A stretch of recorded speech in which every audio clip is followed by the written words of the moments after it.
This young man worked in the logistics team, following every expedition to collect and process whatever was left behind after each mission. During a job, inside a crank cave, Chuchi accidentally found a ring still worn on the hand of a long-dried skeleton. Unable to resist his curiosity, he decided to try it on before asking Master Nakagato to appraise it. But the moment the ring slipped onto his index finger, it tightened instantly and fused into his flesh, almost becoming part of Chuchi's body. The sudden pain made him jump in shock. Chuchi had no idea what terrifying thing he had just picked up. Before he could react, a message appeared, confirming that the Infinity Ring had chosen him as its master. Another warning declared the ring could never be removed or transferred, and that the gate to the endless path was about to open. Even worse, Chuchi heard a cold voice reading every word aloud despite nobody being nearby. Golden rings of light burst from the ring and stacked together like a mysterious magic formation. While he stood frozen, the force inside the glowing circle pulled his entire body away.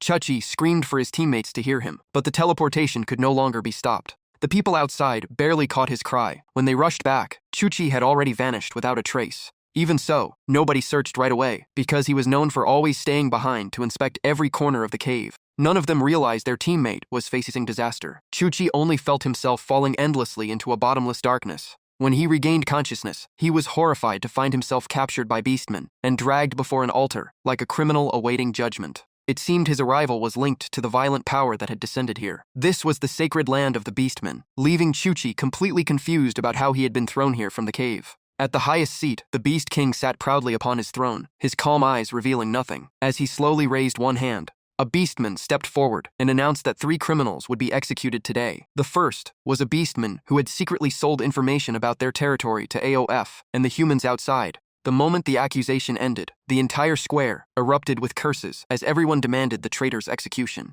By the Beast King's command, none of the 3 prisoners would escape their sentence. The execution method was called divine punishment, carried out with the Divine King's hammer, a weapon constantly surrounded by countless terrifying bolts of lightning powerful enough to destroy both body and soul. In an instant, the hammer's power struck the traitorous beastman directly. His face twisted in agony as his entire body convulsed violently. It was enough for everyone watching to understand how unbearable the punishment truly was. After the first prisoner died, the executioner turned to Chuchi. He was accused of being the first human in thousands of years to invade the isolated beastman sanctuary, an act seen as a direct challenge to the entire race. By order, Chuchi was lifted into the air and became the next target of the Divine King's hammer. In despair, he desperately explained that he had arrived by accident and begged for mercy because his sister was still waiting for him in the hospital. But the beastman showed no sympathy. One of his captors even slammed an elbow into his chest to silence him. The pain and despair brought Chuchi to tears. He could not die because Kaya still needed him, and his dream of becoming a hero was not over. Forced to kneel before the altar, he could only feel how powerless he was before those who held his life in their hands. From every direction, endless insults and curses poured down on him. Every bit of hatred was aimed at Chuchi. In their eyes, a tiny human like him had no chance against the beastmen and would soon be reduced to ashes by divine punishment. Even with divine punishment closing in, Chuchi swore he would never die in this cursed place. The instant a bolt of lightning crashed down from above toward the altar, he gathered every last bit of strength and threw himself to the side. That unexpected dodge left the surrounding beastmen completely stunned. Never before had anyone escaped divine punishment the way he just did. Chuchi staggered back to his feet and shouted, but before he could finish, a second bolt of lightning crashed down. With no time to react, he was struck head-on. Even through the unbearable pain, Chuchi roared that he would never die at the hands of these monsters. In sharp contrast to his suffering, the beastman laughed with delight, because nobody had ever said divine punishment would strike only once. Then, the next victim was brought forward. The next person brought to the altar was a young girl. While watching from below, she had found a small glimmer of hope after seeing Chuchi resist. But the moment her name was called, that hope vanished.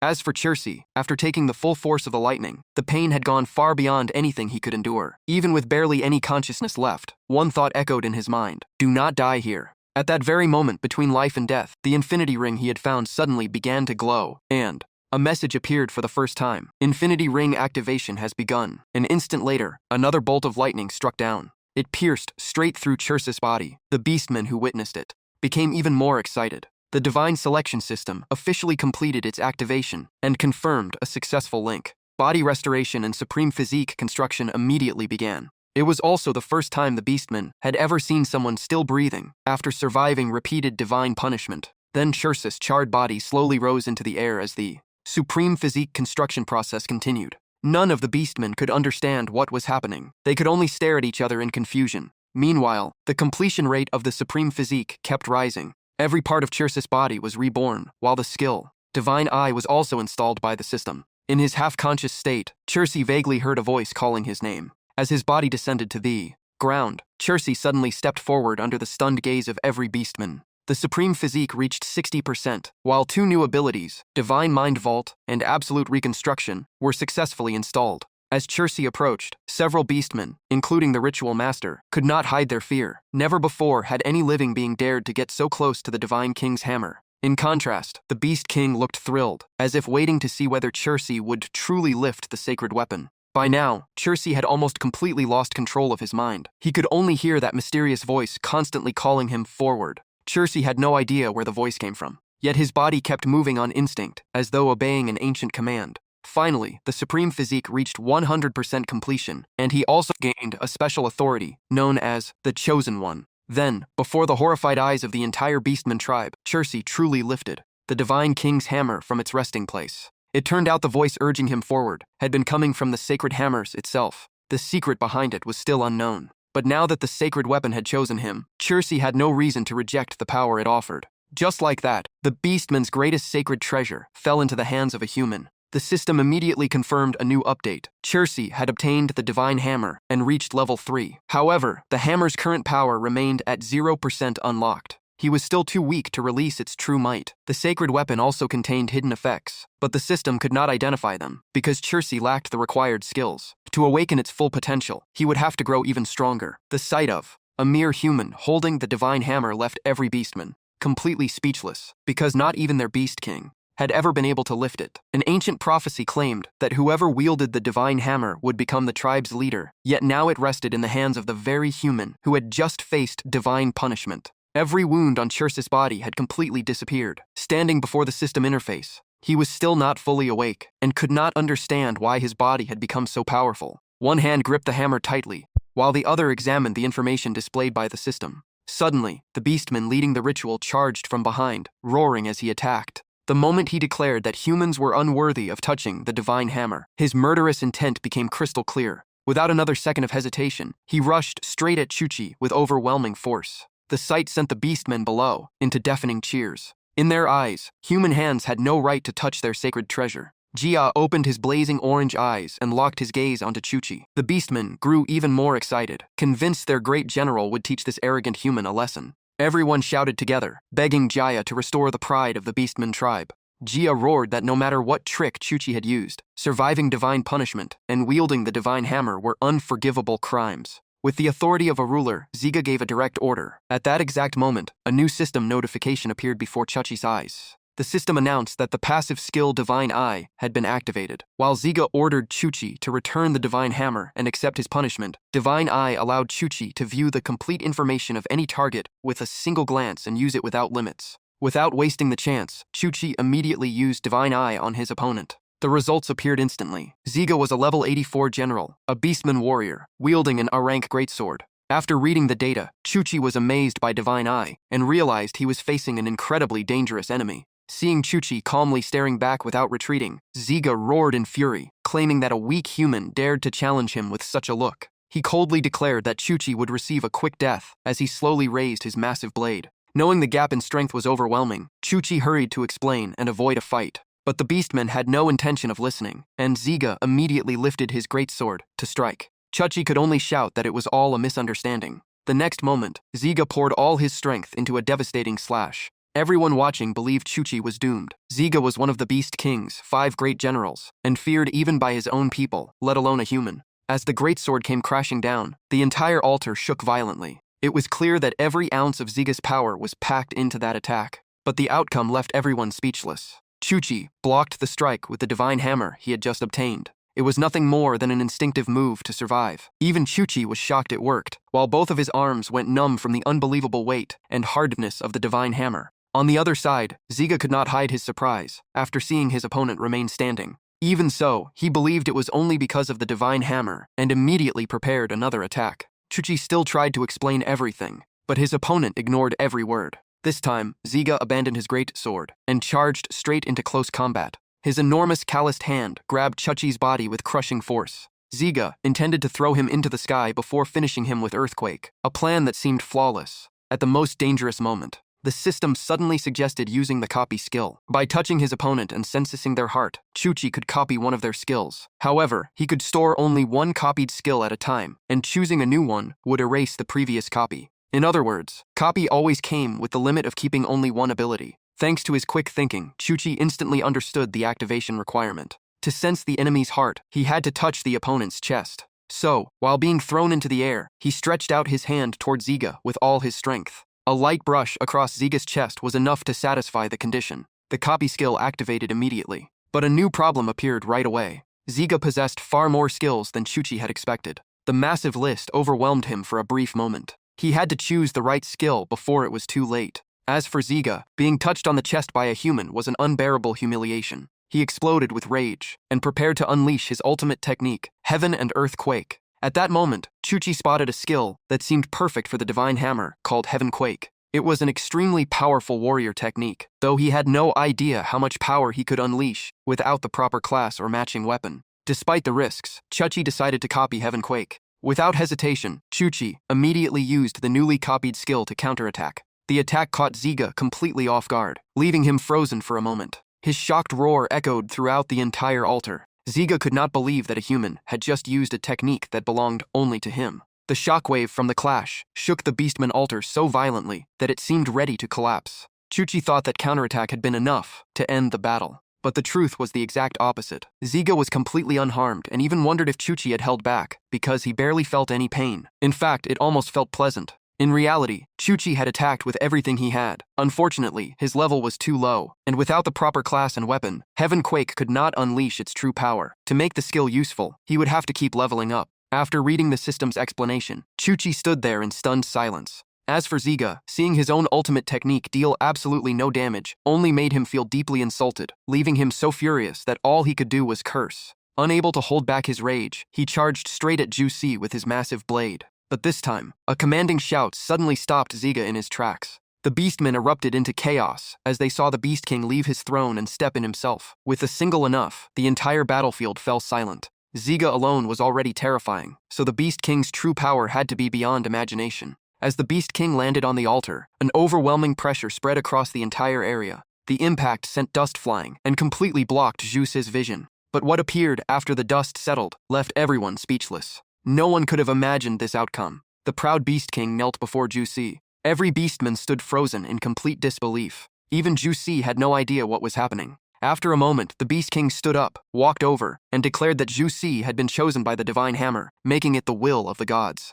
The Beast King explained that in hundreds of thousands of years, no one had ever been acknowledged by the Divine Hammer like Juicy. He then placed both hands on Juicy's shoulders with rare sincerity. Unlike the battle-hungry Ziga, the Beast King remained calm. Before the entire tribe, he announced that whoever could wield the Divine Hammer was the hope of their people. His words shocked the Beastmen once again, as he declared Juicy would become their future leader. He also ordered everyone to give Juicy time to grow stronger. The prophecy had indeed foretold that the one chosen by the Divine Hammer would inherit the leadership. But Juicy was a human, not a Beastman. Unable to understand the Beast King's intentions, Ziga immediately objected. Hearing that, the Beast King turned around with an icy and intimidating stare. He asked what exactly was wrong with Juicy being human. The Beast King continued, asking whether the prophecy had ever said their leader must be a Beastman, or if they planned to reject the very hope of their tribe.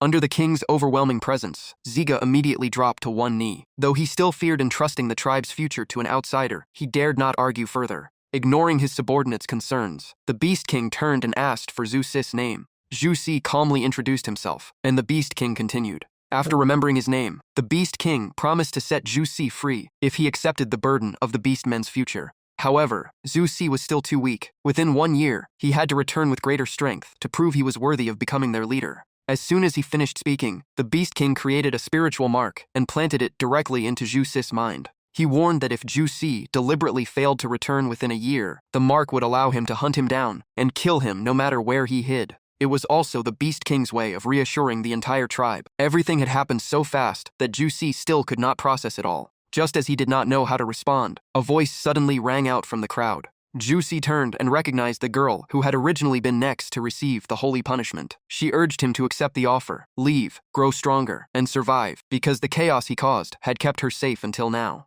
Curious, Juicy immediately used his divine eye to inspect the female warrior, but her name and title were replaced with question marks. The system only revealed that she was a level 72 beastman warrior who wielded a greatsword. She urged Juicy to survive and not waste the miracle the gods had given him. Reaching level 72 alone was enough for Juicy to realize how powerful she truly was. That only made him wonder why someone so strong had been branded a criminal by her own tribe. Even with so many unanswered questions, Juicy knew she was right. Surviving this long was already a miracle, so staying alive came before thinking about returning to his old world. Juicy smiled and waved back at the female warrior. Then he turned to the Beast King and accepted the agreement, but asked for one condition. He wanted to take that girl with him. Juicy believed that a warrior as strong as her would be a huge help on his journey to become stronger. Even the chosen warrior was surprised when Juicy personally named her. In truth, that decision unintentionally saved her from execution. The Beast King agreed to the request, officially pardoning the female warrior from all punishment. As for Juicy, he had finally secured his own survival. Even after everything that happened, Juicy could not fall asleep. His mind was still racing.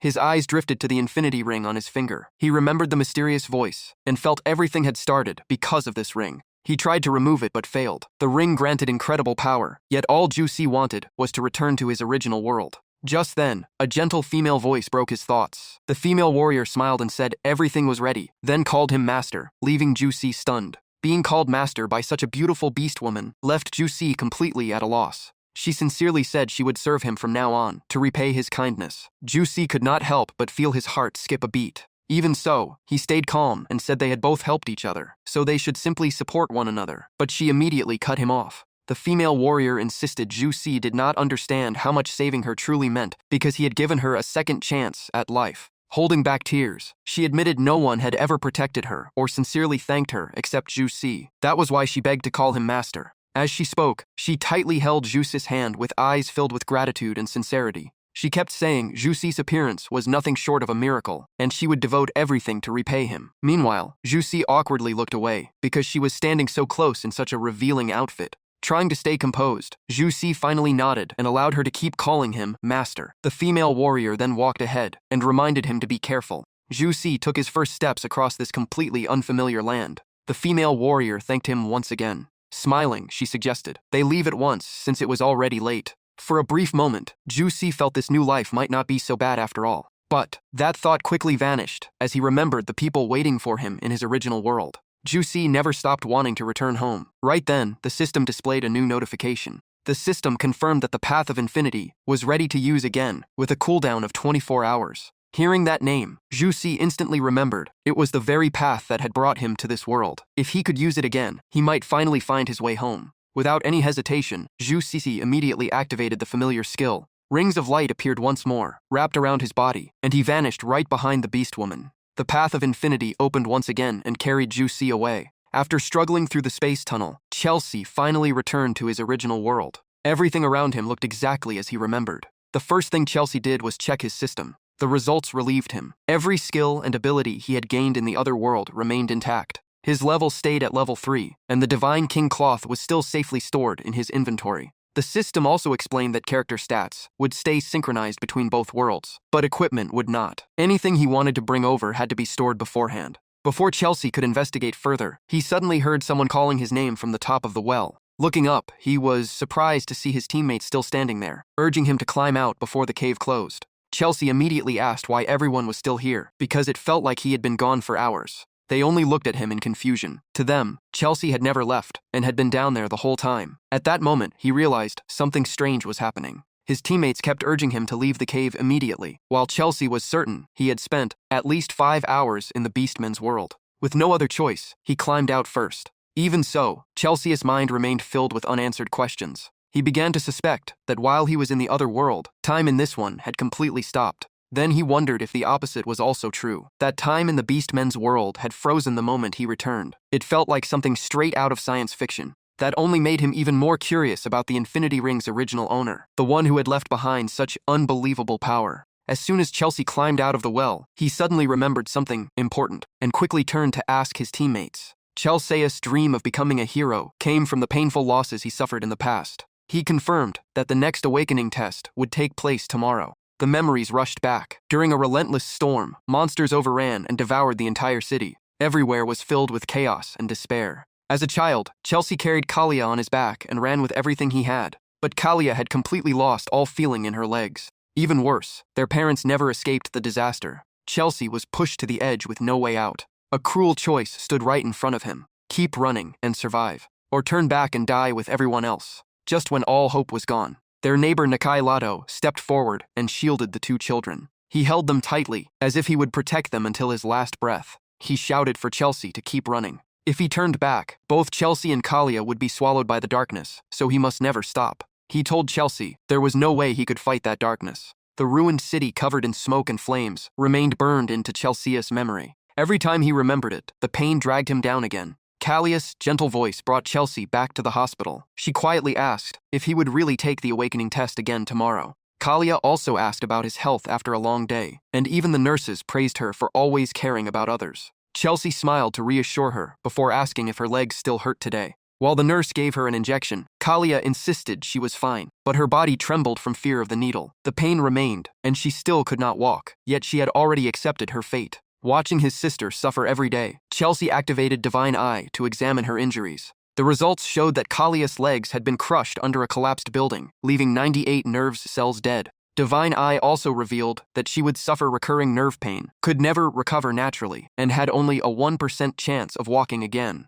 The more Chelsea read, the heavier his heart became as he realized how much she had endured. Kalia was still far too young. She should have been enjoying childhood, going to school, playing with friends, and exploring the world instead of spending her life inside a hospital. As her only remaining family, Chelsea refused to let her suffer any longer. Chelsea made a firm promise. Even if the chance was only 1%, he would do everything possible to help Kalia stand on her own again. As long as hope remained, he would never give up. Chelsea believed there was still a way to save Kalia, but first he had to become a qualified hero. Only then could he gain access to more information and discover a cure. Chelsea's goal was not only to restore Kalia's legs, but also to live a life where he never had to bow his head again. That was why he swore to become a hero, and even the greatest hero the world had ever seen. To achieve that goal, Chelsea headed to BTR Corporation, the organization that conducted hero qualification tests. He entered the Awakening evaluation area. Just then, another candidate finished the test and received a custom hero badge based on the results. Even though he only earned rank D, the young man and his mother were overjoyed because becoming a hero alone was already a great honor.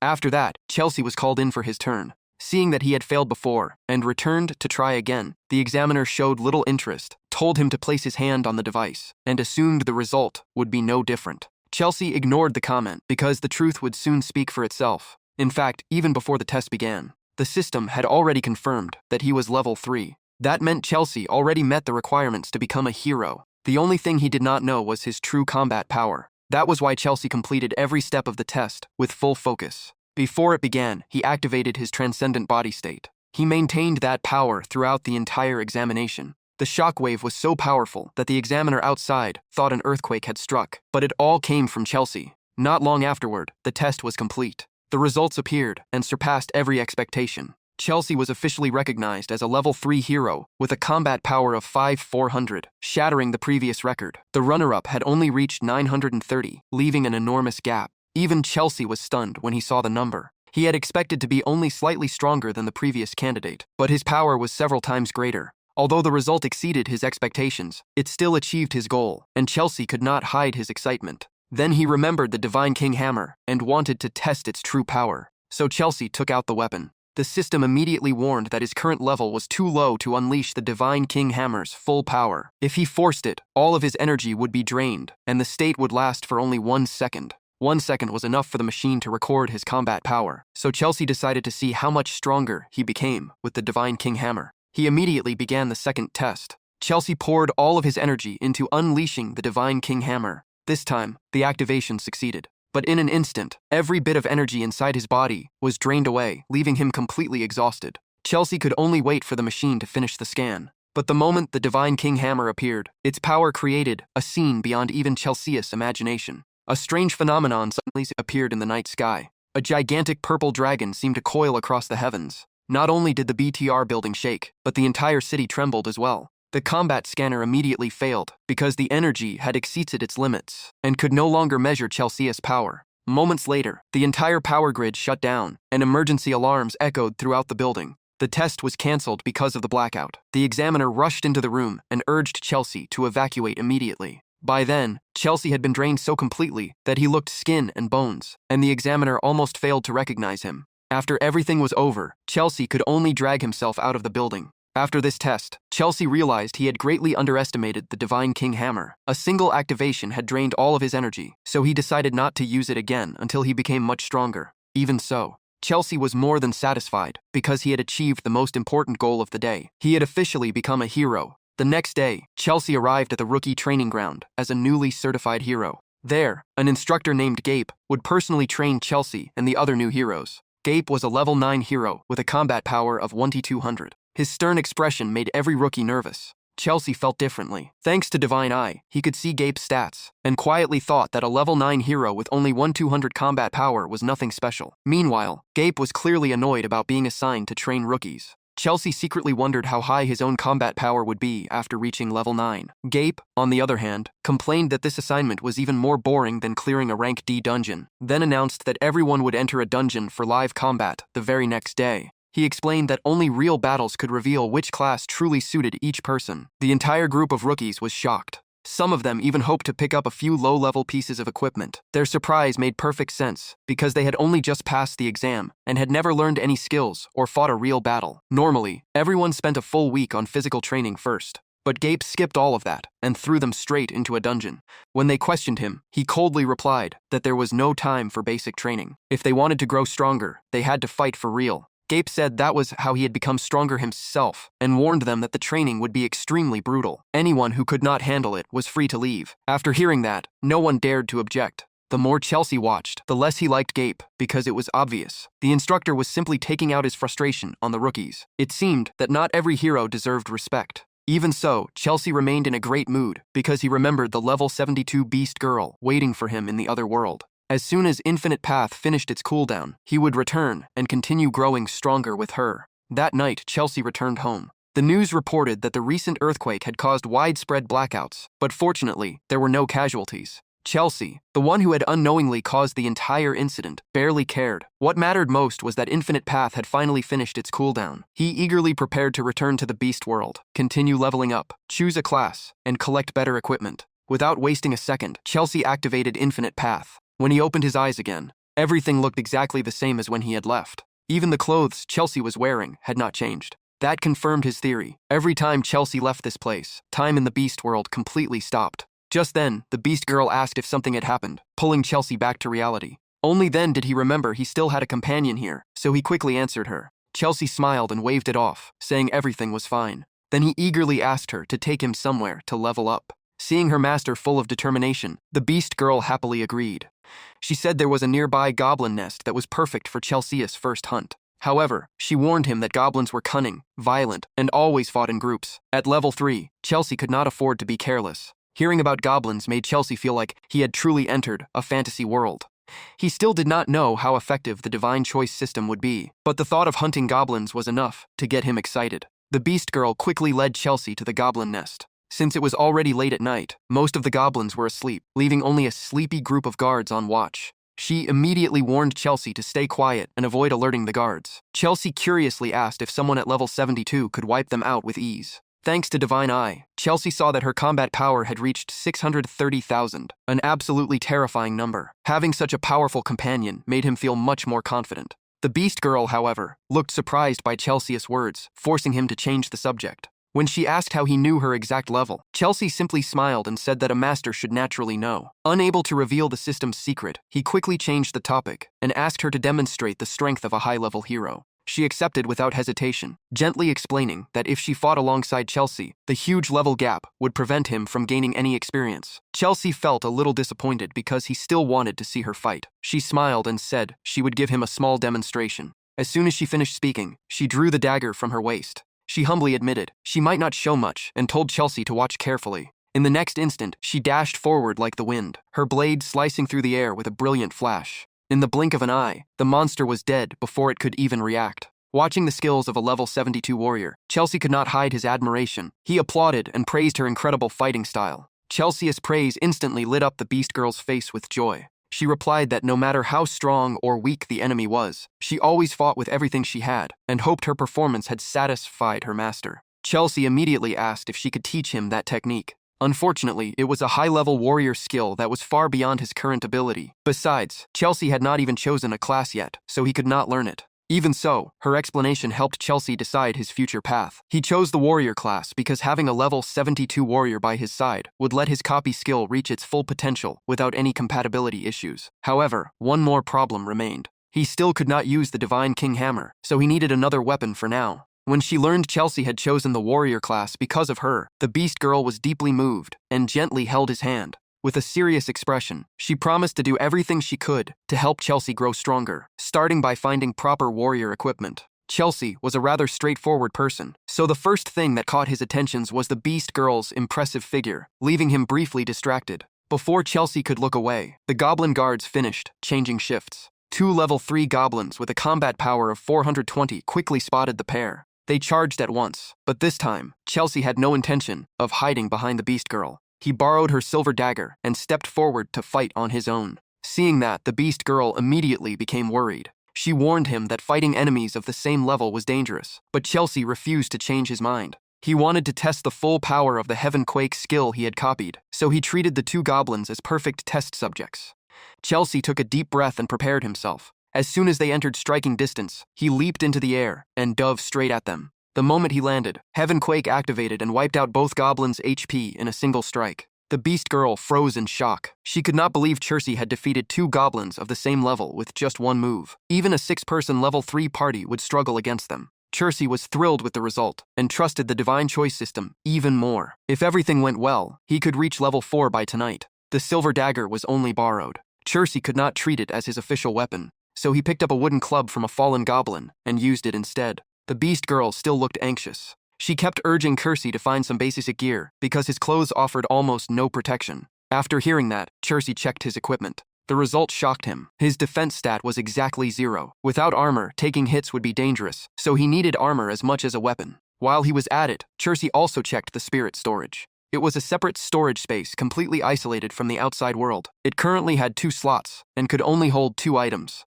Even better, anything stored inside could be used in both worlds. Since the Divine King Hammer already occupied 1 slot, Chelsea only had 1 space left. Luckily, the system had mentioned that the storage could be upgraded. That made him believe more slots would unlock as he leveled up, which eased his worries. Even so, having only 1 free slot while the Divine King Hammer could not be removed gave Chelsea a headache. A full gear set also required many different equipment slots in both worlds. Just by looking at the Beast Girl's outfit, he could tell those slots included the head, hands, body, thighs, and feet. Chelsea was simply using her as a reference to imagine a complete gear set. Still, the Beast Girl was so charming that Chelsea swallowed hard and wondered what other races existed in this world, besides beast folk. Noticing him staring, the Beast Girl asked if there was something on her face. Chelsea awkwardly scratched his head and quickly claimed he was only checking whether she could keep up with him. While Chelsea was still laughing awkwardly, danger struck from behind. The Beast Girl shouted a warning and rushed in with her dagger because she knew he could not dodge in time.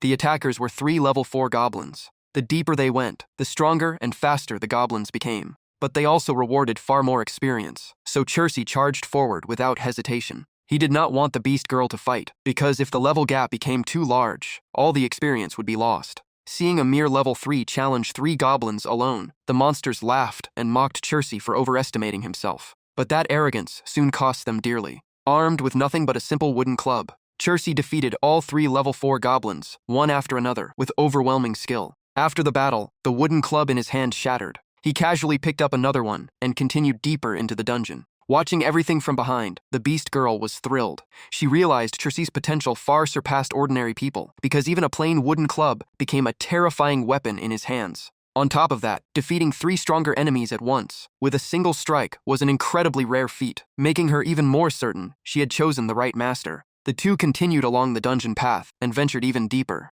No matter how many goblins appeared, or how strong they became, they still could not stop Chelsea's advance.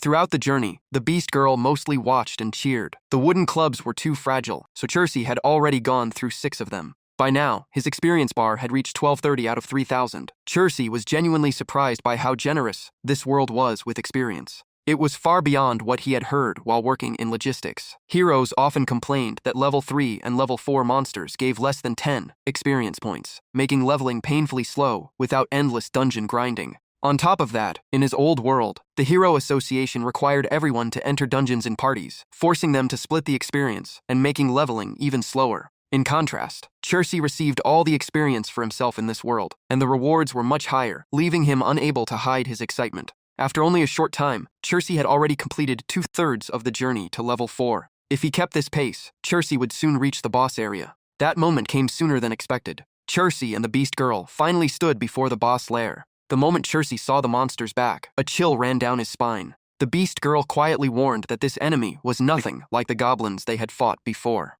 She also noticed that the boss had been corrupted by darkness. The word darkness instantly shook Chiro. He wondered if the darkness in this world was the same force that had appeared in the caves of his old world, and whether they shared the same origin. As he looked closer at the boss, it reminded him of the creature that had murdered his parents. The thought that they might be the same kind of being filled him with rage. While Chiro was lost in thought, the beast girl explained that creatures possessed by darkness became far stronger. Even though the boss was only level 6, darkness was mysterious and terrifying, so she wanted to handle it herself. Chiro refused immediately. He knew how dangerous it was, but he could not ignore the chance that this creature was connected to the one that had destroyed his family. He could not yet prove the link between the two worlds. But Chiro swore that one day he would destroy every creature like this with his own hands. Before the beast girl could stop him, Chiro burst out of hiding. The instant he appeared, he unleashed Heaven Quake as an opening attack, hoping to end the fight in one blow. Chiro poured all of his hatred and determination into that decisive strike. But the result fell short of his hopes. The attack only removed about a quarter of the boss' HP.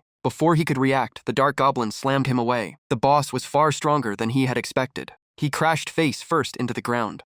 Agonizing pain spread through his body as blood poured from the corner of his mouth, while the monster advanced with murderous intent. It slowly opened its horrifying mouth. Its blood-red tongue shot forward toward its prey. Unable to watch any longer, the beast girl rushed in while shouting for her master to use his weapon. Even so, Chiro had never expected anyone else to save him. The boss wanted nothing less than his life. The memory of the monster that had stolen his parents and destroyed his family drove Chiro forward. Even without a weapon, he refused to give up. He immediately ordered the system to activate the extraordinary body state. In an instant, every muscle in his body began to transform, especially his right arm. Chiro's strength surged almost instantly. The system warned that the price would be unbearable pain and tremendous strain on his body. Chiro never hesitated. His only goal was to kill the monster. If he had no weapon, then his own body would become the ultimate weapon. Then he launched his final counterattack. That single strike finally brought down the boss. But right after the victory, exhaustion hit him all at once, draining every last bit of strength from his body.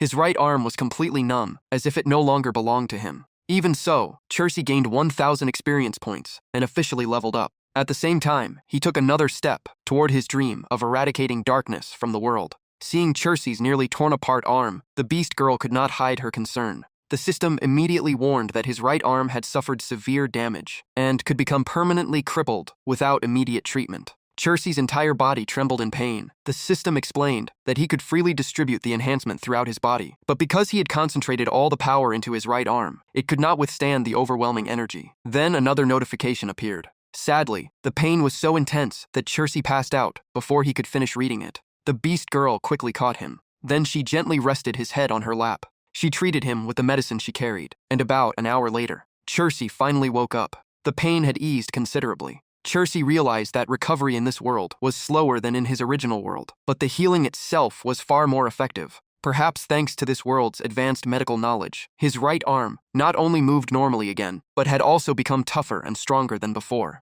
Seeing the medicine work so well, the beast girl finally relaxed and urged Chiro to collect his reward now that he had recovered. Without her reminder, Chiro might have forgotten the loot he had risked his life to obtain. On top of that, because he defeated the boss in record time, he earned a special bonus reward. That reward was upgraded from a normal loot chest to a premium version. When the dark chest appeared before him, the beast girl's eyes lit up with excitement. After all, dark gear was an incredibly rare treasure in this world. Even auctions rarely offered items like this, so all their effort had been worth it. Chiro eagerly reached out and opened the chest. The moment the lid lifted, a brilliant light burst out, but he quickly slammed it shut before he could see what was inside. Only then did Chiro remember his inventory had just one empty slot left. He wondered if a full equipment set counted as a single item, because otherwise the lack of space would be a huge problem. Luckily, the entire set used only one inventory slot, so the dark goblin armor was safely stored, and Chiro could summon it anytime. He felt as lucky as someone who had just won the lottery, and he could not stop smiling. The beast girl curiously asked why he looked so happy. Chiro simply smiled and said he was admiring his new reward, then casually asked if she knew how to sew. The beast girl smiled with confidence and said she had made every outfit she had ever worn since childhood, and she always carried a sewing kit with her. After only a short while, Chiro had a brand new sleeveless shirt that fit him perfectly. Overall, it looked much cleaner and better than his old, worn-out protective outfit. It was also the same outfit he had worn since arriving in this world. It could be said that everything was going perfectly as Chiro both leveled up and gained powerful new gear. And with that, it was finally time for him to return to his original world. Chiro suggested they spend one night resting to recover their strength. After the beast girl had fallen asleep, he quietly opened the infinite gate, then returned to Earth alone. Even though his body was still exhausted from the battle, Chiro felt completely satisfied. This trip had brought him countless valuable rewards. All he needed now was a little rest. After nearly exhausting all his strength in the other world, the next day, Chiro prepared for his very first cave expedition in his home world. Before leaving, he equipped the dark goblin armor he had just obtained. The armor also came with a unique skill called Roaring Tentacle. When activated, the roar froze all low-level enemies within range, while the user's arm transformed into a massive dark tentacle with devastating power. After reading the effects, Chiro could not help being amazed. The armor was far stronger than he had expected, and even had its own exclusive skill. It looked like the journey ahead would be far more exciting. Still, he had one concern. The armor looked far too eye-catching. If he wore it outside as it was, it would definitely attract the attention of other heroes. Chiro had heard plenty of stories about people willing to kill even their teammates just to steal rare equipment. A rookie like him carrying such valuable gear was basically painting a target on himself, so Chiro kept checking the armor's information for a solution. Then he discovered an incredibly useful ability. The armor had a camouflage effect that could hide its true appearance and make it look like ordinary clothing. Without hesitation, Chiro activated it. In an instant, the armor vanished from sight, but all its stats and effects remained unchanged. His biggest problem was solved. With only a few minutes left before the gathering time, Chiro decided to grab a loaf of bread first. Just then, the phone in his pocket suddenly rang. The moment he answered, he heard the head nurse speaking in panic. She said a group of violent men had come to the hospital to take Kaya away, claiming she still owed money, and demanded that Chiro get there immediately. As soon as he heard that, Chiro's face turned dark. He had borrowed money to keep paying for his sister's treatment, but he had been making the agreed weekly payments without fail. He could not understand why they suddenly wanted to take Kaya away. With no time to think, Chiro begged the head nurse to hold them off, but all he heard next were chaotic screams before the call was abruptly cut off. Rage exploded inside him, and Chiro crushed the phone in his hand. At that moment, his first cave training session no longer mattered. With all the equipment and power he now possessed, Chiro immediately sprinted toward the hospital at full speed. Inside, Kaya was in despair. She cried and begged the men not to touch her, but every plea was ignored. Through her tears, she could only ask what they wanted. In response, a thug covered in gold jewelry threw the debt contract in front of Kaya and coldly said her brother had failed to pay on time, so they were taking her as stated in the agreement. In truth, the man had planned this from the moment he approved Chiro's loan. He only agreed because his boss had taken a special interest in Kaya. Even though Kaya could not walk, her beauty stood out. Her disability only made her even more valuable to twisted wealthy buyers on the black market. When the loan contract was signed, the bastard had secretly hidden a legal trap inside it. Chiro had been too desperate to notice. Kaya knew she was just a helpless girl with no way to fight back. She insisted her brother would never willingly sign such a contract, and that they must have tricked him. But loan sharks did not care about the truth. They would twist anything to get what they wanted. The leader even claimed Chiro's weekly payments only covered the interest. According to him, the debt could never be fully repaid, so taking Kaya away was completely legal under the contract. As he spoke, he grabbed Kaya by the chin and coldly warned her that if she came quietly, she would be treated well. Otherwise, they would use force. Seeing that sinister smile, Kaya nearly lost all hope. Right then, the hospital room door was kicked wide open. Chiro stepped inside with a killing glare and slowly told the man to prepare himself, because today, he would not let this end so easily. The kick was so powerful that the door was completely bent. Chiro's status window showed he was now level 4, a warrior, wearing the dark goblin armor, equipped with Roaring Tentacle and Heavenly Quake copy, with over 6,000 experience points. The moment someone burst in, all of Takashi's men turned toward the entrance. The instant Kaya saw her brother, she called out to him through her tears. Takashi remained calm, keeping his hands in his pockets as he slowly walked toward Chiro. He sneered and asked why Chirsi was so angry, then mocked him by saying a disabled sister like Kaya was worthless to him anyway according to the contract. Before he could finish, Chirsi rushed forward and threw a crushing punch. Takashi's glasses shattered, and one of his teeth flew out. Without giving him a chance to recover, Chirsi landed a second punch that spun Takashi around, before sending him crashing to the floor. Veins bulged across Chirsi's body with rage, and his eyes glowed red. At the same time, the system enhanced his legs to boost his movement speed. Takashi slammed into the ground, knocking over furniture throughout the hospital room. One bodyguard rushed over to help him up, while repeatedly calling his name.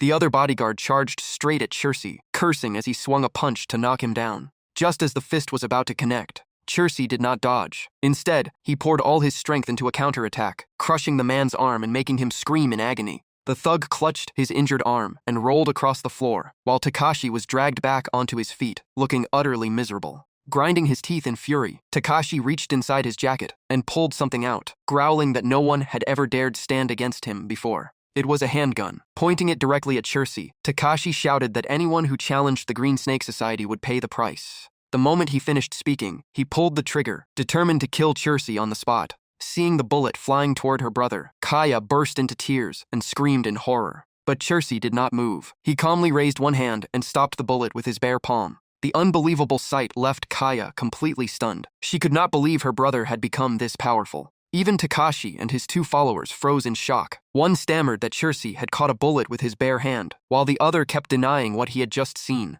A terrifying aura erupted from Chirsi's body. Clenching his fist, he coldly declared that he was now a hero. The system confirmed that his arm had been strengthened to the point where ordinary weapons could no longer harm him. The moment they heard the word hero, Takashi and his men turned pale. All three huddled together, trembling with fear. Meanwhile, outside in the hallway, the head nurse arrived with the hospital security team and urgently pointed them toward the room, saying loan sharks were threatening a patient and her brother. But the moment they reached the hospital room, everyone froze at the scene inside. The three thugs had already been beaten badly, yet they were acting strangely polite. Takashi even bowed with a forced smile, politely reminding Chirsi to repay the debt when he could. He added that his boss was also a hero, hoped things would not drag on, and repeatedly apologized for the disturbance. After that, the three men bowed to everyone, quietly left the room, and even politely waved at the nurses and security guards in the hallway before leaving. But the instant they stepped outside the hospital, Takashi's eyes turned vicious. He decided to report immediately that Chirsi had become a hero. Otherwise, their plan to take Kaya would completely fail. As for the leader of the Green Snake Society, he was no ordinary man. He was a level 10 defense warrior with a combat power of 2300.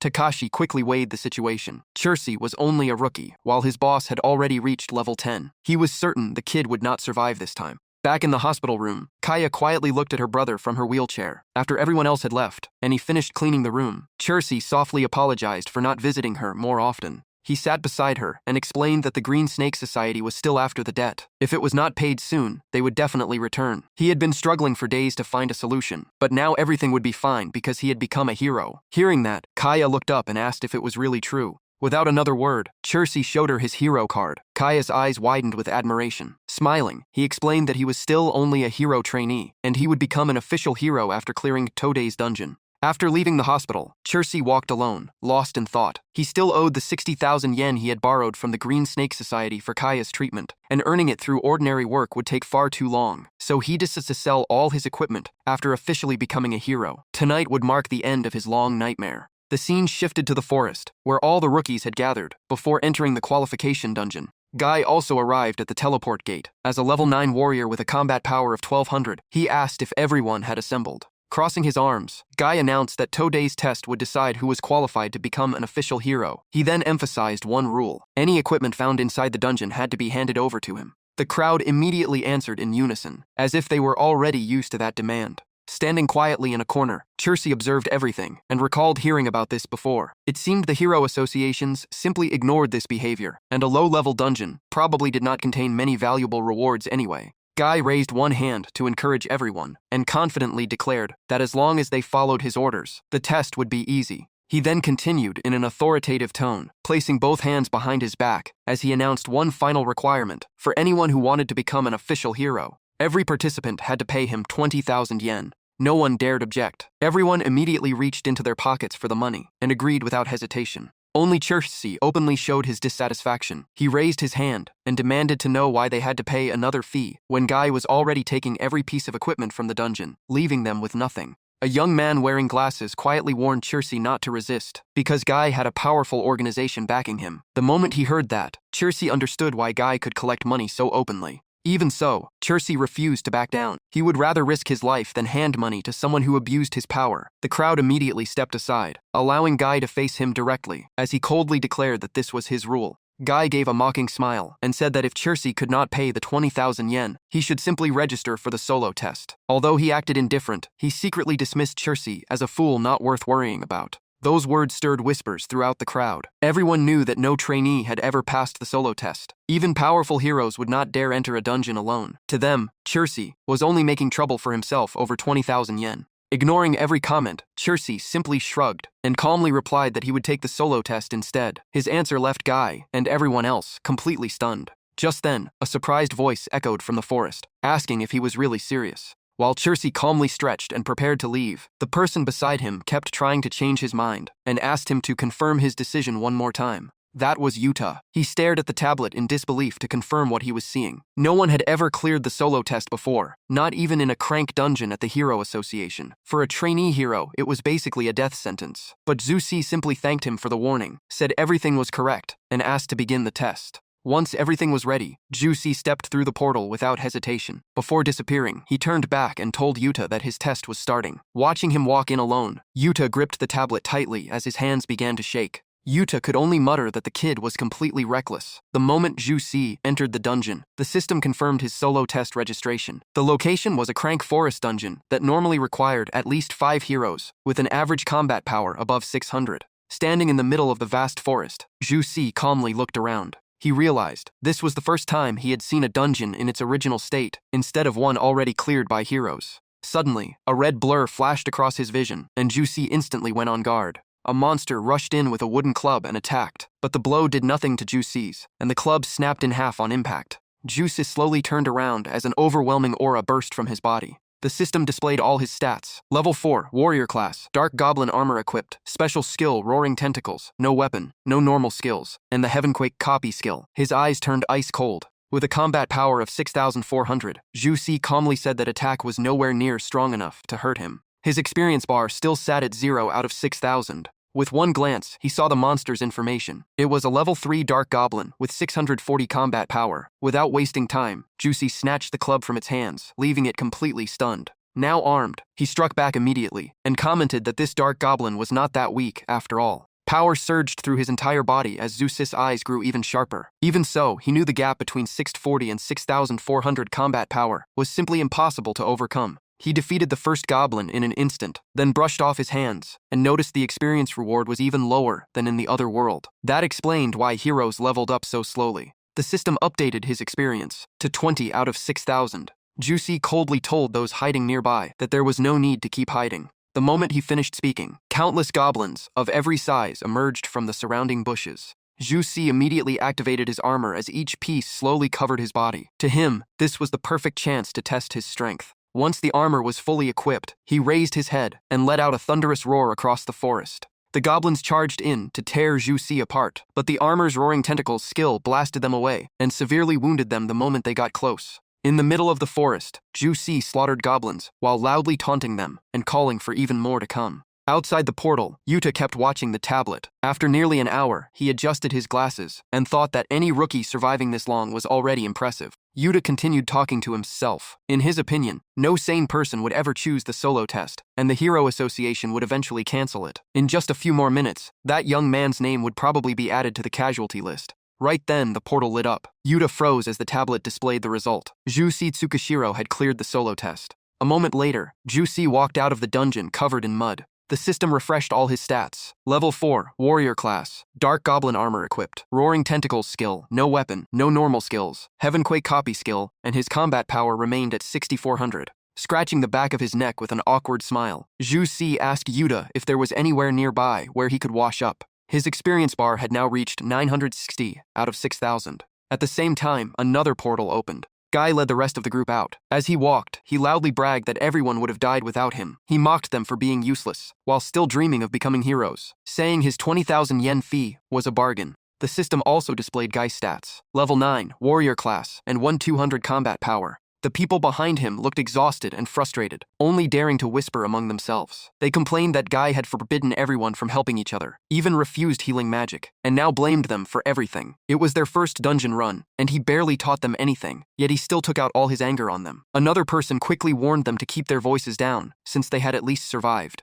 Hearing everyone complain, Guy immediately turned around and warned them. He shamelessly claimed the real fee should have been 40,000 yen per person, and cutting it to 20,000 was already generous. As soon as he finished speaking, Guy turned to leave when his communicator rang. He connected to the Hero Exam Center and impatiently demanded they get straight to the point. But after only a few seconds, Guy's face completely changed. His eyes widened in shock as he blurted out that Juicy had really cleared the solo test. Guy refused to accept the result. Meanwhile, Juicy calmly washed his face when someone suddenly asked how he had managed to clear the trial alone. The one questioning him was Guy. With his arms crossed, he said he had investigated and knew Juicy was only a level 4 rookie. Juicy simply kept washing his face without replying. Ignored once again, Guy pressed even harder. He insisted Juicy must have used a high-grade item because no rookie had ever cleared the solo test before. After wiping the mud off himself, Juicy calmly replied that just because something had never happened did not mean it was impossible. Maybe paying that 20,000 yen fee had given him the motivation to succeed. That answer made Guy furious. He grabbed Juicy by the collar and growled that the kid was mocking him while reminding everyone that he belonged to the Fire Wolves Guild.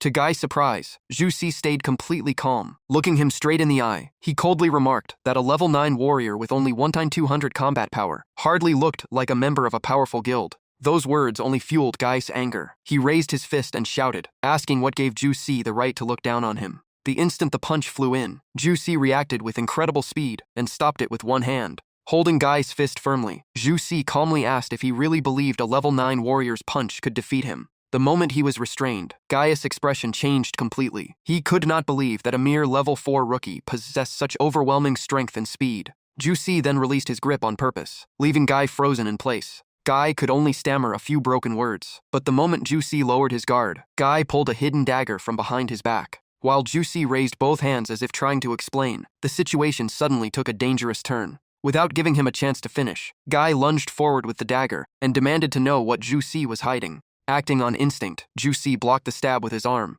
At that exact moment, the Dark Goblin armor activated along with Juicy's extraordinary physique. The blade touched the armor and instantly corroded before shattering into pieces. Staring at the broken knife, Guy could not believe a human body could be that tough. Refusing to give up, Guy accused Juicy of hiding an extremely rare piece of equipment found inside the dungeon. Juicy silently looked at his unharmed arm while quickly thinking through his next move. Deep down, Juicy worried that he had revealed far too much of his true strength. If people in this world discovered his secret, things could become extremely troublesome. Seeing Juicy remain silent, Guy grew even more suspicious. He repeatedly demanded to know what treasure Juicy possessed, and even accused him of stealing it. Hearing that, Juicy suddenly turned away, pretended to panic, and clutched his arm. He instantly played the victim, loudly saying he was lucky that old knife had barely touched him, or things could have ended badly. Just then, Ryota, who had witnessed everything, walked over and called out to Juicy. He said the verification process was complete, and once Juicy followed him, he would officially become a hero. Hearing that, Juicy immediately turned away from Guy and agreed.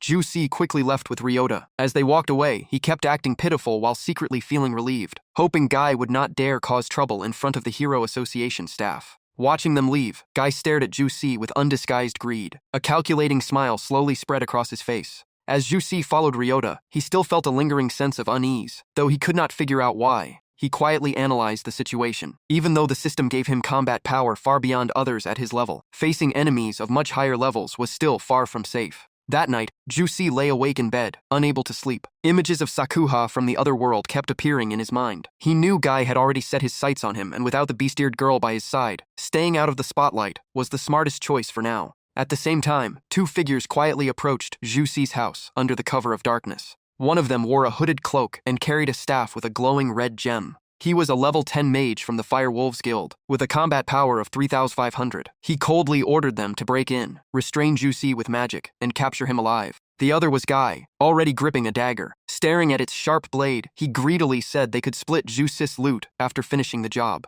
While channeling magic through his staff, Kaio reminded Guy to stay quiet. Any noise now could easily expose them. The two exchanged sly smiles, and Kaio immediately signaled that he was about to use magic to unlock the door. A strange spell quickly spread across Zeus's door. The moment the spell finished, the door burst open. Zhu Si stormed outside, gripping a wooden club, and the two intruders froze in shock. Zhu Si had already activated Smelting Flame. His status showed level 4, warrior class, dark spirit armor equipped, the special skill Roaring Tentacles, a club as his weapon, the Heavenquake copy skill, and 6,400 combat power. His eyes also turned blood red. Veins bulged across his face as he ground his teeth in rage. Zhu Si coldly said those bastards had shown up sooner than expected. Without wasting another second, he charged at Kaio with all his strength and unleashed a devastating blow while venting his fury. Even in his anger, Zhu Si stayed calm enough to judge the situation. Kaio was backed by a level 10 mage with 3,500 combat power. A 6-level gap made a head-on fight extremely dangerous. After the first clash, Zhu Si immediately retreated toward the doorway and carefully watched both enemies. He quickly realized that combat power only measured overall strength. He had 6,400 combat power, but was only level 4. Fighting someone just a couple of levels higher was manageable, but a level 10 opponent still held a huge advantage, despite having lower combat power.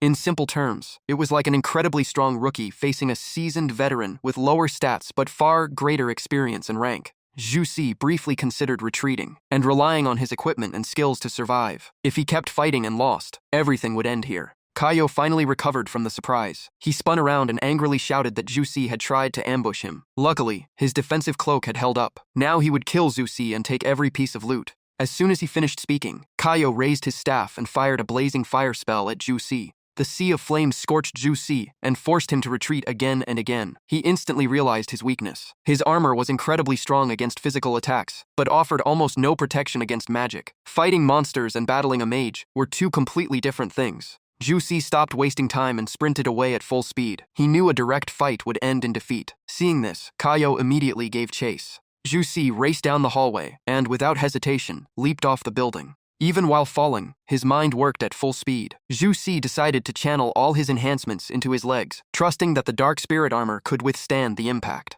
Without hesitation, he activated the skill. The system activated. Extraordinary Body redirected every enhancement effect to both legs, while warning that the rest of his body would lose its protection. Just as Zhu Si was falling, another figure suddenly descended from above at incredible speed. The newcomer launched a powerful kick straight at Zhu Si. He instantly realized he had fallen into an ambush. The attacker was Tatsu, a level 12 warrior from the Lazy Wolves Guild, with 3,900 combat power. Tatsu's eyes gleamed with excitement as he laughed, and said Zhu Si never expected them to have a third man waiting. Before Zhu Si could react, Tatsu poured all his strength into another crushing strike with both hands, while mocking him for wasting such power on someone like him. The attack slammed Zhu Si straight into the ground, creating a massive explosion and leaving a deep crater. As he struggled to stand, he thought it was fortunate that he had reinforced his body before landing. His knees still took the direct hit, but the dark spirit armor greatly reduced the damage. Zhu Si slowly got back to his feet. One of the attackers rushed over and shouted in disbelief, asking how he was still alive.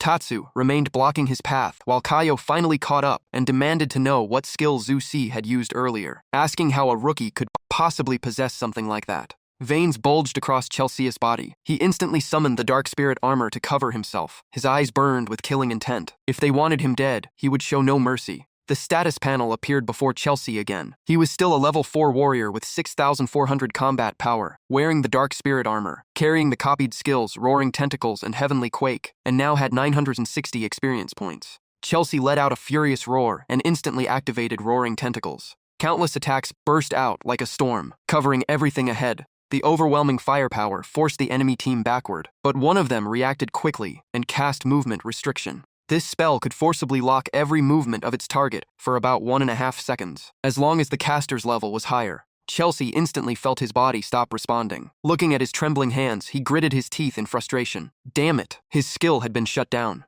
Seeing Chelsea completely frozen, all 3 enemies charged in. Kaio declared that a rookie with such a rare skill had to be carrying priceless treasures. Tatsu laughed greedily. Kill you, and every piece of your gear will be ours. At the most critical moment, the Infinite Ring suddenly sent Chelsea a notification. The cooldown had ended, and the Infinite Path was ready. Chelsea stared at the ring and finally let out a sigh of relief. His life-saving trump card was finally available. The instant all 3 enemies rushed him together, Chelsea immediately opened the Infinite Path. Before stepping through the spatial gate, Chelsea left them with one cold promise. I will remember this debt. Next time I return, I will be far stronger. That is when the real battle begins. After arriving in the other world, Chelsea dropped to the ground in relief. He had finally escaped. After barely surviving, Chelsea reminded himself to level up as fast as possible and learn more skills. Gear alone was not enough. Without stronger abilities, he would eventually be cornered again. With that in mind, Chelsea immediately turned to ask the person beside him about learning skills. But the sight before him left him speechless. The beast girl was still sleeping peacefully, making Chelsea blush so hard he almost got a nosebleed.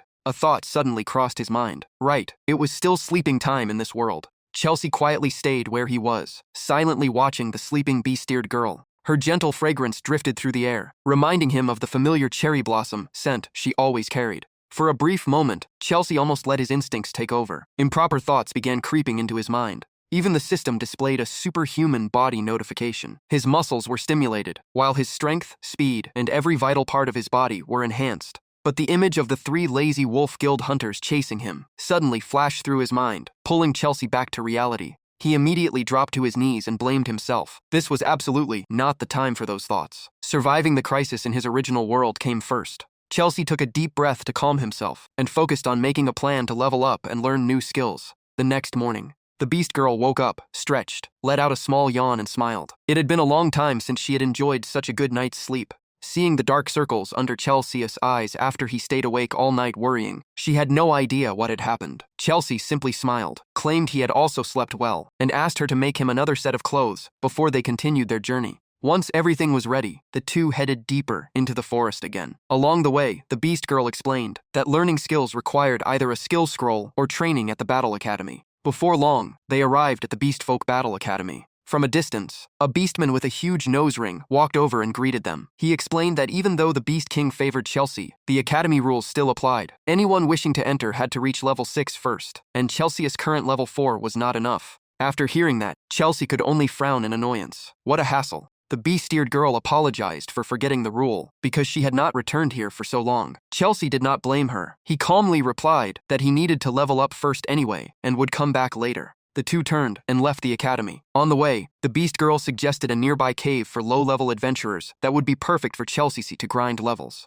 Watching them leave, the beastman guard sneered with contempt. He mocked that beastfolk had never accepted humans, and if not for the Beast King's orders, Chelsea would have been dead already. In his eyes, even reaching level 6 would never be enough to pass the entrance exam. He then insulted the pair, saying they looked just like a master walking with a dog. Hearing those insults, the beast-eared girl lowered her head in shame. She blamed herself for forgetting her place, because her master had treated her too kindly, and believed staying by his side would only bring Chelsea more trouble. Her sadness kept growing. She decided to tell him the truth, then quietly leave, so she would not drag Chelsea down anymore. One look at her expression was enough for Chelsea to guess what she was hiding. Without hesitation, he clenched his fist and marched back toward the beastman. The girl could only call out Chelsea's name in shock. Chelsea walked straight over, grabbed the beastman by the collar, lifted him into the air, and said coldly, "What did you just say? Want me to tear that mouth apart?" His eyes burned with killing intent. Every word was firm. Apologize to her right now. But the beastman, Gavoki, showed no fear. He claimed he was only speaking the truth. According to him, the girl was a half-beast born from a beastman and a human, so she belonged to neither side, and was not even worthy of having a name.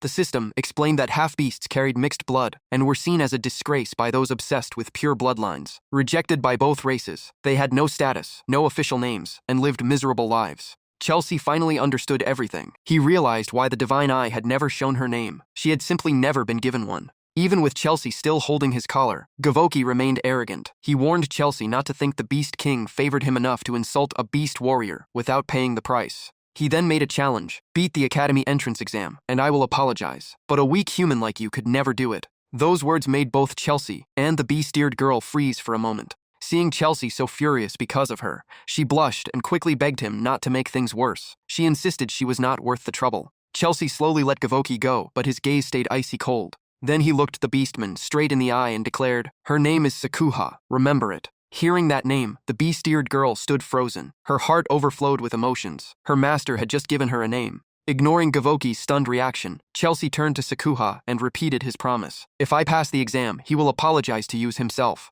After saying that, he put an arm around Sakuha's shoulder and walked away. "Come on, time to level up." The two continued through the vast green forest. Chelsea held his dagger ready, while Sakuha pointed out their target, a rare fox beastman that was perfect for starting their training. As they walked, Sakuha was still shy. She quietly asked why Chelsea had chosen the name Sakuha. Chelsea scratched his head awkwardly and admitted the name had simply come to him naturally. If you do not like it. Before he could finish, Sakuha quickly shook her hands. She said she loved the name and only wanted to know why he had chosen it. Chelsea rubbed his cheek in embarrassment and confessed that every time he was near her, he could smell the faint scent of cherry blossoms. That fragrance was why the name Sakuha felt perfect to him. Chelsea also apologized for naming her without asking. Before he finished, Sakuha rushed over, hugged him from behind, and thanked him with all her heart. Wearing the brightest smile she had ever shown, Sakuha happily repeated her new name again and again, saying she truly loved the gift. Seeing her so happy, Chelsea blushed with embarrassment and could only scratch his head with a shy smile. A while later, they arrived at the entrance of an icy cave. Chelsea took a deep breath and said, "Let's begin, Sakuha." As they stepped inside, Sakuha quietly reminded him that the dagger she had given him was extremely sharp and easy to use. Chelsea tightened his grip and judged the weapon for himself. It was not top tier, but it was far better than the crude club he had used before. He swung the dagger through the air a few times and smiled. No problem. After lifting that giant hammer, weapons like this feel incredibly light. The system displayed his status again. Chelsea was now a level 4 warrior, wearing dark spirit armor, equipped with a club, possessing the Heavenquake copy skill, and holding a combat power of 6,400. At the same time, deep inside the cave, countless glowing red eyes silently watched every step Chelsea and Sakuha took. Moments later, an entire group of muscular fox beastmen appeared before them, each radiating an intimidating presence. The system immediately analyzed them. These fox beastmen were members of the fox tribe, famous for their speed and intelligence far beyond ordinary beastmen. Anyone who underestimated them would pay dearly. Every one of them was level 5, with around 720 combat power. Chirashi stayed calm. He told Sakuha to stand back like before and simply watch, only giving advice when needed because he wanted to experience the battle himself. She obediently nodded. At that moment, the system gave another warning. If the level gap between the highest and lowest members in a party exceeded 5 levels, the entire team would receive no experience or loot after the battle. As soon as he understood the rule, Chirashi charged forward, eager to test himself against these new enemies. From behind, Sakuha kept reminding him to be careful. Fox beastmen were incredibly fast, so avoiding wide attacks was the safest choice. Chirashi rushed into the middle of the pack, slashing with his dagger, and quickly realized their speed was no joke. The fox beastmen immediately fought back. Each one formed sharp ice shards and charged at him together. Chirashi stomped the ground and activated Transcendent Body, focusing all his physical power into a single point to greatly boost his defense. The burst of pressure from the skill made the entire pack hesitate in fear. Their attacks could barely scratch him. Chirashi calmly remarked that with such low combat power, they had no chance of breaking his defense. Watching from a distance, Sakuha could not hide her admiration. In her eyes, her master truly was the one chosen by the martial god, and enemies like these were only stepping stones for his growth. It did not take long for Chirashi to wipe out the entire pack. During the fight, he realized that against fast opponents, speed mattered even more than raw strength. His experience kept rising. Looking at the dagger in his hand, Chirashi thought leveling up in this world was surprisingly easy, without the endless competition for resources, like in games with shared experience. The system updated his status. Level 4 warrior, no armor equipped, iron dagger as his weapon, Heavenquake copy skill, 6,400 combat power, and his experience bar continued to rise. Realizing how quickly he was improving, Chirashi began calculating. The strongest of those three only had about 3,900 combat power, but they were already level 12, making the level gap his biggest obstacle. He recalled the information on the 3 Fire Wolf Guild members. Ga was a level 9 warrior with 1,200 combat power, while Kalilo was a level 10 mage. The last one was Wotatsu, a level 12 warrior with an impressive 3,900 combat power. After careful thought, Chirashi concluded he was still at a disadvantage. He not only had to close the level gap, but also collect 4 more skills before he could hope to win. After clearing the Fox Beastman, Chirashi told Sakuha their next goal was reaching level 6. Then making that arrogant beastman bow his head, she quietly agreed. The two ventured deeper until they reached the lair of the Fox Beastman chief. A massive greatsword rested across the monster's back. The moment it spotted Chirashi and Sakuha, the Fox Beastman turned toward them, drooling as if it had found fresh prey. It wore a suit of armor covered in sharp spikes, and its towering body completely dwarfed Chirashi, creating an overwhelming presence. Feeling the powerful aura coming from the greatsword, Chirashi wondered if defeating the monster would make it drop the weapon. The two hid behind a large boulder to observe. Chirashi could barely take his eyes off the sword. The more he looked, the more perfect it seemed. Seeing this, Sakuha softly asked if he wanted it. Chirashi rubbed his chin and admitted he was more curious about the loot system. Sakuha explained that most equipment could drop after defeating enemies. However, the drop chance depended on the rarity of each item. If he wanted a specific reward, the best method was simply to keep fighting. She added that drop efficiency also varied by dungeon, and certain special items could increase the chance of collecting loot faster. The system immediately displayed an explanation. Drop rate was the probability of an item appearing after defeating a target. The stronger, rarer, or higher quality the item, the lower the chance. After learning how it worked, Chirashi smiled to himself. So this world even had drop rates. Everything really functioned like a real game, making the system much easier to understand. Chirashi immediately activated Eye Technique to inspect the Fox Beastman chief. The system returned the results. Dark Fox Beastman, level 7, 1500 combat power. After reading the full details, he was pleasantly surprised by how much information the system revealed. The Black Frost Radiance Greatsword had only a 6% drop rate. Chirashi sighed, realizing that even at level 6, his chances of getting it were still slim. Right then, the system sent a completely new notification, prompting Chirashi to open it at once. It was the newly unlocked exchange system. From now on, Chirashi could trade for various items by meeting certain requirements. The exchange list would expand as his level and strength increased, while older items would eventually refresh. After reading it, Chirashi fell into thought. The system clearly had many hidden mechanics, but for now, the most valuable reward was the drop rate boost ticket. The exchange menu appeared. A 30% drop rate boost ticket lasted 1 minute and increased the drop chance of all items by 30%. 3 tickets were available, requiring a total of 30 normal monsters from levels 1 to 5 to be defeated. The system counted 114 monsters defeated by Chirashi, meaning every requirement had already been met. Seeing that number, Chirashi could not hide his excitement. He quickly realized that every 30 kills earned 1 ticket, and the total seemed to carry over between both worlds. After doing the math, Chirashi discovered that using all 3 tickets at once would raise the sword's drop rate to 96%. Without hesitation, he opened the exchange menu. With a success rate that high, the weapon should drop as soon as the boss was defeated. Before long, all 3 drop rate boost tickets were in Chirashi's hands. The system confirmed the exchange, and added that since he did not yet own a shared inventory, newly obtained items could not be stored there. Chirashi turned to Sakuha and declared that he had to obtain that sword because it would make him much stronger. Seeing his determination, Sakuha cheered him on with all her heart. Tightening his grip on the dagger, Chirashi took his battle stance and reminded Sakuha to watch carefully and guide him whenever necessary. On the other side, the Fox Beastman chief also sensed the approaching threat. Its glowing red eyes filled with killing intent as it opened its fanged mouth and let out a deafening roar. Seconds later, the monster drew the massive sword from its back and unleashed a powerful slash at Chirashi. He instantly leaped away from the blade. Seeing shards of ice appear after the swing, Chirashi immediately realized the weapon carried the ice attribute. Sakuha explained that the Dark Fox Beastman was not only fast but also incredibly powerful. Its ice sword could slow movement and drain vitality with every hit, so the best strategy was to strike its weak points and end the fight quickly. Her reminder made Chirashi remember its elemental weakness. Dark Fox Beastman feared fire, so coating his weapon with fire oil would give him the advantage. The moment he applied the oil, the blade burst into flames. Staring at his opponent, Chirashi declared, "Let's see whether your ice or my fire is stronger." The system displayed a note about fire oil. It was a mixture made from tree resin and a special fruit. Once applied to a weapon, it granted the fire attribute and ignited automatically upon contact with air, making it a common tool among adventurers. Carrying his blazing dagger, Chirashi charged before the Fox Beastman had time to react. He delivered a heavy downward slash, while the monster hurriedly blocked it with its ice sword. From behind, Sakuha kept giving directions. The Fox Beastman's weak spots were its neck and underarm, so he should focus all his attacks there. After a fierce exchange, Chirashi finally found the perfect chance to counterattack. He burst forward at full speed and shouted, "Now is the time." His decisive slash tore through the air, and blood sprayed everywhere. The Fox Beastman's arm was severed instantly. It screamed in agony as its health bar dropped by nearly 1/6.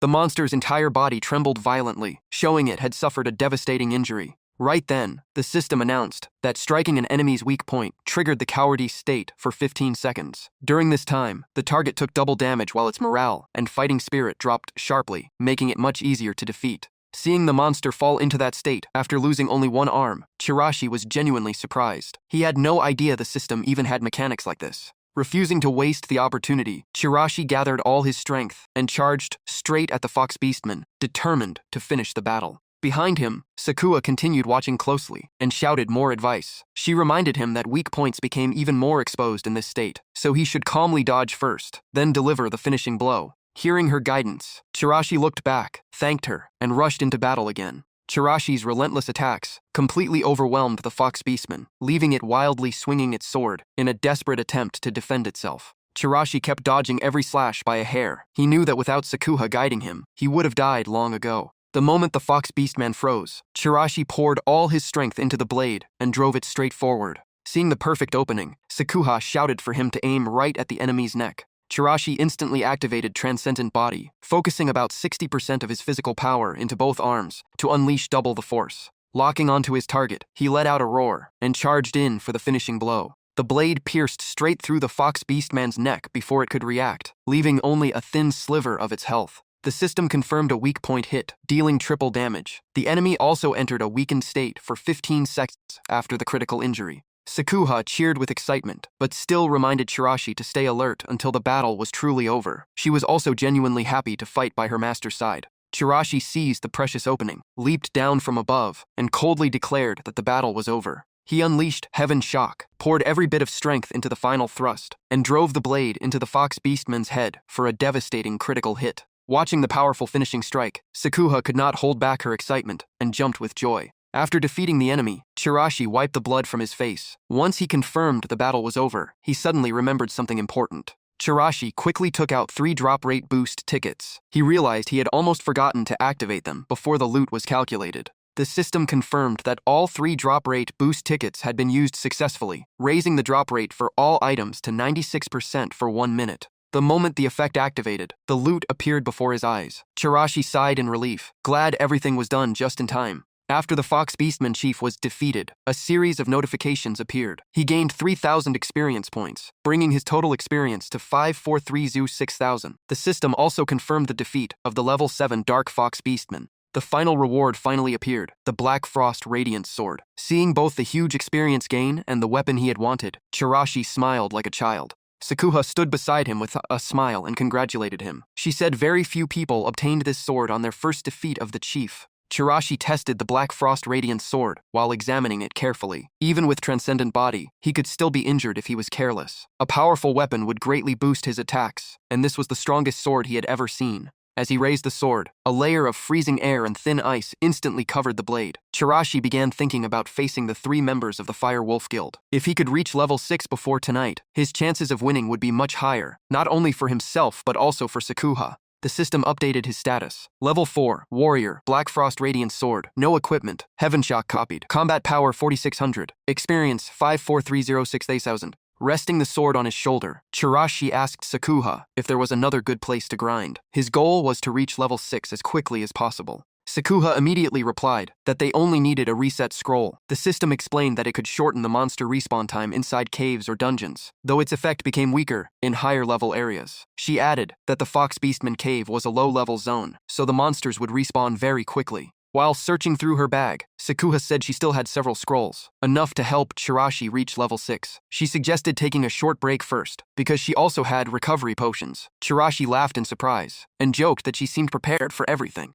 After leaving the cave once again, Sakuha took out a dungeon reset scroll and calmly prepared to activate it. As soon as she used it, the system announced that the reset had taken effect, and the entire cave had returned to its original state. Chirashi carried the sword on his shoulder and took the lead, filled with determination. He clearly did not want to waste another second. The two entered the cave again. Chirashi cut down the Fox Beastman with one slash after another, and could not help admiring how powerful the Frost Radiance sword was. Its freezing effect even slowed its targets. Sakuha explained that every weapon possessed its own unique ability, and he would surely discover even stronger ones in the future. After every Fox Beastman in the outer area was eliminated, the status screen appeared. Level 4, Warrior, no equipment, copied skill Heaven Shock, Frost Radiance Sword, combat power 4600, experience 55606,000. Charging deeper into the cave, Chirashi fought while thinking about the weapon taken from the Beastman chief and stored in Yi City. Right now he could only control it for about 1 second, but once he mastered it, its power would be terrifying.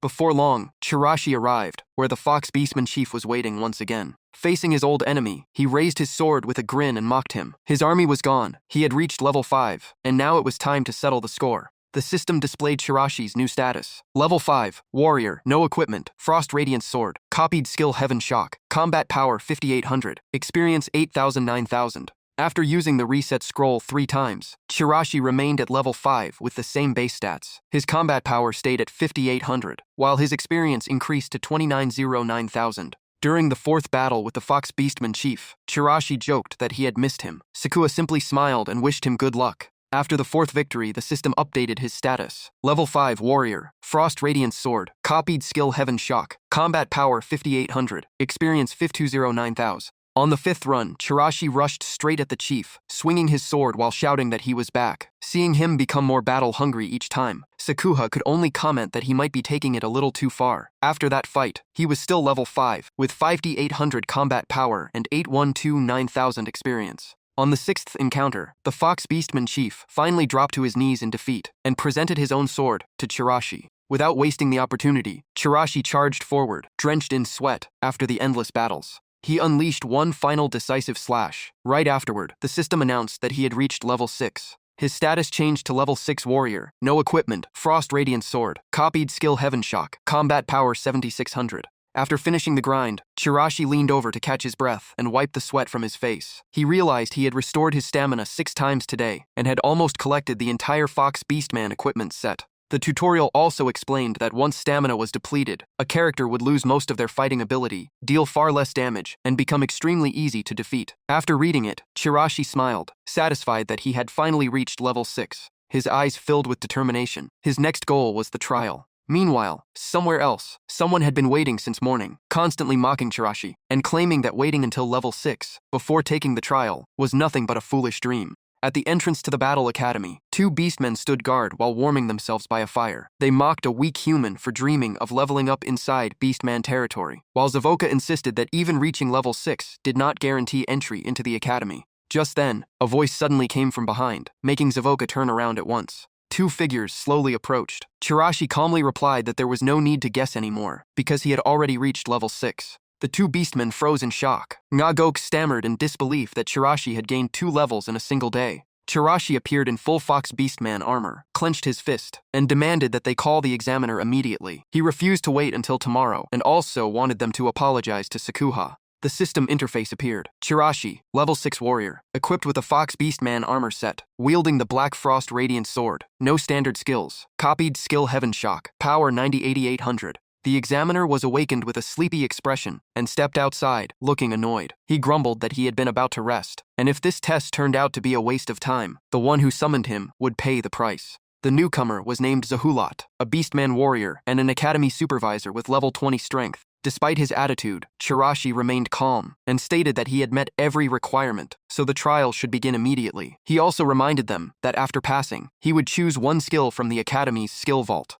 The system explained that every battle academy stored skill scrolls. Anyone who passed the trial could choose one scroll. The quality and size of each academy varied, but this rule applied to every race. Zahulat only sneered with contempt, saying that reaching level 6 did not necessarily mean he was qualified to pass the trial. At that moment, Javelka leaned over and whispered something to Zahulat. After hearing it, his eyes widened into disbelief, because he could not believe someone had gone from level 4 to level 6 in less than a day. As they continued dragging things out, Chirashi grew impatient. He loudly demanded that they stop avoiding the challenge, and reminded them that if he passed, they had to publicly apologize to Sakua, because Beastman warriors were not allowed to break their promises. Although he was clearly unhappy about it, Javelki finally agreed, but he still asked where Chirashi's confidence came from. Zahulat stopped Javelka and looked at Chirashi with interest. He accepted the challenge, but mocked the idea of a human passing a Beastman trial. Soon, the group entered the testing grounds. The examiner, Ubzian, sat cross-legged and explained that Beastmen valued strength above all else, so the trial would be based entirely on raw power.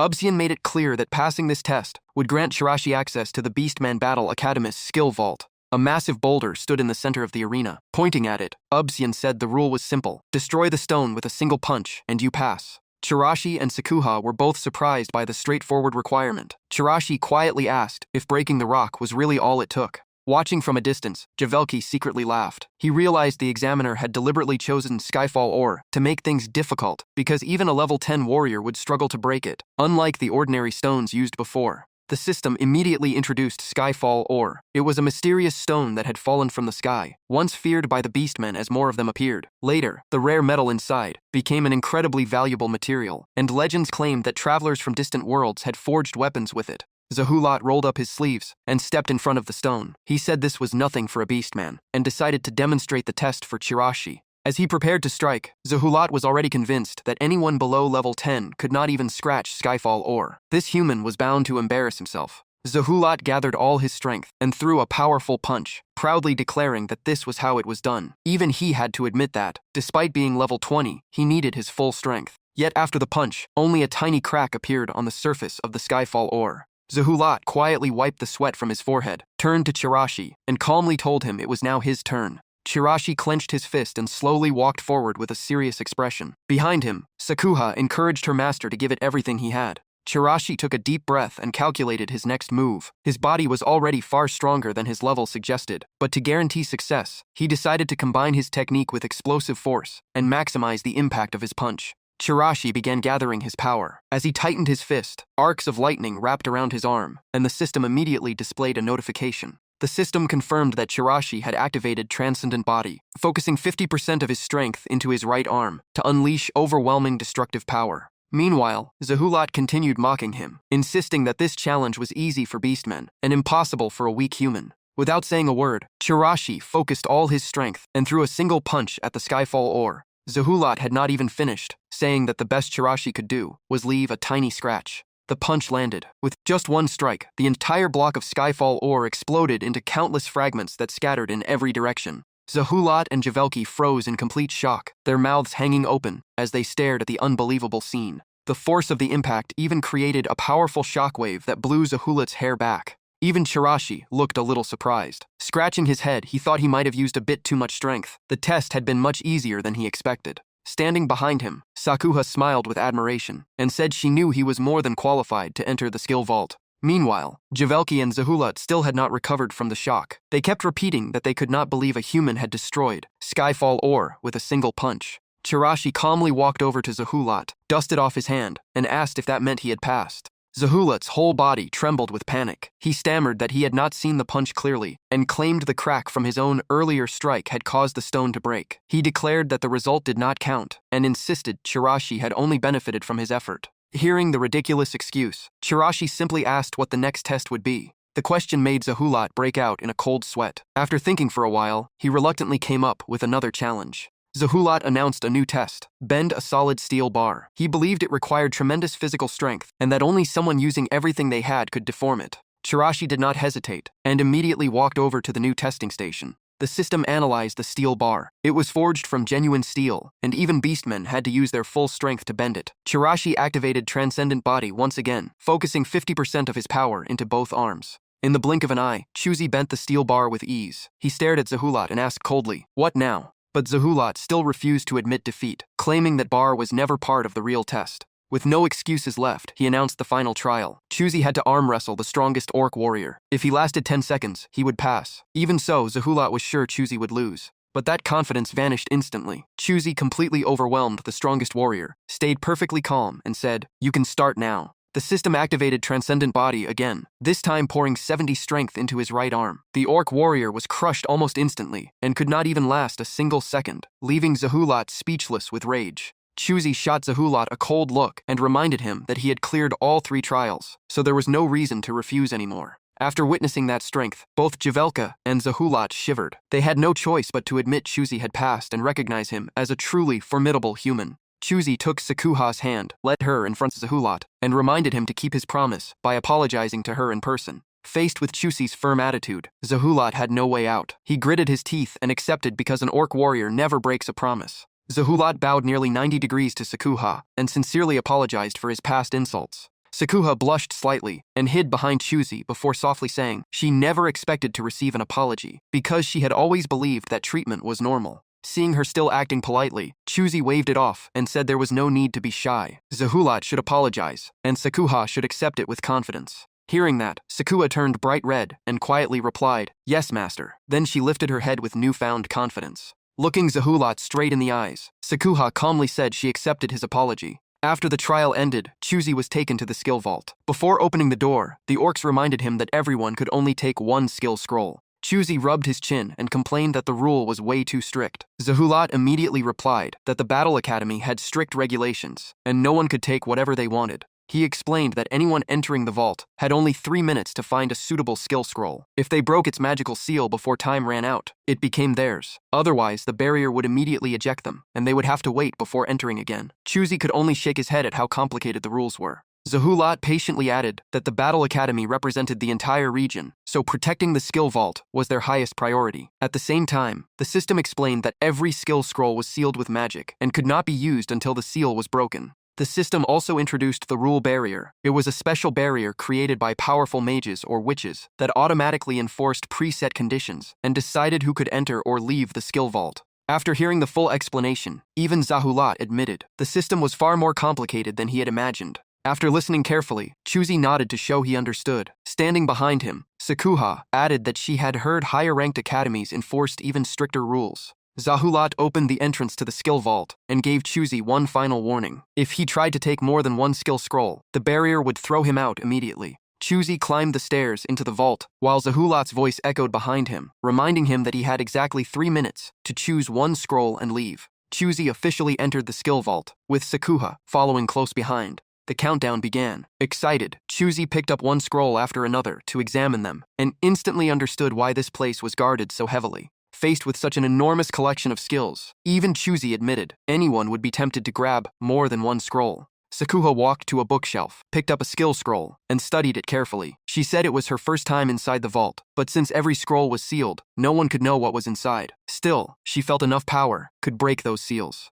Chuzi also examined each scroll seriously. At first, he planned to use copy mastery, but it was hard to tell which skill was truly worth taking. Besides, he worried that using copy mastery would be inconvenient, especially since Sakuha might not be able to help. Right then, the system explained that the skill worked by touching the target's heart and selecting any one of their abilities to copy.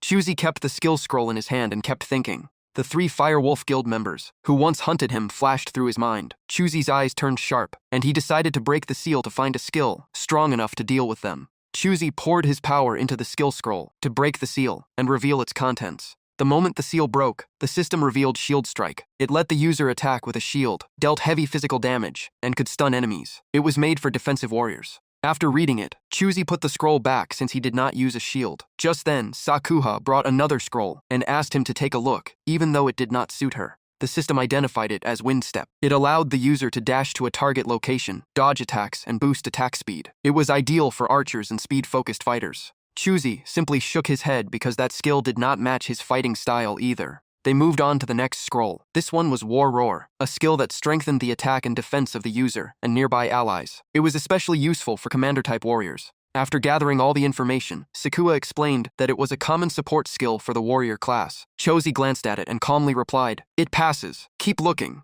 The countdown had only 2 minutes left. In a panic, Chuzi grabbed a random skill book, but it did not suit him at all. Sakuha quickly suggested, "Master, why not try counterattack?" He immediately searched for that scroll. The system displayed counterattack. It could reflect physical attacks for a limited time, and even return status effects. It was best for counter-focused warriors and advanced warrior classes. After reading the description, Chuzi rested his chin on his hand and admitted that the skill looked quite useful. Having found his first decent option, he kept it as a serious candidate. Sakuha brought several more skill books. Chuzi skimmed through each one and rejected them all. Some were too complicated, while others like Charm were completely unsuitable. Time kept running out, making Sakuha even more anxious. When he spotted a book called Passion Surge, Chuzi curiously asked what kind of skill could possibly have such a strange name. Sakuha could only sigh in disappointment, because they still had not found the perfect skill for her master. With only 1 minute left, Chuzi suddenly came up with a bold idea. If he could destroy the seals, he could read every skill scroll at once. This time he would use brute force.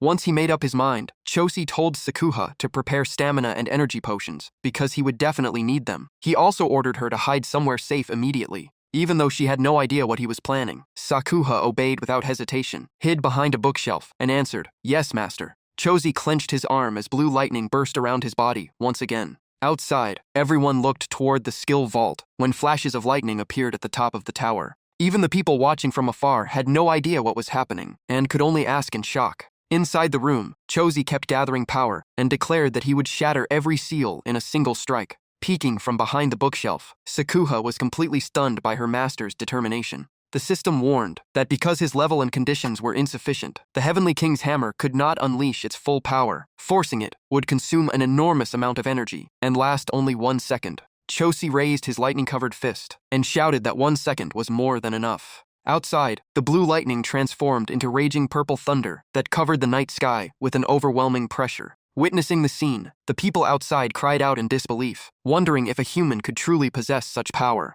Inside the vault, Chosi gripped the Heavenly King's hammer tightly. His eyes glowed crimson while thick dust filled the entire room. Watching from a distance, Sakuha was left speechless. She would never have believed it if she had not seen it herself. Once everything was ready, the system confirmed that the Heavenly King's hammer had been activated, with exactly 1 second remaining. Without wasting a single moment, Chosi swung the Heavenly King's hammer down with all his strength, determined to shatter every skill scroll seal in one blow. At the top of the tower, all the lightning suddenly vanished, replaced by a brilliant pillar of light. Inside the vault, Chosi's devastating strike shattered the ground beneath him. Waves of energy, with different intensities, spread across the entire room. Every seal on every skill scroll was broken, allowing Chosi to inspect them all at once. Watching every seal disappear together, Sakuha could only stare in disbelief and whisper that every skill book had been unlocked. The system announced that the Heavenly King's hammer had deactivated. Chosi dropped to one knee, clutching his injured arm, but smiled because he had succeeded. Only about 50 seconds remained.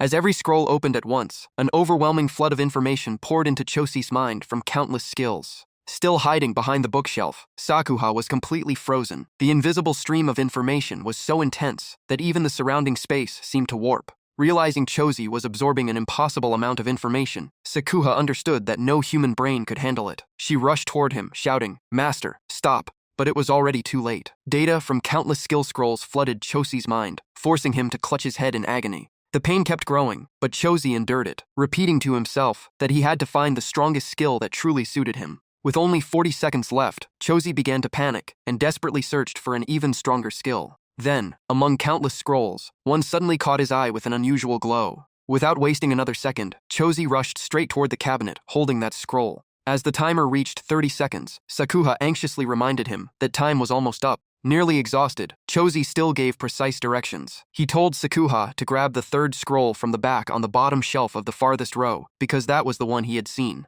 Sakuha instantly leaped into the air and followed his instructions. She quickly found the exact spot. The third scroll on the bottom shelf of the last row was the target, and only 20 seconds remained. But the moment she picked it up, Sakuha froze. It was nothing more than a torn and battered scroll, nothing like a priceless secret manual. The system explained that it was an incomplete skill scroll. Its missing sections had to be collected before its full power could be used. Since it was incomplete, its strength was greatly reduced, which was why almost no one chose to learn it. With no time to hesitate, Sakuha brought the scroll back and nervously asked Chosi if he was really sure, because it was only a fragmented skill. She quickly stored the scroll and urged Chosi to leave the room immediately before time ran out. With only 10 seconds left, Chosi forced himself to stand, carried Sakuha in his arms, and insisted he still had enough strength to run out. He then activated the system once more. The system raised Extraordinary Body to level 50, focused all its power into his legs for an explosive burst of speed, and warned that his body would endure tremendous strain.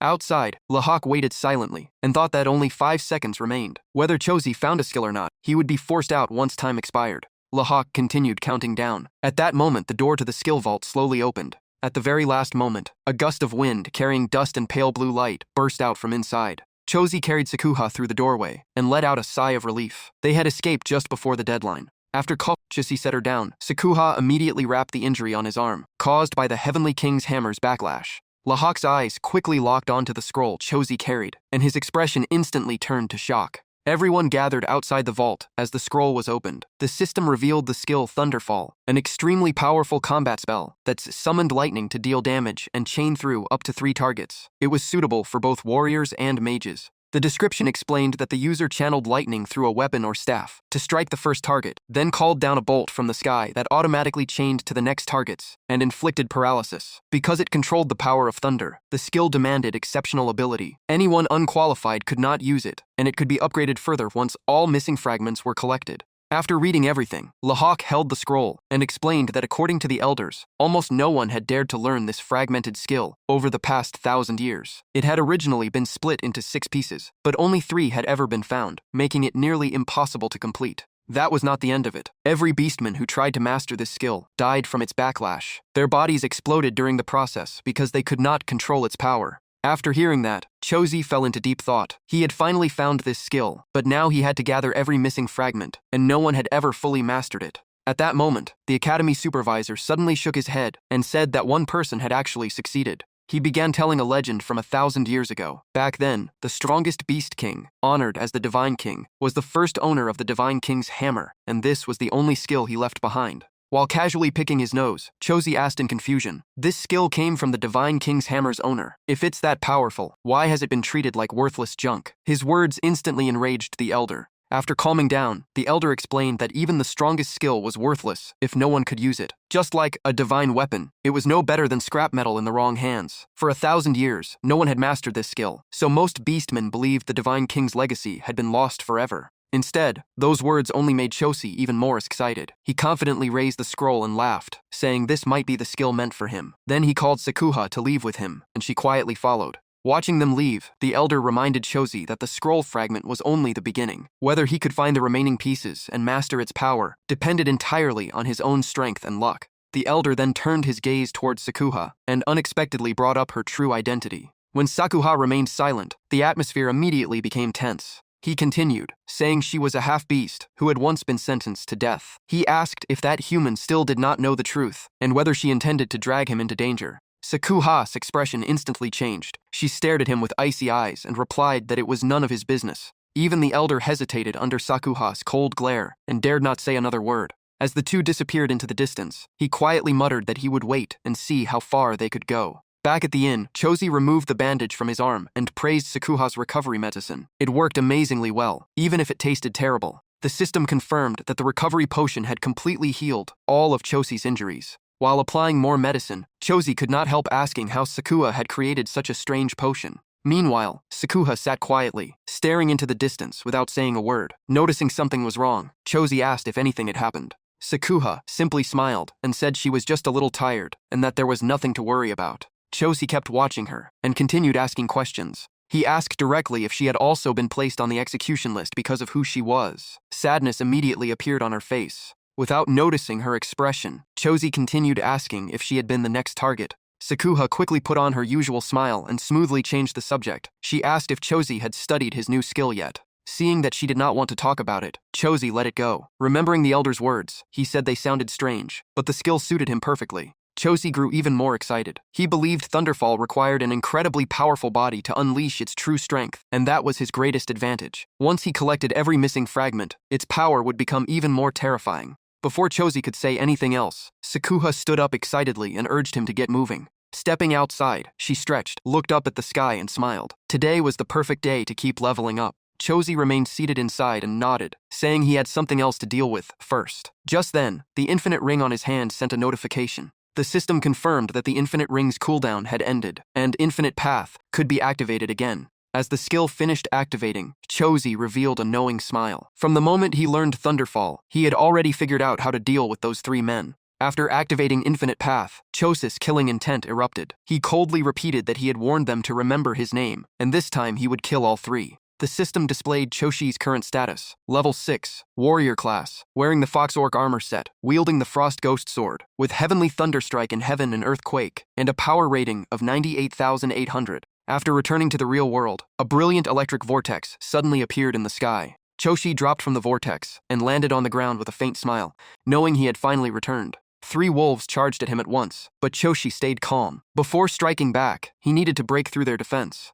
As he watched his enemies, he remembered the new skill required the right weapon. Luckily, the Sacred Vault was still available. Choshi immediately opened the Sacred Vault and pulled out a weapon. The system confirmed the vault had activated, and the item was successfully retrieved. Gripping the frost-covered sword tightly, Choshi's eyes turned razor-sharp. He believed this new skill would not disappoint him. The system window appeared again. Chihiro drew the Black Frost Radiant Sword. 2 remained, and only 1 storage slot was left. The moment the sword appeared, Chihiro tightened his grip on his staff and stared in shock. The blade had clearly come from another dimension. Guy's eyes filled with greed. He was certain it was a storage-type artifact, and the sword itself was incredibly valuable. He wanted both no matter what. Tasu quickly stopped his teammates. Kill the kid first. They could split the loot afterward. Chihiro gripped his sword and stared coldly at the 3 enemies. You were the ones who attacked first. As soon as he finished speaking, he raised the sword high. A massive surge of energy erupted, cracking the ground beneath his feet. Chihiro was horrified. Was this really a warrior? What was this terrifying aura? Chihiro pointed his sword at them. A violent storm burst forth, and overwhelming pressure covered the entire area. The next moment, a brilliant bolt of lightning shot straight into the sky. The 3 members of the Lazy Wolf Guild turned pale and froze in terror. Chihiro unleashed Heavenly Thunderstrike. Countless lightning bolts crashed down on all 3 enemies. Agonized screams echoed across the battlefield. The system explained the skill, Heavenly Thunderstrike. While wielding a staff or weapon, the user summons the power of the heavens. After hitting one target, the lightning chains to nearby enemies and inflicts paralysis. Under the endless lightning storm, all 3 lost the ability to move. Tasu cried out in horror, wondering how the kid could use such advanced magic. Guy dropped to his knees, trembling as he admitted he could not move. From above, Chihiro looked down without emotion. Both his body and his sword were wrapped in crackling lightning. Chihiro was also paralyzed. As he searched inside his robe with trembling hands, he realized he had completely misjudged his opponent. This man was nothing like before. Escape was his only chance. Tasu struggled to raise his hand and desperately begged for mercy. Before he could finish, Chihiro cut him clean in half with a single slash. Staring at the corpse with burning hatred, Chihiro replied coldly, "You wanted to kill me, and now you want mercy? Keep dreaming." Seeing Tasu die before his eyes, Guy screamed in panic before he could finish begging. Chihiro ended him with another slash. Big talkers belong in hell. Now only Chihiro remained, kneeling in despair. He knew there was no chance Chihiro would spare him. After dealing with the other 2, Chihiro slowly walked toward Chihiro. As Chihiro approached, Chihiro's entire body trembled uncontrollably. Suddenly, Chihiro sprang to his feet and shouted, "You think I will just accept death?" He instantly threw a sticky bomb at Chihiro, and the system displayed its information. Sticky bomb. Once attached to a target, it explodes when activated with magic. Though small, it has devastating power. It is extremely rare and incredibly expensive. The bomb flew toward Chihiro. He blocked it with his sword, but it instantly stuck to the blade. Chihiro poured all his mana into the bomb. Veins bulged across his body as he roared, "Die! Explode!" A deafening explosion shook the battlefield. The shockwave swept away everything nearby, covering the area in a sea of dust. Using his staff to stand, Chihiro burst into mad laughter. He bragged that those bombs cost as much as an entire house. Even a level 12 hero would be injured. If Chihiro was only level 10, he had to be dead. Staring into the flames, Chihiro sneered, "You were far too inexperienced to challenge us." As the smoke slowly cleared, Chihiro searched through the ruins. But when he saw Chihiro still standing there, completely unharmed, he was so terrified that he could not speak. Chihiro could only mutter, "Impossible," as Chihiro's voice echoed from the sea of flames. "What kind of power is this?" The system displayed another message. Without the transcendent body, that attack would have been fatal. Chihiro finally emerged, wearing the fully activated Dream Spirit armor. Its overwhelming aura alone cracked the ground beneath him, sending rocks flying everywhere. Chihiro charged forward with glowing red eyes. The dark Dream Spirit armor and the transcendent body were both fully activated. Determined to wipe out every last enemy, Choshi dashed forward at lightning speed and killed Chihiro in an instant. After finishing his opponent, blood still stained his armor. Choshi immediately decided he would not spare the other 3 either. Picking up the sword that had been knocked to the ground, Choshi spoke coldly, "How could I let members of the Mad Wind organization walk away alive?" Looking at the bodies scattered before him, he calmly admitted it all happened because he was still too weak. Just then, Choshi noticed a pouch on Cardigalot's body. Curious, he crouched down to inspect it. As he searched through the contents, he sighed. This world truly belonged to the strong. Choshi pulled a ring from the pouch. He immediately lit up when he realized it was a storage ring. The system explained that the ring was forged from special materials and created a private storage space. Its capacity depended on the ring's rank, rarity, and material. An ordinary one could hold about the size of a small room, while top-tier rings could contain an entire mountain. Even the lowest-grade version was an incredibly valuable item. Without hesitation, Choshi put on the ring and cheered with excitement. "I actually found a storage ring." This was a huge score. The system continued with instructions. Simply channel mana into the ring to open its storage space or store items inside. Once the ring recognizes its owner, only that person can use it until death or until the bond is broken. Staring at the ring, Choshi muttered that even ordinary heroes could rarely afford such a precious and rare item. With that thought, he decided to test it immediately.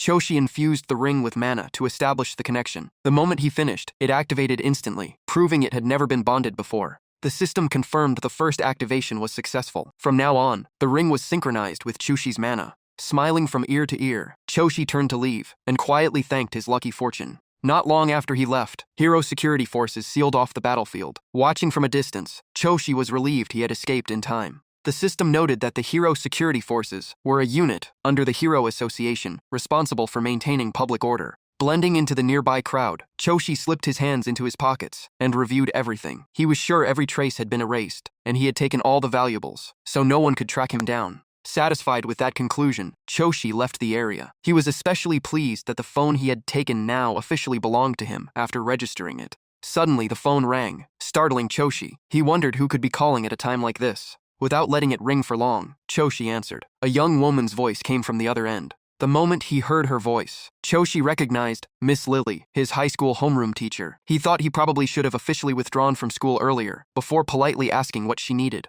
Calling from the school office, Miss Lily gently reminded him that winter break had ended over a week ago, yet he still had not returned. She understood he wanted to quit because of his younger sister and financial struggles, but she truly did not want to see one of her students give up on school. Choshi sincerely thanked her for her kindness, but explained that money was not the only reason. Memories of being constantly bullied at school came flooding back, and he admitted he had always hated that place. Even so, Miss Lily patiently encouraged him, saying that continuing his education was the only way to change his future. She even promised to help with his tuition, so he would not have to carry the burden alone. She hoped he would find the courage to return to school tomorrow, for both his own future and his little sister's. Choshi wanted to tell her the truth but stopped himself. He realized Miss Lily still had no idea he had become a hero, and she was one of the very few people who had genuinely cared about him. With complete sincerity, Miss Lily encouraged him once more. Choshi, you have always been a strong young man. Do not run away from hardship. Keep studying, and I will do everything I can to help you build a better future for yourself and your sister.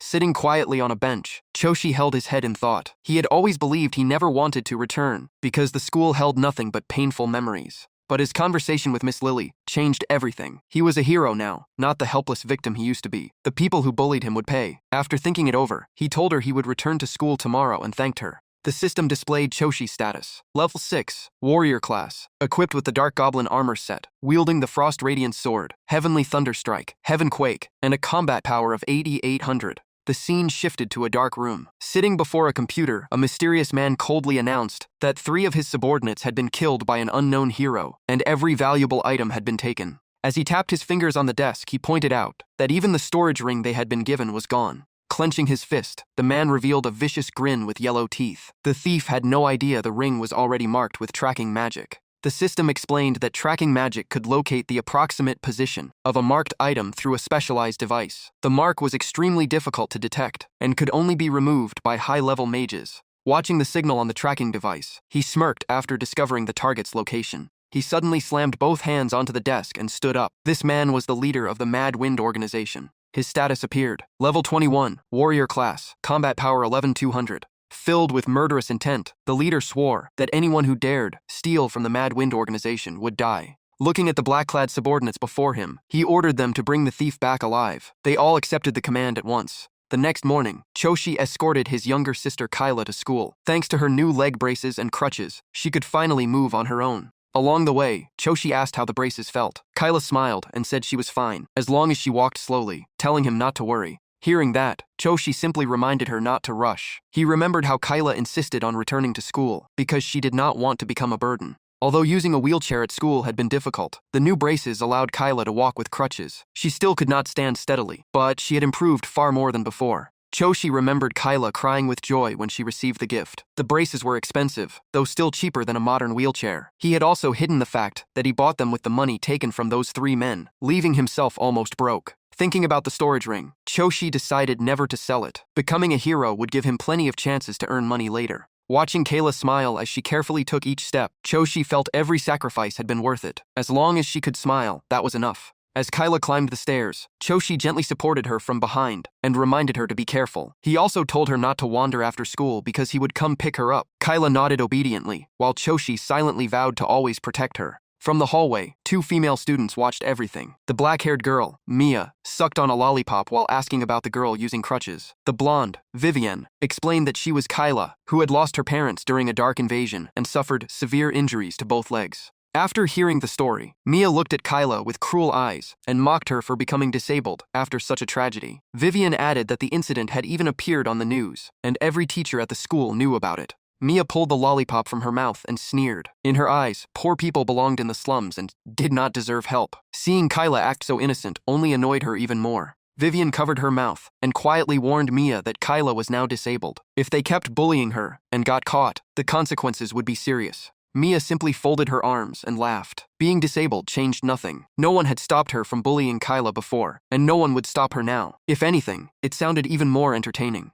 Walking away with both hands behind her back, Mia told Vivienne to follow, because she was on her way to meet her boyfriend. Inside the vice principal's office, the man behind the desk said, Choshi should be grateful to Miss Lily. Without her pleading on his behalf, he would never have been allowed to return. Leaning back in his chair and rubbing his large belly, the vice principal scolded Choshi for neglecting his studies for so long and asked whether he still considered this place a school. Sensing the tense atmosphere, Miss Lily quickly stepped in to explain that Choshi had special circumstances. She had already guided him, his tuition had been paid, and she would help him complete the required credits. QC scratched his head in embarrassment, then bowed to thank both the vice principal and Lily for helping him. After leaving the office, QC walked beside his homeroom teacher and quietly apologized for causing her so much trouble. As they disappeared down the hallway, the vice principal kept watching. His eyes were never on QC, they stayed locked on Lily. Stroking his chin with a scheming grin, he gave in to dark thoughts. He did not care about the students. The only one he wanted was Lily, and he believed he was the only man worthy of her. On the way back, Lily told him she had already paid Kayla's tuition, so the siblings did not need to worry. She reminded them they were both strong children. QC sincerely apologized for troubling her and promised to repay every cent.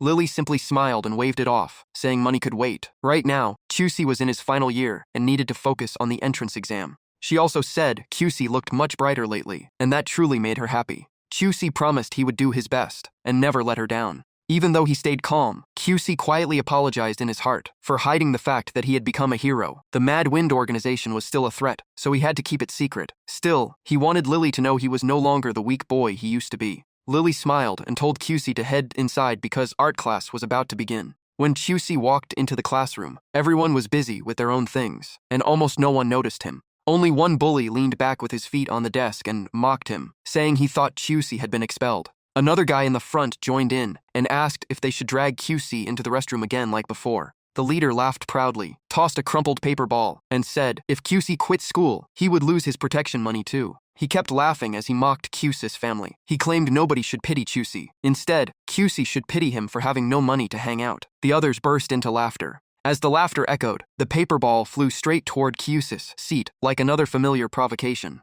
QC did not move or even turn around. With one simple motion, he raised his hand and caught the paper ball in mid-air. The bullies froze. Seiyu could barely speak as he stared in disbelief at QC's speed. QC stayed calm and said nothing. After a moment, he turned to them and coldly told them to meet him in the restroom. The leader clenched his fists in rage. He could not believe QC dared challenge him and immediately decided to teach him a lesson. Soon the bell rang to end the class. Outside the restroom, one of the lackeys blocked everyone, claiming someone was inside so nobody could enter. Inside, the leader sneered at Chusi and brought up his after-school janitor job. Chusi stood there in silence with both fists tightly clenched. With both hands in his pockets, the leader demanded the usual protection money. The guy behind him also held out his hand and warned Chusi to pay up or suffer the consequences. Chusi slowly raised his head, his eyes turning ice cold. He answered with only 2 words. So what? His response stunned the whole group. Nobody expected this, and they all froze. Wai's face turned bright red with anger as he clenched his fist and swore he would beat Chusi down.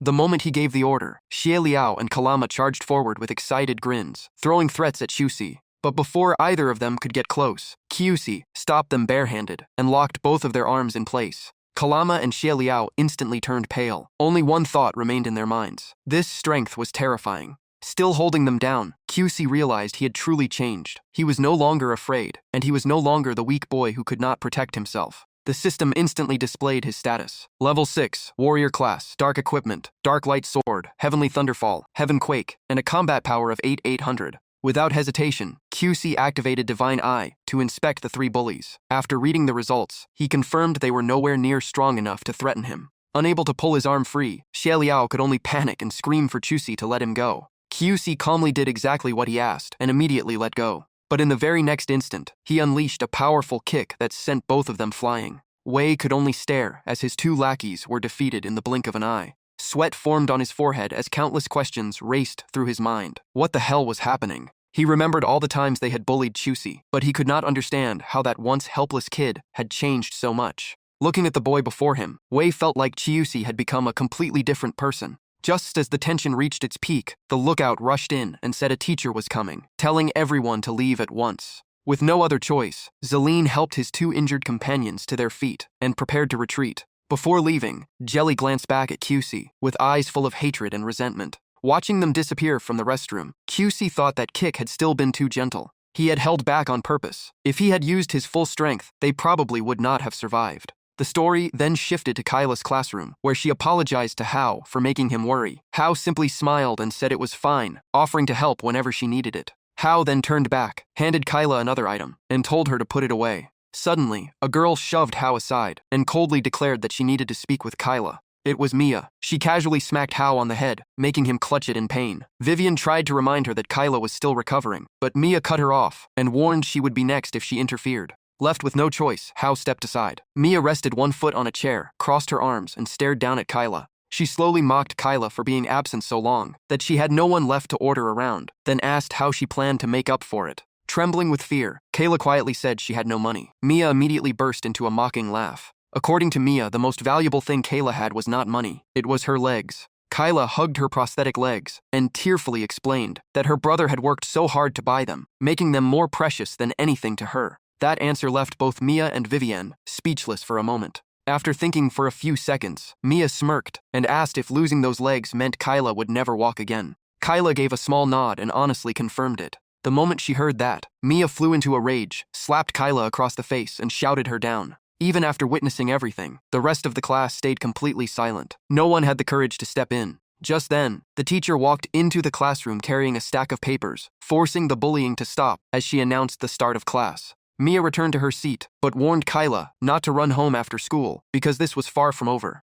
At the front of the room, the teacher opened the textbook and began the lesson as usual. Throughout the class, Kyla kept her head down in fear, secretly planning to leave through the back gate after school to avoid Mia and keep her brother out of trouble. The scene then shifted back to Kyusa's classroom. The teacher closed the book, announced that class was over, and reminded everyone to stay safe on the way home. Right after that, the class president stood up and gave the dismissal command, and the whole class rose together. Everyone thanked the teacher in unison. As the students packed up to leave, Lily asked Kyusi to stay behind for a private talk. Kyusi walked over obediently. Lily smiled warmly and asked if he had adjusted after returning to school. She gently asked if there was anything he needed help with. Kyusi smiled reassuringly, said he was doing fine, and thanked her for caring. Hearing that, Lily finally relaxed. She reminded him that if anyone bullied him again, he should tell her instead of suffering in silence. Kyusi firmly assured her that he was really fine, and thanked her once again. Seeing how determined he was, Lily smiled, told him to come to her if he ever needed anything, and reminded him to head home early. Kyusi watched her leave and waved goodbye. As soon as she was gone, someone called Kyusi's name from behind. Turning around, he recognized Xie Liao. With his arms crossed and sweat still on his forehead, he slowly walked over. Xie Liao acted apologetic, saying he wanted to apologize for what happened in the restroom, and invited Kyusi somewhere else to talk. Slinging his backpack over one shoulder, Kyusi followed while asking where they were going. Xie Liao simply replied, "Just up ahead." He kept insisting they move somewhere else, so he could apologize. Leading the way, Xie Liao flashed a scheming smile and motioned for Chirsi to follow. The moment they reached a blind corner, a thug with a club jumped out to ambush him. The whole group rushed Chirsi and swung their clubs without mercy. Xie Liao quickly backed away with a sinister grin on his face. He even warned them not to hit too hard, while Chirsi calmly raised his hands to block every strike. At the same time, he activated the system, used the transcendent body, and focused 30% of his power into both arms. Watching the wooden clubs shatter against Chirsi, Xie Liao collapsed in terror, unable to believe what he saw. Chirsi brushed the dirt from his cheek and coldly said he knew it was a trap, but never expected Xie Liao to be this pathetic. The system displayed Chirsi's status again. Level 6, Warrior Class, Dark Armor, Dark Light Sword, Heavenly Thunderfall, Heaven Quake, and 8800 combat power. Fueled by anger, Chirsi unleashed a brutal kick that sent Xie Liao flying. His screams of pain and panic echoed through the hallway. Seeing their leader sent flying, the others charged in and surrounded Chirsi while shouting. Chirsi dodged every attack with ease and answered with a devastating Heavenfall kick. One strike was all it took to leave Kalama unconscious, with foam pouring from his mouth. Chirsi stared at them coldly and mocked them for never learning their lesson. Xie Liao stubbornly grabbed a club and rushed in again, screaming that he would kill Chirsi. Chirsi calmly replied that if they were not at school, Xie Liao would already be dead. Charging forward, Xie Liao suddenly froze as Chirsi's pressure overwhelmed him, and fear filled his heart. Trembling, he realized he was truly afraid of Chirsi. At that moment, Chirsi slowly raised his hand and said it was bedtime.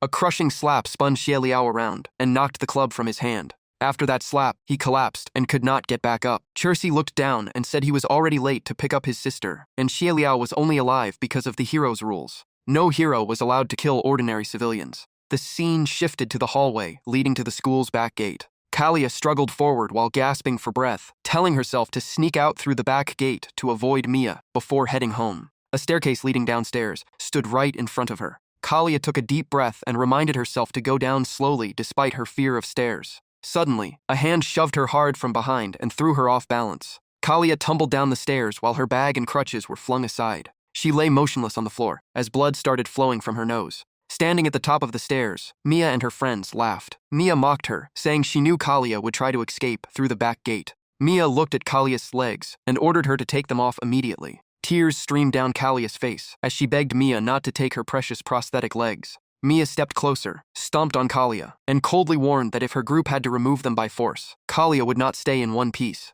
Meanwhile, at the front gate, Chelsea was still waiting for his sister, but she never showed up. Her classmates had said Kalia left long ago. Just then, someone called out from behind, making him turn around. It was Hao. She confirmed Chelsea was Kalia's brother, and when he asked where Kalia was, he explained they had planned to go home together. Hao hesitated before saying Kalia might have gone to the back gate and urged him to check there. Chelsea immediately slung his bag over his shoulder and hurried down the hallway toward the back gate. The more he thought about it, the more something felt terribly wrong. Hao's worried expression made Chelsea realize she was hiding something, out of fear. No matter what, finding Kalia was the only thing that mattered now. Reaching the staircase to the back gate, Chelsea told himself this was the only way down. Kalia had to be somewhere along this path. But in the next instant, the sight before him left Chelsea frozen. Kalia was kneeling on the ground, covered in injuries, with blood staining her clothes. Without wasting another second, Chelsea rushed straight to his sister. Seeing her brother arrive, Kalia quietly brushed her hair aside. She forced a weak smile and softly asked why he was here. Nothing. He immediately activated the system and used Divine Eye to analyze every injury on Kalia's body. Kalia still insisted she had only fallen down the stairs, but Divine Eye revealed the truth. Her forehead had been punched, her cheeks were swollen from repeated slaps, her arms were covered in bruises from pinching, and her stomach and waist showed signs of internal injuries from kicks. The system confirmed the target was covered in bruises. Chelsea clenched his fists and calmly asked if she had really just fallen. The thought of his sister being abused made Chelsea's heart ache. Kalia forced a smile, brushed back her hair, and blamed herself for being so clumsy that she could not even walk down the stairs without breaking her crutches. Then she apologized to him. Chelsea stayed silent. He simply knelt down and adjusted his sister's school bag. Kalia softly said she never wanted to become a burden to him. Holding back tears, she added that her crutches were broken, so she could not even stand on her own anymore. After setting her bag aside, Chelsea smiled and told her they were family, so she could never be a burden. He said the fall must have hurt badly. Kalia quickly grabbed his hand and shook her head, saying she was fine.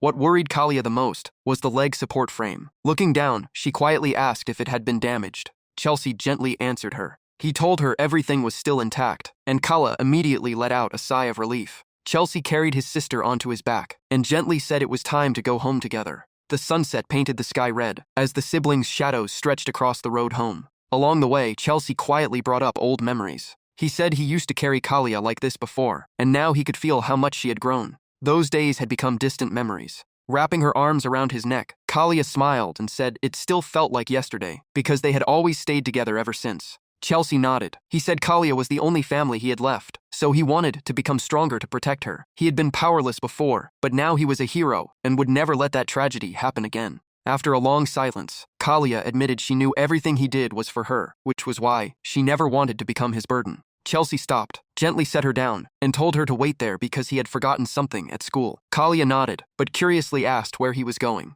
Chelsea put his bag over his shoulder, looked at his sister, and simply said he had left something behind at school before walking away. As he walked off, Chelsea straightened his tie, and the look in his eyes completely changed. Inside a classroom, Mia and her group laughed as they proudly talked about kicking Kalia even harder because she tried to protect the support frame on her leg. Sitting arrogantly on a desk, Mia complained that she had failed to steal the frame and vowed to take it next time and sell it for money. Sitting across from Mia was Billy, a Class 36 student, and her boyfriend. Hearing about the leg frame, he sneered and promised he would take it himself tomorrow. Vivienne sucked on a lollipop while bringing up Chelsea. She had heard Kalia's brother had returned to school after dropping out to work as a janitor, and she wondered if he was worth worrying about. Mia burst into laughter. She mocked a janitor and his disabled sister, saying they only ruined the school's reputation and should both be expelled. Vivienne added that before Kalia injured her leg, she had been one of the school's brightest students. Many boys liked her because she was beautiful, smart, and stylish. Hearing that, Billy grinned and said he wanted to meet the girl everyone kept praising.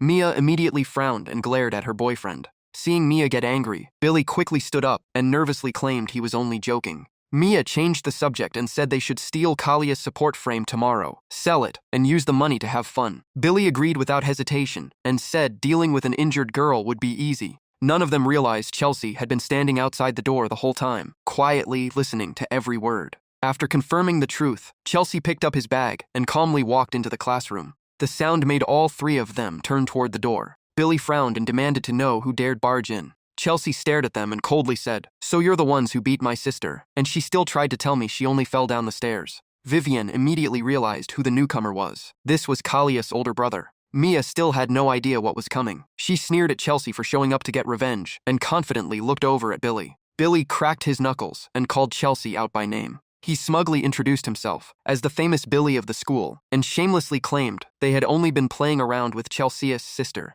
Chelsea stayed calm and asked one question. Was that why they shoved an injured girl down the stairs? Billy stepped closer, leaned in with a mocking grin, pointed at Chelsea, called him a janitor, and asked what he was going to do about it. Mia stayed perched on the desk, loudly cheering for Billy to teach Chelsea a lesson. Billy kept acting arrogant, looking down on Chelsea and saying a janitor was not worth their time. But before he could react, Chelsea grabbed Billy's finger and twisted it backward. Billy's scream echoed through the classroom. Clutching his hand, he could not believe Chelsea had actually attacked him. Mia and Vivian stood frozen in shock, unable to understand what had just happened. Chelsea slowly stepped back, closed the classroom door, and locked it behind him. He declared that not just Billy, but none of them would walk away unharmed today. Then Chelsea's eyes glowed bright red. Hero mode activated. Chelsea entered level 6 warrior form, equipped dark spirit armor, wielded the Dark Frost twin swords, activated Heavenly Thunderfall and Heaven Quake, and raised his combat power to 8800. Next, Chelsea used Divine Eye to scan all three of them. The results showed they had no class and posed no real threat. Only then did Mia truly panic, her voice trembling with fear. Chelsea placed his school bag on a desk and mocked her. "You acted so arrogant that I thought you were a hero. Turns out you only bully the weak." Billy still clutched his injured hand, sweat pouring down his face. He cursed Chelsea and threatened him with his father's name, while Mia rushed over to check on him. Even though she was frightened, Vivian tried to stay tough. She confirmed Chelsea's was Kalia's brother and said he was reckless for coming alone. She went on to say that, even if they were not heroes, they were not people Chelsea could touch so easily. Before she could finish, Chelsea slapped her across the face. The blow sent her flying, and the lollipop in her hand shattered. Vivienne crashed to the floor. Chelsea looked down at her and coldly asked who said he would not hit women. Seeing that, Mia turned pale and called out Vivienne's name in terror. Even Billy had lost all his confidence. Trembling, he realized Chelsea's speed surpassed even the school's top athletes, and he had no idea what he was facing. Seeing Vivienne still lying motionless in shock, Mia desperately called her name again. Billy's face was drained of color, but he still forced himself to speak, as if trying to save face. Chelsea's leaned close to Mia, making her back away in fear. He coldly said that neither Mia nor Vivian deserved to be treated like women. Before Billy could threaten him with his father again, Chelsea drove a crushing punch into him. Billy crashed to the floor with several teeth shattered. Chelsea coldly said he would deal with Billy's father later, but for now he should keep his mouth shut. Seeing her boyfriend knocked down, Mia screamed Billy's name. But before she could say another word, Chelsea grabbed her by the throat. With one hand, he lifted Mia into the air until she could barely breathe, leaving only weak gasps. Chelsea pinned her against the wall beside the window, giving her no chance to fight back. In complete panic, Mia clawed at Chelsea's arm and begged him to stop. Chelsea raised one finger to his lips for silence, then said that from everything he had heard, Mia was the one who started bullying Kalia. Chelsea's eyes turned ice cold. He said he was Kalia's brother, and he would never forgive what Mia had done to his sister. His grip around Maya's neck tightened until she was almost unable to breathe. Chelsea spoke through clenched teeth, every word filled with rage. He warned Mia to stay away from Kalia from now on. He did not want an apology. He only wanted her to never go near his sister again. Looking into Maya's terrified eyes, Chelsea delivered one final warning. If she ever touched Kalia again, he would rip her head off with his own hands, and he was not bluffing. Trembling, Mia struggled to nod in agreement. Hearing the answer he wanted, Chelsea let go and simply said, "Good." Leaving Mia gasping on the floor, Chelsea turned to Billy. He picked up a ruler from the floor, asked Billy if he still wanted to bully Kalia, and coldly said that even this was enough to kill someone like him. Billy sat trembling on the floor and desperately begged for mercy. Chelsea raised the ruler and looked down at Billy with an icy stare. Just remembering Billy's words disgusted him. If Billy had been a hero, Chelsea would have killed him on the spot. Even in a panic, Billy shouted that he was the son of the Green Cockroach Guild leader, and his father was a level 10 hero. Hearing that name, Chelsea paused and asked if it was the same Green Cockroach Guild known for loan sharking. He remembered the 3 men he defeated at the hospital, the same ones who mentioned that guild while demanding medical payments. After a brief pause, Chelsea's eyes turned even colder. He mocked the coincidence that everyone he hated was tied to the Green Cockroach Guild. Lightning began gathering around him. The lightning grew thicker until it completely surrounded Chelsea. Billy stared in horror and stammered, asking if Chelsea was really a hero. Chelsea said nothing. He swung the ruler, sending a bolt of lightning straight through Billy's body. Billy instantly convulsed as the electric shock tore through him. The system warned that the wrong weapon was being used, limiting the attack to about 10% of its power and reducing the damage by 90%. Chelsea turned away, tossed the ruler aside, and said that much pain was more than enough for Billy. He walked over to his desk and picked up his school bag. Slinging it over his shoulder, Chelsea gave one final warning. This was their first and only chance to keep their promise. Before leaving the classroom, he glanced at the 3 students lying on the floor and calmly apologized because they would have to clean up the mess themselves. Smoke still rose from Billy's body after the shock. Gasping for air, he weakly asked if Chelsea had already left. Mia rushed over to support her boyfriend, worriedly checking on him and urging him to go to the hospital. Billy forced his eyes open, looked toward the door, and shook his head. He said he only needed some rest and admitted he never expected Chelsea to be a hero. Mia showed Billy the bruises still wrapped around her neck and panicked, saying this could not end like this. Chelsea had to pay. Mia told Billy to report everything to his father. Billy instantly exploded with rage and shouted that Chelsea would definitely pay for what happened today. Billy's eyes burned red with hatred. He swore he would have his father deal with Chelsea and make him suffer the consequences. With Billy grabbing her collar, Mia finally snapped and kicked him away. She then mocked him, telling him to run home and cry to his dad.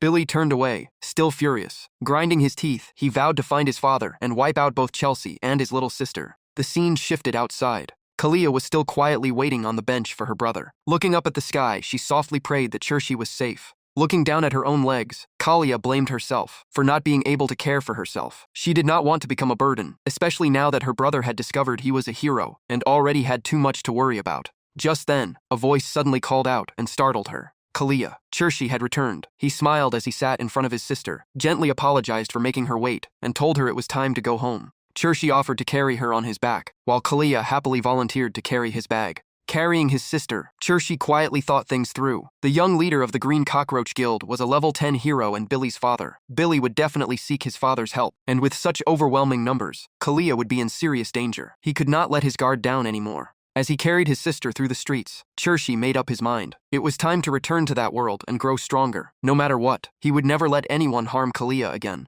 The scene shifted back to the other world, where Chelsea returned to continue training with Sakua. While traveling, Sakua reminded him they were almost at the town and began explaining what he needed to know. She carefully introduced the rules. Once inside town, Chelsea had to register with the Adventurers Guild to receive official quests. There were also taverns, blacksmiths, and many equipment shops for adventurers. Hearing that, Chelsea clapped his hands with excitement. He was finally about to gain real combat experience, exactly what he had been waiting for. They continued forward as the beastfolk city of Nothang slowly came into view. The system displayed Chelsea's status once again. Level 6 warrior, fully equipped with the Dark Goblin set, wielding the Dark Rock Fang sword, possessing the skills Heavenly Thunderstrike and Heavenquake Tier 2, with a combat power of 8,800. After entering Nothang, Chelsea and Sakua quickly blended into the bustling city. Seeing countless beastfolk races, he could not hide his amazement. Sakua smiled and explained that many rare tribes gathered here, and each race had its own unique traits. After looking around for a while, Chelsea's eyes suddenly locked onto a remarkable sight. Chelsea spotted 2 humans ahead and froze in surprise. Sakua noticed them too and wondered if they came from the same world as her master. Sakua explained that cities with an adventurers guild were home to many races. Fighting outside the arena was also strictly forbidden. Even so, this was still a beastfolk city, so seeing beastfolk everywhere was perfectly normal. Walking behind him, Sakua shyly added that noble beastfolk and the proud elf race rarely visited this city. Chelsea smiled and said this was the first time he had met fellow humans since arriving in this world, so it felt strangely familiar. The moment he finished speaking, Chelsea dashed out of Sakua's sight. In an instant, he rushed over to greet the 2 strangers. Sakua hurried after him, trying to stop her master from acting so suddenly, but she was too late. Startled by the stranger rushing toward them, the pair immediately went on guard. The man in the blue cloak drew a dagger and demanded to know who Chelsea was, while the woman in red warned him not to come any closer. Confused by their reaction, Chelsea asked if greeting people was somehow against the rules here. Sakua quickly stepped in front of Chelsea, raised her hand, and explained that it was all a misunderstanding. The 2 strangers paused, exchanged glances, and quietly whispered as if they had sensed something unusual. In the end, they walked away with annoyed expressions. As she left, the woman in red muttered, "What the hell was that?" After they left, Churshi and Sakua continued deeper into the city. Along the way, Sakua explained that casually approaching adventurers only made them more suspicious, especially humans, who were always highly cautious. Churshi scratched his head and laughed, saying this world really had plenty of rules. Seeing beast folk constantly staring and whispering about them, Churshi curiously asked Sakua what was going on. Sakua simply lowered her head without saying a word. The judgmental stares never stopped. Sakua finally leaned closer and quietly apologized, admitting it was because she was a half-blood. Many beast folk look down on mixed bloods. She suggested heading straight to the Adventurers Guild, but Churshi calmly replied that it was fine as long as nobody picked a fight. Even with so many hostile looks, Churshi did not care at all. He smiled, reached out his hand to Sakua, and reminded her that discrimination existed everywhere, so she should not let it control her. Those words lifted Sakua's spirits. She took Churshi's hand with a smile, and the two continued on together. As they walked, they admired the scenery, which looked like something straight out of a fairy tale. Before long, they arrived at the building, marked with the Adventurers Guild emblem. Looking at the quest board outside, Churshi excitedly said it felt just like a game or an anime. Sakua reminded him that they could not accept any quests until they officially registered. They entered the guild and headed straight to the reception desk. Sakua politely said they wanted to register as adventurers. The receptionist, casually smoking a pipe, glanced at them and coldly remarked that it was rare to see a party made up of a human and a half-beast. The catfolk receptionist, Miku, then asked which one of them wanted to register. Churshi immediately stepped forward and commented that she seemed very different from everyone else, who had been staring at them outside. Sepsat. Miku placed a registration form in front of Churshi. She explained that she had seen every kind of adventurer, so this was nothing unusual. He only needed to write down his name and class, and the guild system would register his information across every branch. Holding the form, Churshi felt oddly nervous, as if he were filling out official paperwork. Sakua reminded him that the form was not the important part. The real goal was completing the registration and receiving his adventurer badge. The moment he heard about the badge, Churshi's eyes lit up with excitement. Miku took out a badge and explained that it served as every adventurer's official ID. The one she showed was Iron Rank, the lowest tier. Higher-ranked badges came with better rewards and privileges, so everyone had to climb the ranks step by step. She continued explaining that the ranks were Iron, Bronze, Silver, and Gold. Gold-ranked adventurers were incredibly rare and usually handled high-paying commissions from wealthy clients. Holding the badge, Churshi noticed it displayed his level 6 status. He looked a little disappointed because its design was much simpler than he expected. Miku smiled and explained that the badge automatically synced with its owner's level and could also hide that information whenever they wanted. Seeing his level floating above his head, Churshi immediately asked how to use that feature. Standing beside him, Sakua gently explained that he only needed to connect with the badge through his mind to hide his level, as long as he remembered the process. Churshi held the badge, closed his eyes, and focused on forming the mental link. He figured that with the system's help, this should be easy. The moment Churshi's level disappeared, Miku could not hide her surprise. She admitted that very few beginners succeeded on their first attempt. Just then, two burly beast folk entered the guild. As soon as they walked in, the one in front roughly shoved Churshi aside and shouted at him to move. The beast folk behind him carried a large trophy over his shoulder. He tossed it onto the counter and announced that his party had come to report a completed quest. The towering beastman with a black mohawk, Gonap App, leaned against the counter and asked if the guild had any other quests or commissions available. He leaned closer to Miku and invited her out for a drink. Still calmly smoking her pipe, Miku bluntly refused, saying she was busy. She then pulled out an emergency commission and introduced it. The reward was extremely generous, but so was the danger. Only adventurers level 15 or higher could accept it. She asked if they were brave enough. Hearing that requirement, both beast folk hesitated. One cautiously asked if there were any quests around level 10 instead, while the other wanted to know what the mission actually was. Miku explained that a pack of dark carnivores had been repeatedly attacking the farming district. A 3-person party had already taken the quest, but they were all severely injured, and one member was still missing. She added that the previous party was ranked even higher than they were. Gomea immediately broke into a cold sweat and muttered that these were level 10 dark monsters hunting in packs. Long Geo slammed the counter and declared that only adventurers above level 20 stood a chance. At that moment, Churshi stepped forward, picked up the commission, and firmly declared that they would accept the quest. The two beast folk instantly turned toward him. One mocked him for getting in the way, while the other growled and demanded to know what he had just said. Long Geo almost drew his weapon on the spot. Fortunately, his companion stopped him in time and reminded him that fighting inside the guild carried severe consequences. Folding his arms, Gomea warned Churshi that if he valued his life, he should stay away from that quest. Long Jio also reminded him that he had just become an adventurer and asked if he was not afraid of monsters. Churshi simply replied, "If you can't do it, then keep your mouth shut." Churshi even challenged the two beast folk, asking if they wanted to test his strength in the arena. As he spoke, he clenched his fists until the veins bulged.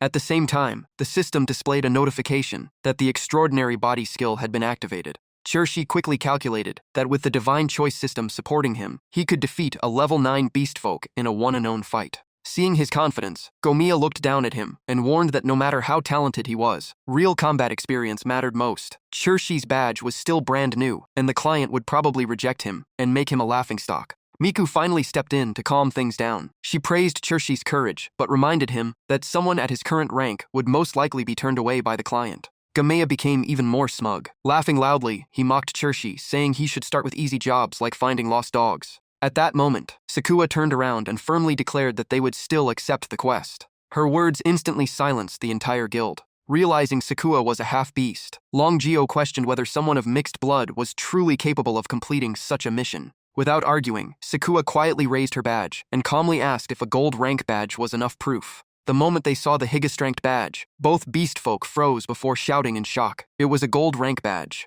Even Churshi could not hide his surprise. He never expected the cat-eared girl to possess a gold rank badge. Even Miku behind the counter looked stunned. She laughed and said Sakua should have mentioned that from the very beginning. Smiling with satisfaction, Miku raised her pipe and decided to assign the quest to the two of them. She was certain the client would be delighted to hear the news. After witnessing everything, the two beast folk could only leave in silence. Churshi could not resist mocking them, saying they had acted so tough earlier, only to turn around and run away. This mission would help her master level up fast. Chussie scratched his head shyly and said, "Then let's get started." Hearing them talk, Miko could not hide her curiosity. Why was a gold rank adventurer calling a young boy her master? Just who was he? The more she thought about it, the stranger this party seemed. Carrying the quest request, Chusi and Sakua quickly set off. After reading the details, Sakua guessed the farm attacked by dark devourers had to be somewhere nearby. On the way, Chusi suddenly asked about her gold rank badge. Blushing a little, Sakua explained that she had joined the guild as a child and completed countless missions with many different parties.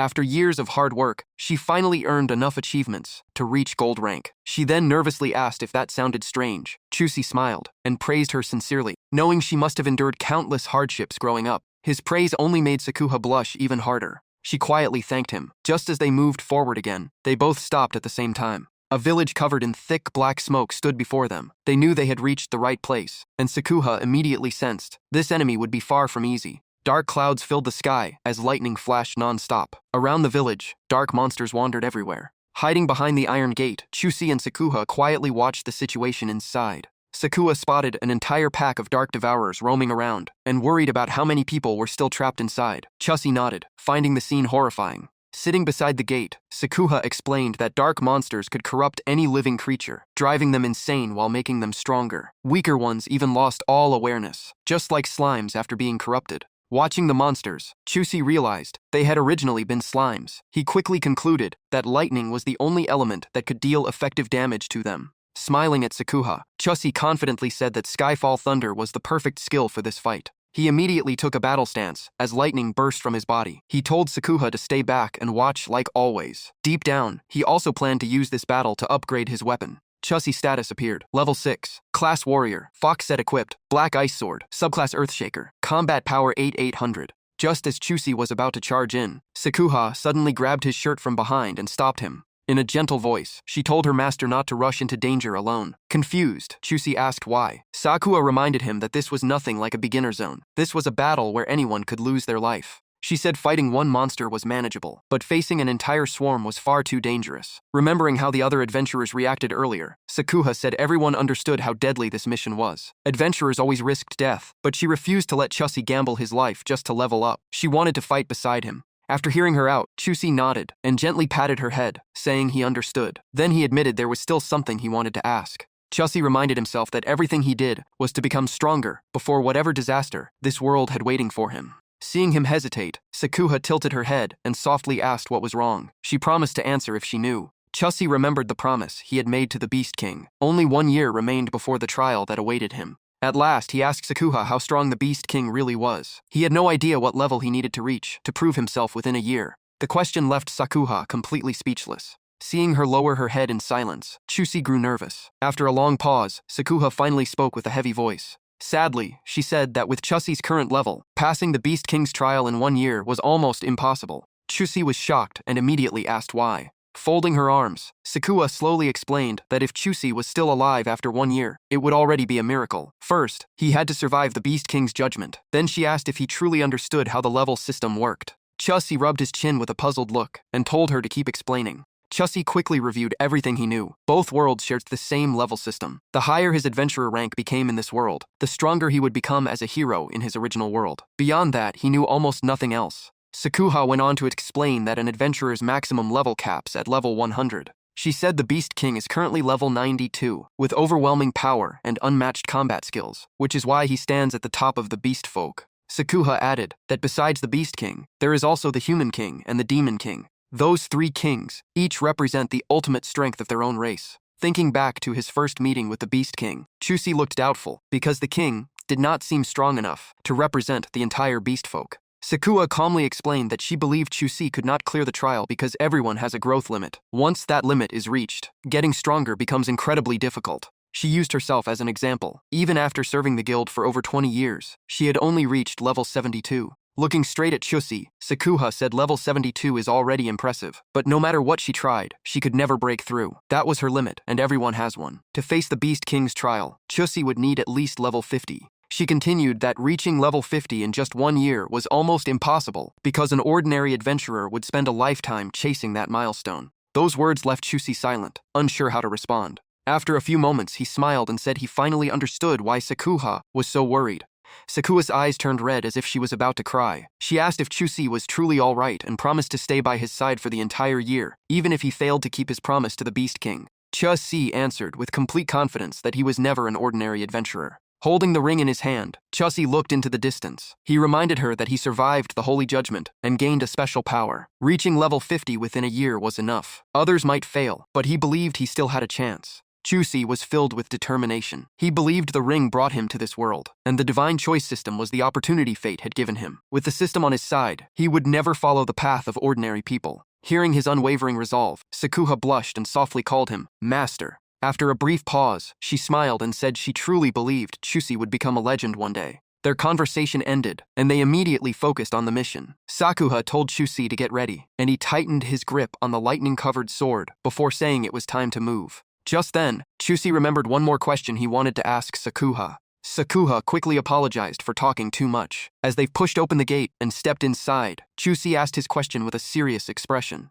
He asked how strong he needed to be to defeat a level 10 warrior, along with a large group of followers. Slightly surprised, Sakuha rested a hand on her chin before answering that against such a large group, he would need at least level 12 to gain the advantage. Facing the monsters, Chusi immediately declared that he would reach level 12 within this week. His status panel still showed level 6 as a warrior, equipped with the Fox set, the Black Ice Sword, and a combat power of 8,800. Although Sakuha had no idea what he was planning, she quietly nodded. Right then, a dark monster spotted the intruders and let out a loud roar to alert the entire pack. Chusi stared at the creature, with its massive mouth packed with razor-sharp teeth, blocking their path. Facing the giant monster, Chusi calmly told Sakuha to leave the first enemy to him. He raised the Black Ice Sword, while rapidly calculating how to make the best use of his system. At that moment, Chusi's eyes lit up as the Divine Eye activated. Thanks to the Divine Eye, the monster's full information appeared. It was a level 10 carnivorous dark slime, with 1,500 combat power. It was weak to lightning, resisted most physical attacks, and could regenerate at incredible speed. The system also revealed its fatal weakness. A slime core hidden inside its body would glow whenever the main body was destroyed to regenerate itself, exposing its location. Chusi tightened his grip on the Black Ice Sword and quickly finalized his plan. Besides lightning, the slime core was the enemy's true weak point. With his current strength, striking the core with Heavenly Thunderstrike was the most effective strategy. The moment the idea formed, Chusi rushed straight at the monster and reached out to examine its body. The first priority was finding the core. From below, Sakuha shouted that even a single touch from the monster would crush whatever body part it hit, so he absolutely could not let his guard down. While fighting and constantly searching for its weakness, Chusi finally noticed something. Found it. He instantly swung his sword down, believing his enhanced body could survive the counterattack. Without hesitation, Chusi boosted his enhanced body through the system and dove from above. He only had one goal in mind: get close enough. After the slash, Chussie searched for the core, but saw nothing. He started to wonder if it was not in the chest after all. The moment he landed, the monster regenerated at an incredible speed, forcing him to admit its healing ability was terrifying. Watching carefully, Chussie realized the monster had only lost about 1/5 of its HP.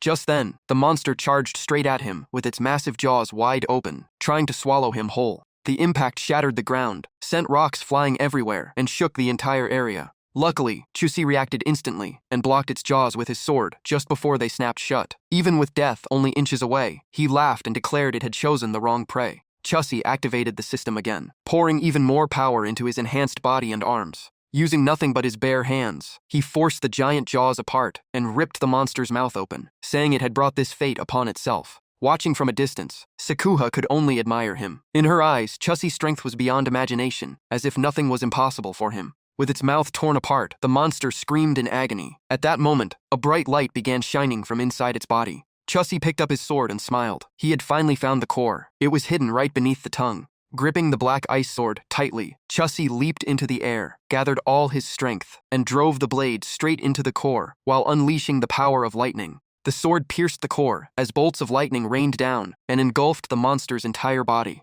Its HP bar emptied in an instant, and the core completely disintegrated. After landing, Chussie let out a sigh of relief as his experience points immediately increased. With a confident smile, Chussie decided this mission would not be too difficult after all. The system displayed his status. Level 6, Warrior, Fox set equipped, Black Ice Sword, no primary skill, secondary skill Earthshaker, combat power 8,800, and 315,000 experience points. About 30 minutes later, Chussie destroyed the cores of the last remaining dark monsters. Looking at the piles of slime left on the ground, Chussie confirmed every man-eating monster in the area had been wiped out. The system updated his status again. Level 6, Warrior, Fox Beast Folk Set, Black Ice Sword, Heavenly Thunderstrike and Earthshaker, combat power 8,800, and 300 out of 15,000 experience. Chussie thought quietly. Just as Sakuha had said, every level required much more experience. These weak monsters gave far fewer points than enemies of the same level, so despite all the fighting, his progress barely changed. After doing the math, Chussie realized this quest alone would never be enough to level up. He had to change his training plan. His growth was already faster than in his old world, but it still was not enough. He vowed to reach level 12 within a week, and level 20 within a year. After thinking it through, Chussie turned to Sakuha and shyly asked if she still had any lightning potion, because it had been incredibly useful. Sakuha immediately handed it over and gently said he had worked hard. The system explained that lightning potion was made from tree resin mixed with thunder flowers. It infused weapons with the lightning element and was a common magical item crafted by mages and priests. After handing him the potion, Sakuha searched her bag again and said she still had 4 bottles left. She had prepared enough for both of them, so Chussie could use them without worry. Wiping the sweat from his forehead, Chussie praised Sakuha for being so thoughtful. He guessed she had bought the lightning potion before they came here, and decided they should stock up on useful supplies like that, including the fire-starting oil they had used before. At the mention of money, Sakuha shyly pulled out her empty wallet, shook it, and admitted she had spent every last coin on supplies. These items were expensive, so they were completely broke now, and she could only apologize. Chussie simply laughed and scratched his head, telling Sakuha not to feel guilty. He asked how much each bottle cost, how the rewards for this mission would be calculated, and asked her to explain it in simple terms because he had forgotten how the finances worked. As he listened, Chussie reflected on himself. He had been so focused on leveling up that he completely ignored the value of money in this world. Sakuha had even spent all her savings without a single complaint. Sakuha carefully explained everything. Every item had a different price, but lightning potion was rare and cost about 30 silver coins per bottle. Low-rank quests usually paid based on the target or related item, but the reward was normally less than 1 gold coin. That was why many people posted private bounties for valuable belongings. After hearing her detailed explanation, Chussie nodded in admiration and praised Sakuha for knowing so much. Sakuha summed it up. Ordinary monster extermination quests usually paid anywhere from 50 silver coins to 3 gold coins depending on the difficulty. For this dark man-eating monster quest, she estimated they could earn around 3 gold coins, although the final reward would depend on the client. Finally, Sakuha bluntly admitted they were nearly out of money. Only after claiming the guild reward could they afford daily expenses and useful supplies, like the oils Chussie wanted. Hearing her careful planning, Chussie fell silent for a few seconds before blurting out that Sakuha was just like a devoted wife. Their conversation ended, and they continued searching for the last monster before stopping outside a farm. Looking inside, Chussie guessed the boss was hiding in the food storage. Since only one target remained, he wanted to finish it quickly, while Sakuha smiled and wished him good luck.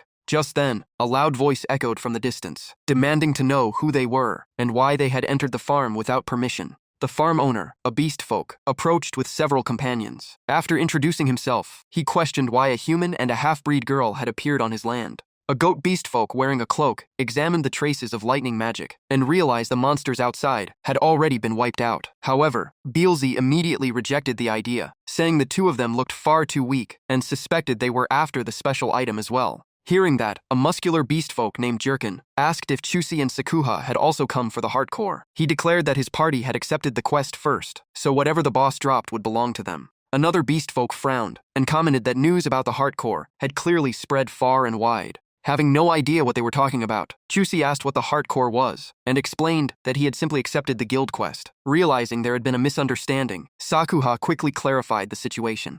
Suddenly remembering something important, Sakuha explained that the hardcore was the rare item dropped by the boss in this area. After hearing that, Chusi looked at the beast folk with growing caution. The farm owner rubbed his head and admitted he was the one who posted the guild quest. He never expected the two of them to arrive so quickly, and he realized they knew nothing about the boss' special drop. One of the beast folk immediately threatened Chusi and Sakuha, ordering them to leave at once. If they dared fight over the hardcore, there would be no mercy. Even though he still did not fully understand what the hardcore was, Chusi drew his sword the moment he sensed their hostility. He turned to Sakuha, who rested her hand on her sword, and firmly declared they could not give up this quest, because the item was incredibly valuable. At that moment, the system displayed new information. The hardcore was a rare item that only dropped from dark bosses. Once refined, it could open a connection to another dark zone. Sakuha added that dark zones offered item drops and experience at 10 times the normal rate. That was why every adventurer eager to level up fought over the hardcore. Even an unrefined one was worth around 100 gold coins, while a refined hardcore sold for at least 150 gold coins. The moment he learned its value, Chusi was stunned. He muttered that he had to obtain it no matter what, because this item would be the key to reaching his goal. The atmosphere between the two groups became increasingly tense, and everyone looked ready to attack at any moment. Seeing this, the farm owner quickly stepped in and urged everyone to settle the matter another way. Pointing toward the boss location, he made a proposal. One side had accepted the guild quest, while the other had been invited by him personally. They should let their strength decide. There was only one boss left, and whoever defeated it would claim the reward. Sakuha frowned slightly, stepped closer to the farm owner, and firmly stated that her group would enter first. She had already decided to secure the hardcore for Chusi at any cost. Xavois immediately used his massive frame to block the way, resting a hand on the farm owner's shoulder as he objected. Since his party had been invited, they should be the first to enter. Hearing that, the ranch owner finally agreed to let Xavois' party enter first. Since everyone on his team was level 12, Xavois was overflowing with confidence. Before entering, he mocked Truxie and Sakua, telling them to watch his party crush the boss. Gyo grinned as he held his bow. The dark boss was dangerous, but the reward was worth the risk, so the team would fight with everything they had. Sakua carefully studied the opposing party. They had a mage, an archer, a warrior, and a tank, making a perfectly balanced team. With solid teamwork, they had a great chance of winning. She feared her opportunity was gone, but Truxie stayed completely calm. Suddenly, Truxie stepped forward and asked everyone to hear his proposal. He said he would fight alone. Truxie openly revealed he was only level 6 and made a wager. If he lost, his party would leave and give up every reward. If he won, the hardcore would belong to him. Xavois' entire party froze for several seconds after hearing such a bold proposal. Then Xavois burst into laughter and mocked Truxie, saying anyone wanting to solo this boss needed to be at least level 18.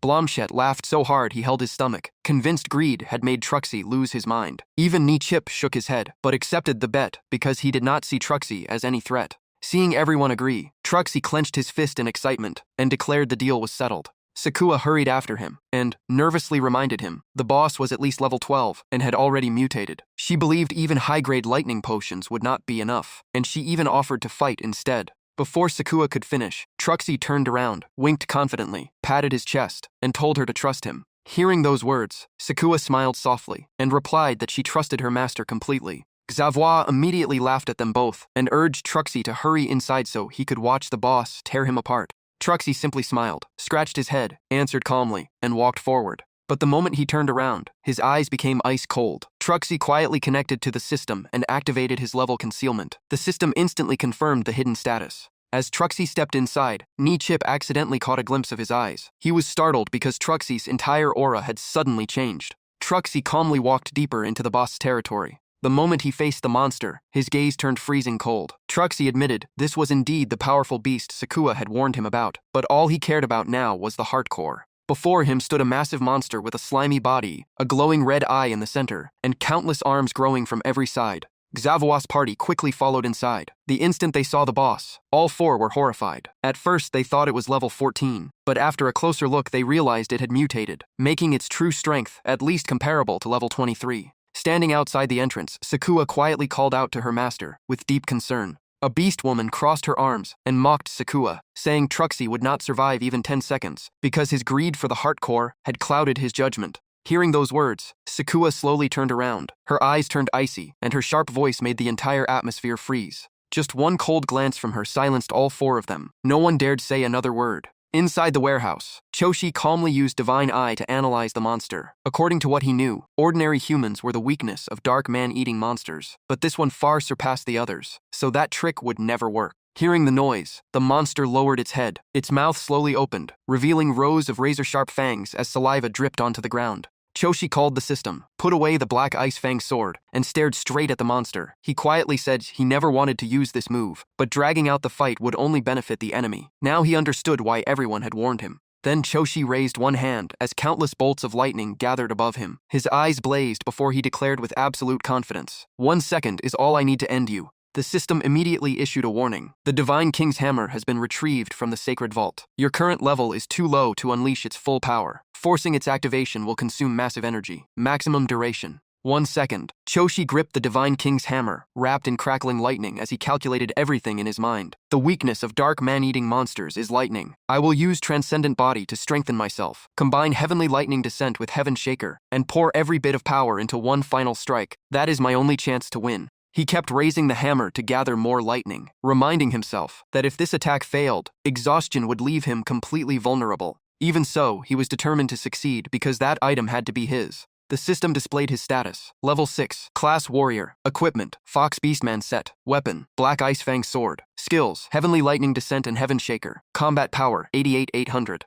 Choshi gripped the hammer with both hands and unleashed Heavenly Lightning Descent, sending a massive explosion straight at the monster. Struck by the attack, the monster let out a furious roar and immediately clenched its fist to counterattack. Refusing to give it the chance, Choshi swung the hammer again with every ounce of strength he had left. He shot high into the air, carrying the hammer's overwhelming lightning power before slamming it down onto the monster's head. A blinding flash erupted as countless bolts of lightning crashed down from the sky. Outside, Nichip could not hide his curiosity and hurriedly asked what was happening inside. The entire area exploded violently. All anyone could see was blinding lightning and debris flying everywhere. Sakua covered her mouth in worry. She knew Choshi had used that power again, but the cost would leave him completely drained after the battle. The shockwave tore through the entire ranch. Screams echoed everywhere. Some people had no idea what had happened, while the ranch owner stared in despair as his food storage was reduced to rubble. Seeing the ruins, Sakua panicked, shouted for her master, and rushed in to search for him. Around her, everyone assumed the boss had been completely destroyed.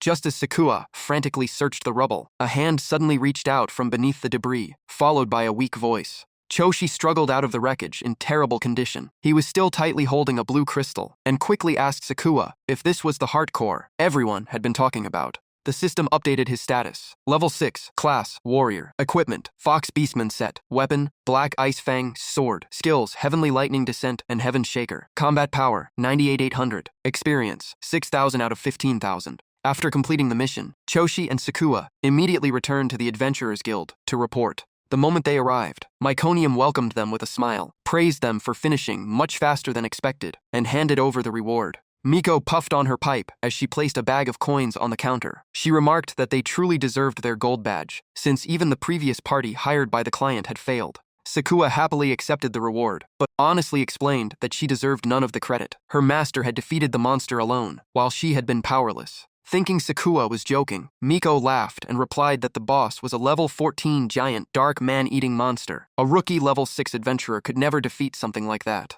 At that moment, Miko noticed Choshi lying weakly on a chair with a pale face from exhaustion. She told Sakua that he had clearly burned through all of his strength. Sakua immediately shook her head. She insisted her master had handled everything alone, exhausting both his body and mind, which temporarily lowered his stats. Miko assumed she was exaggerating and still refused to believe it. Right then, Choshi's weakened state finally ended. Choshi suddenly stood up, his body quickly returning to perfect condition, as if nothing had happened. He thought to himself that using the Divine King's hammer for only 1 second had caused such severe side effects. Without Sakua beside him, this would have been far more dangerous. Scratching his head, Choshi walked over and asked if they had learned anything about the heart core. Miko looked surprised. She said that if they really had a heart core, it could sell for an enormous price at auction. If they wanted to sell it, the city center had a massive auction house. Sakua smiled and declined. She explained that they had no intention of selling it. Instead, they planned to visit the Mage Guild to have the heart core purified, then asked if they would need a letter of introduction.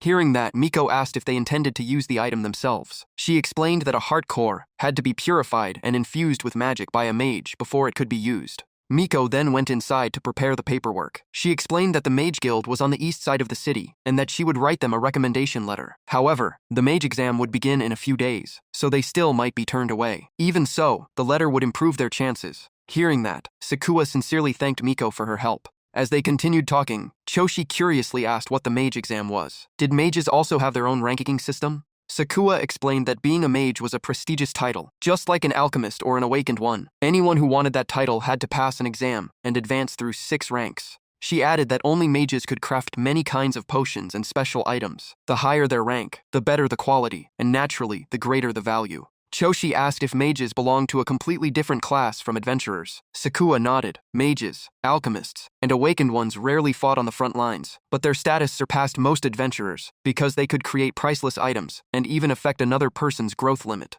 Hearing that someone could influence level limits, Choshi was stunned and immediately asked for more. Sakua patiently explained that adventurers often said 1 top mage was more terrifying than 10 top adventurers combined. Their potions and items could change the tide of battle, and some could even raise a person's level. That was why every mage was highly sought after. She even told the story of a level 80 warrior who insulted a mage and ended up hunted by dozens of adventurers above level 80. His fate spoke for itself. Since then, everyone understood the overwhelming influence of mages. After hearing everything, Choshi simply rubbed his chin and said, "Sounds pretty interesting." Just then, Miko returned with the completed recommendation letter. She handed it to Sakua and said it would allow them to enter the Mage Guild and purify the heart core. Sakua accepted the letter and thanked Miko once again. With a recommendation letter bearing the Adventurers Guild seal, they no longer had to worry about the paperwork. Choshi and Sakua immediately headed for the Mage Guild. As soon as they arrived, they saw a massive line stretching outside the guild entrance. Choshi could not hide his surprise. Sakua explained that exam day always attracted talented candidates from famous clans, academies, and organizations because it was one of the toughest selection tests around.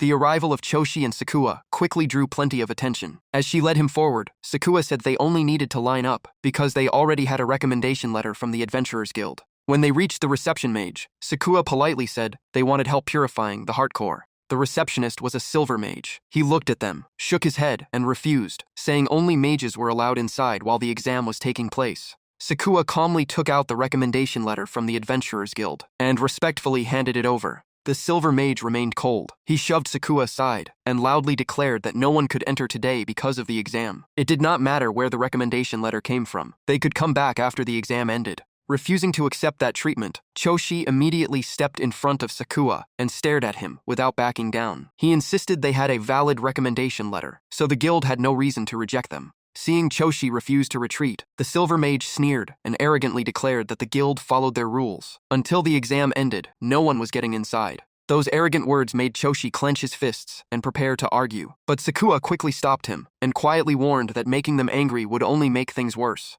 Just as the tension reached its peak, someone walked out of the guild with a wooden staff and asked what was going on. It was Dark, the president and representative of the Northern Mage Association, as well as a highly respected Grand Mage. The moment Dark appeared, the Silver Mage immediately changed his attitude and hurried over to apologize for causing the disturbance. He quickly pointed at Choshi and twisted the story, claiming that the group had acted rudely by demanding a heart core purification on exam day after being rejected by the guild. The Silver Mage was about to ask for permission to handle the matter himself, but Choshi cut him off. He looked straight at the president and asked why they were being denied entry, despite holding an official recommendation letter. Furious at that attitude, the Silver Mage shouted that Choshi was disrespecting the president. Dark calmly told the mage not to make a scene, then turned to Choshi and said he would personally perform the purification. However, he was busy supervising the exam and could only help after it ended. Hearing that, Choshi realized he could not afford to wait because his promotion was extremely important. He politely asked if there was any other solution.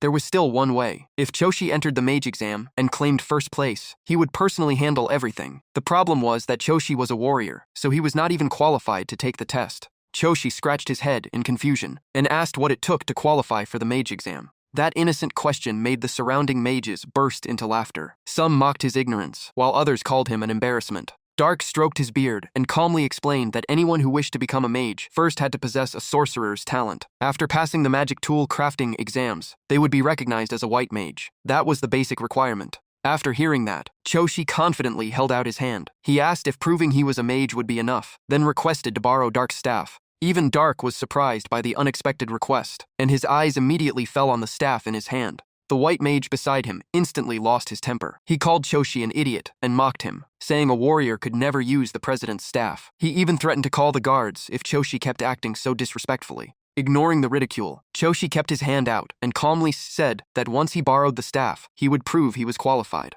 Dark silently watched Choshi for a long moment as he considered the request. In the end, he handed the staff over and said he wanted to see how a warrior planned to prove himself. He also added that the staff had no level restriction, so Choshi could use it freely. As soon as Choshi received the staff, Sakua stepped closer and quietly asked what he was planning to do. Choshi simply smiled and replied, "Just trust me." Sakua nodded without hesitation. Her face turned slightly red as she remembered that every time he said those words, he always made the impossible happen. The white mage looked at Choshi, holding the staff with complete contempt, and coldly told him to hurry up and prove himself, since the president had already agreed. Choshi immediately raised the staff high into the air, his eyes shining as if a spell was about to be unleashed. Just as the white mage turned around, he suddenly froze, after feeling a strange force hit his body. At the same moment, Choshi completed the spell. Countless rose petals bloomed around the white mage. The bizarre scene made him blush bright red. He grabbed his head and let out a panicked scream. Choshi quietly confirmed his theory. As long as he copied a mage's skill and used a staff as the catalyst, he could cast magic himself.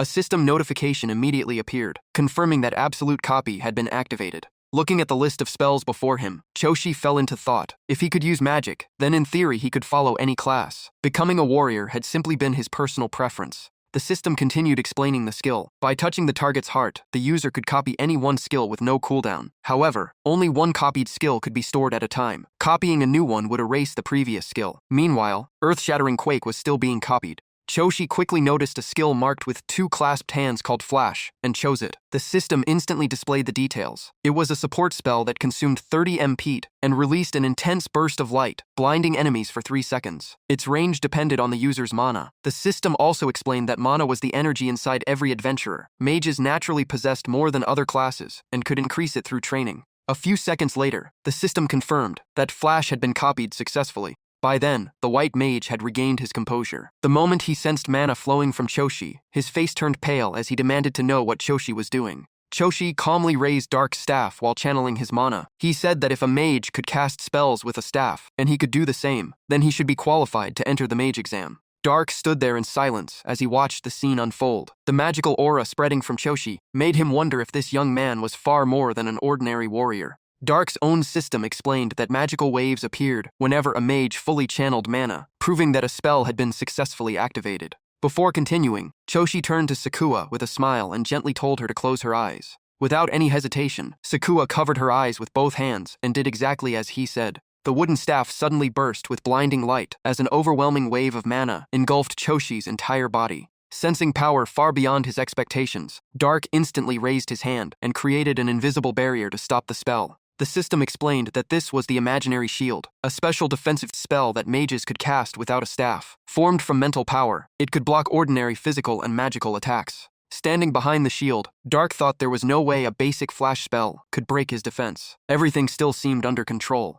At that moment, the system detected Choshi casting magic and asked if he wanted to enhance his mana with the transcendent body. His current stat was 150. After a brief pause, Choshi decided to give it a try. Once he confirmed, the system announced that the mana enhancement through the transcendent body was complete. In an instant, the mana flowing into the staff skyrocketed, and the system confirmed that the flash spell had been upgraded. Choshi's mana instantly surged to 3,500. Dark immediately sensed the terrifying change and was left speechless. In just a moment, Flash had reached an entirely different level. The system instantly warned Dark that his imaginary shield could no longer withstand the incoming light. Just as expected, the shield shattered in an instant, and the area in front of the Mage Association was completely swallowed by Choshi's magical light. Choshi looked toward Dark and called out to the president. The glow of mana still shined in his eyes. Choshi calmly asked if what he had just shown was enough to qualify for the mage exam. The system immediately updated Choshi's status. Level 6, current class mage, equipped with the Fox Beastman set, Black Ice Rust Sword, an unlimited level magic staff, Thunder Descent, copied flash, and a combat power of 8800. Dark still had to shield his eyes from the blinding light. Without even opening them, he quietly spoke. Dark admitted he now understood Choshi's abilities, and Choshi was immediately escorted to the waiting room. His arrival caused a huge commotion among the Beastman mages. They could not believe a human had entered the mage exam, and some even insisted he should have become an alchemist instead. One mage folded his arms, shook his head, and said it was the first time he had ever seen something like this. Surrounded by suspicious stares and endless whispers, Choshi felt awkward. He turned to Sakua and said everyone was looking at him like an enemy. Sakua gently explained that this was the first time a human had joined the mage exam, so people naturally suspected he had another motive. While waiting, the system continued displaying Choshi's updated status as a mage with 8,800 combat power, along with all of his current equipment and skills. Choshi asked in surprise if he really was the first person to do this. Sakua quietly nodded. She went on to explain that humans traditionally had their own profession, alchemist, just as beastmen had mages and elves had awakened ones. There was no rule forbidding humans from taking the mage exam, but no one had ever broken that tradition. Every profession had its own faction, so crossing into another was often seen as a direct challenge. Only then did Choshi understand why everyone was staring at him so cautiously. He quietly told Sakua that his only goal was to purify the heart core, and that he had no intention of provoking anyone. Sakua softly replied that she understood, and as long as he broke no rules, he should do what he believed was right. Meanwhile, in another corner, Dark was speaking with a mage, carrying a staff topped with a blue gemstone. The man said he did not oppose the president's decision, but he still had something to say. It was Geek, the vice president of the Northern Mage Association. He believed allowing this would damage the honor of the Beastman Mage faction. As vice president, he also doubted a human could pass the exam when he did not even own a staff. Dark calmly replied that he had already lent Choshi a staff. Whether he could pass or not would be decided by the results. He added that what interested him most was Choshi's potential. The image of Choshi releasing that rare magical wave replayed in his mind. The more Dark thought about it, the more convinced he became that the phenomenon had only appeared for a brief instant, so almost no one noticed it, but he had sensed it clearly. In Dark's opinion, he had only ever seen talent like this once before, in the genius mage Kevin. Geek laughed out loud and said Dark was giving Chircy far too much credit. To him, the boy was nowhere near Kevin's level, and was not even worthy of serving Kevin's newest disciple. The mention of that disciple reminded Dark to ask if she was taking this exam. Geek confirmed it was Fu Ling and believed she had the best chance to claim first place. He also revealed that Kevin had openly praised Fu Ling, saying her talent even surpassed his own when he was young. Fu Ling was a young nightcat girl, a mage, and she was waiting for her turn to take the exam. As soon as Fu Ling appeared, she became the center of attention. Everyone talked about Kevin's young disciple and recalled how she had passed the test a year ago, but was rejected for being underage. This time, they all expected her to fight for first place, while most others simply hoped to pass. Every word around her clearly reached her ears. Fu Ling closed her book, let out a soft sigh, and muttered that the weaklings were far too noisy. At that moment, Decay and Yeshui walked in together. As soon as he arrived, Decay announced the mage exam was about to begin, ordered non-participason to leave, and told every candidate to stand at their assigned number. Chircy turned to Sakua and said he had number 15 and needed to head inside. Sakua smiled, wished him luck, and said she would wait outside. Looking at the number card in his hand, Chircy followed the markings on the floor until he found his spot. It did not take long before he reached his position and stood there seriously.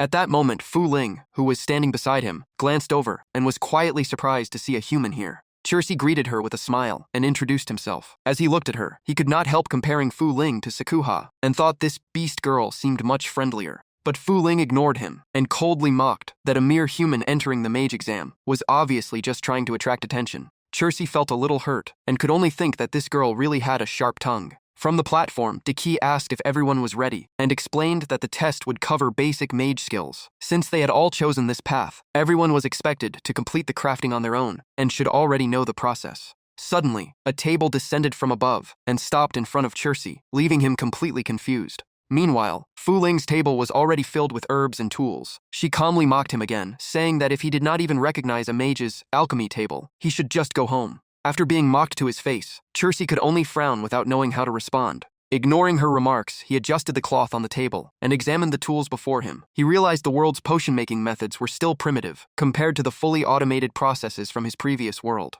Decay then announced that Vice President Elpic would explain the exam rules. Right after that, Elpic slowly raised his staff. He slammed the staff onto the ground, and a massive magic circle instantly spread across the entire area. Every mage present looked up in amazement at the spectacle. Chiro unfolded the test paper. It required brewing 3 basic potions within 1 hour, confirming this was the first challenge. As he watched the others, Chiro planned to learn their process for making the 3 potions before starting himself. From above, Decay explained that the first stage was selecting the right ingredients. Many materials were laid out on the table, and choosing correctly required solid knowledge, because the basic potion needed 9 specific ingredients. Picking even one wrong ingredient would ruin the potion, and this was the step where many candidates failed. While listening, Chiro noticed many beastfolk around him had already made mistakes at the very first stage. He wondered why so many of them struggled. Then he glanced at Fu Ling and remembered that mages were usually given prepared ingredients before making potions. With smooth and practiced movements, Fu Ling quickly picked every ingredient she needed and coldly remarked that anyone who could not remember such a simple formula had no business being here. Seeing her finish the preparation in almost no time, Chiro could not hide his admiration for her incredible speed. Holding every ingredient, Fu Ling slowly raised her staff, closed her eyes, and began casting. She reminded herself that passing the first round was the minimum Kevin expected, and she would not fail. Watching from above, Elpic praised her as Kevin's true disciple for starting so quickly. Decay agreed, saying her speed and precision were nearly flawless, so this test would be easy for her. Fu Ling pointed her staff at the ingredients and loudly chanted her spell. Instantly, every ingredient was crushed, mixed into the solution, and the brewing process flowed perfectly. Watching beside her, Chiro admitted that despite her attitude, her skills were the real deal. Deciding to learn from her, Chiro activated the system. A voice announced, "Divine Eye activated," analyzing all target actions. From above, the president and vice president kept watching closely. Decay nodded, saying Kevin truly had good judgment because every spell Fu Ling cast was perfectly executed. Elpic agreed and believed she would become an outstanding mage. In no time, Fu Ling finished brewing all 3 basic potions. She carefully poured each one into its storage bottle. Decay then announced that the candidates were entering the final and most important stage. Fu Ling raised her staff again, and a blue glow instantly surrounded her. Without hesitation, she poured magic power into all 3 bottles to begin the refinement process. Stroking his beard, Decay explained that refinement was the key to potion making. It fused magic with the ingredients and directly tested a mage's magical ability. He believed Fu Ling would have no trouble and was almost certain to take first place. Then his gaze shifted toward Chiro standing beside her. Seeing that Chiro still had not moved, he wondered what the boy was waiting for. Meanwhile, Fu Ling had already finished condensing her potions. After completing all 3 bottles, she lined them up neatly on the table and smiled with confidence, convinced she would finish first. Seeing some complete the exam, Decay announced that anyone who had finished should wait for the judges to inspect the final products. Fu Ling clicked her tongue in annoyance, unhappy that she had to wait for everyone else. When she turned around, she noticed Chiro staring at her. She shouted that he was a creep for staring. At the same moment, Chiro's divine eye finished its analysis, and the system announced that every movement had been recorded. Chiro lowered his head and finally began the exam. While casting magic, he calmly thanked her. Fu Ling coldly told him to hurry because extra time would not change the outcome. But before she could finish speaking, she froze at the scene before her. On the platform, both the president and vice president were equally stunned. Holding Dark Staff, Chiro saw the system offer to optimize every action it had analyzed. Without hesitation, he accepted. The moment he confirmed, the system activated automatically and instantly selected every required ingredient with perfect accuracy. Next, the ingredients were crushed and refined almost at the same time at a speed far beyond normal. Watching the entire process, Fu Ling's eyes widened. Chiro was selecting ingredients, crushing them, and refining them all at once, a skill she never imagined he possessed. Even Elpic could not hide his shock. He believed Chiro had been hiding his true strength all along. Selecting, crushing, and refining at the same time was the famous technique Kevin had used during his own mage exam. The technique was called process simplification, and only those with extraordinary magical power could perform it. It made him wonder if Chiro possessed talent equal to Kevin's. Outside the guild, Sakoa remained standing at the entrance with her hands clasped together, unable to hide her worry about her master's exam. She lowered her head with a quiet sigh, but kept reassuring herself that she trusted her master, and only hoped the potion test would not cause him any trouble. Back in the exam hall, Chiro continued casting spells to speed up the process when another system notification appeared. The system confirmed the optimization was complete, automatically selecting the correct ingredients, filtering out the highest quality samples, grinding them into powder, and refining them into the most effective solution possible. As he worked, Chiro smiled with excitement. It felt like he had repeated this process countless times, making him realize that potion brewing was far more than a boring routine. It was one of the most fascinating skills a mage could master. The system then explained that refinement was the final and most important step. Once a mage infused magic to complete the fusion of the ingredients, the potion would absorb that power and unleash its full effect. Chiro kept his magic flowing as he watched the 3 bottles. He realized that a potion's quality and effectiveness depended directly on the creator's magic power and elemental affinity. Fu Ling continued watching every move in shock. Meanwhile, Chiro focused on the final refinement, carefully controlling his magic to complete the potions. When it was finally over, he let out a quiet sigh of relief.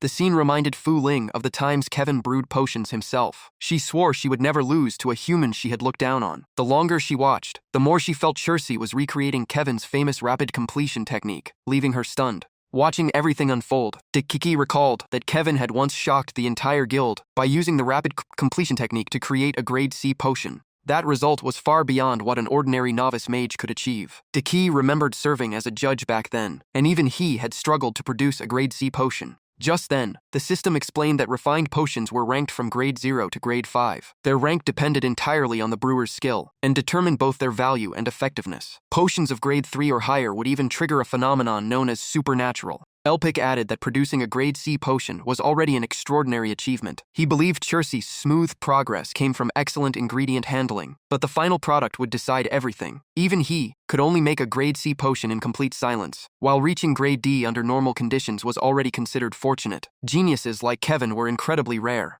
The system continued that grade C potions were usually crafted only by high-ranking mages with absolute concentration, making them extremely valuable. Most potions on the market were only grade D. Decay quietly observed every step Chiro was taking. At that moment, another system notification appeared before him. It stated that potion quality would be evaluated on a scale from grade D to grade S based on the brewer's ability. After reading it, Chiro realized this grading system was completely different from the mass-produced products in his previous world. Once the 3 potions were complete, the system predicted the result. Basic energy potion, grade D. Chiro figured that was already enough to pass an entrance exam. But when he glanced at Fu Ling, his competitive spirit flared up. He wanted to surpass her, because if she produced a grade C potion, first place would no longer be his, even if he still did not fully understand the ranking system. So Chiro decided he had to create at least 1 grade C potion to guarantee victory. He quickly concluded that a potion's grade depended on the amount of magic power and magical attributes infused during refinement. If he could adjust those 2 factors, he could raise the potion's rank.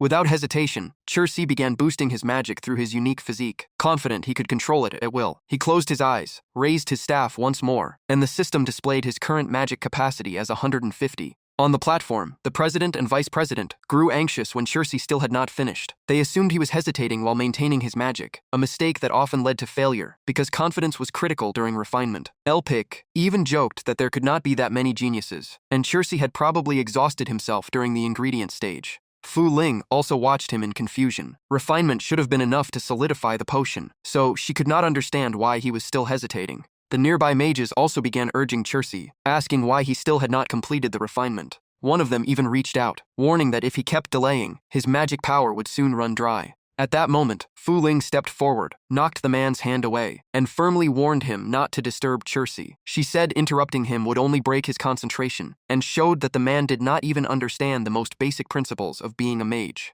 Zhuanxi kept thinking. His mana was still neutral with no elemental affinity, so how could he switch it to another attribute? The system quickly confirmed it. His current mana truly had no elemental property at all. Then Zhuanxi suddenly remembered something. When he had activated the Cloth God King before, he once gained the power of lightning. That gave him an idea. By borrowing the Cloth God King's power, his mana could become lightning element. There was no time left to hesitate, so he had to gamble. Watching from above, Dak shook his head. The mana fluctuations were far too unstable to last. Elphic agreed and said, the refinement would surely fail if it continued. What a shame. Zhuanxi immediately summoned the Cloth God. Sparks of lightning gathered around him as he controlled them with pure will. Appear, Cloth God King. His eyes glowed brightly, as lightning covered his entire body. Deep inside, Zhuanxi kept calling upon the god's power, hoping for the strength he needed. The sight left every mage behind him speechless, including Fu Ling. Even she was secretly stunned by the transformation. Zhuanxi's mana suddenly erupted and soared to a whole new level. While controlling the power, Xuanxi silently confirmed his theory. The lightning element had truly been granted. It would only last a moment, but that was enough. At the same time, the system kept displaying notifications. Extraordinary physique, increased mana capacity to 3500. Brilliant hero was enhanced. Mana attribute changed to lightning element.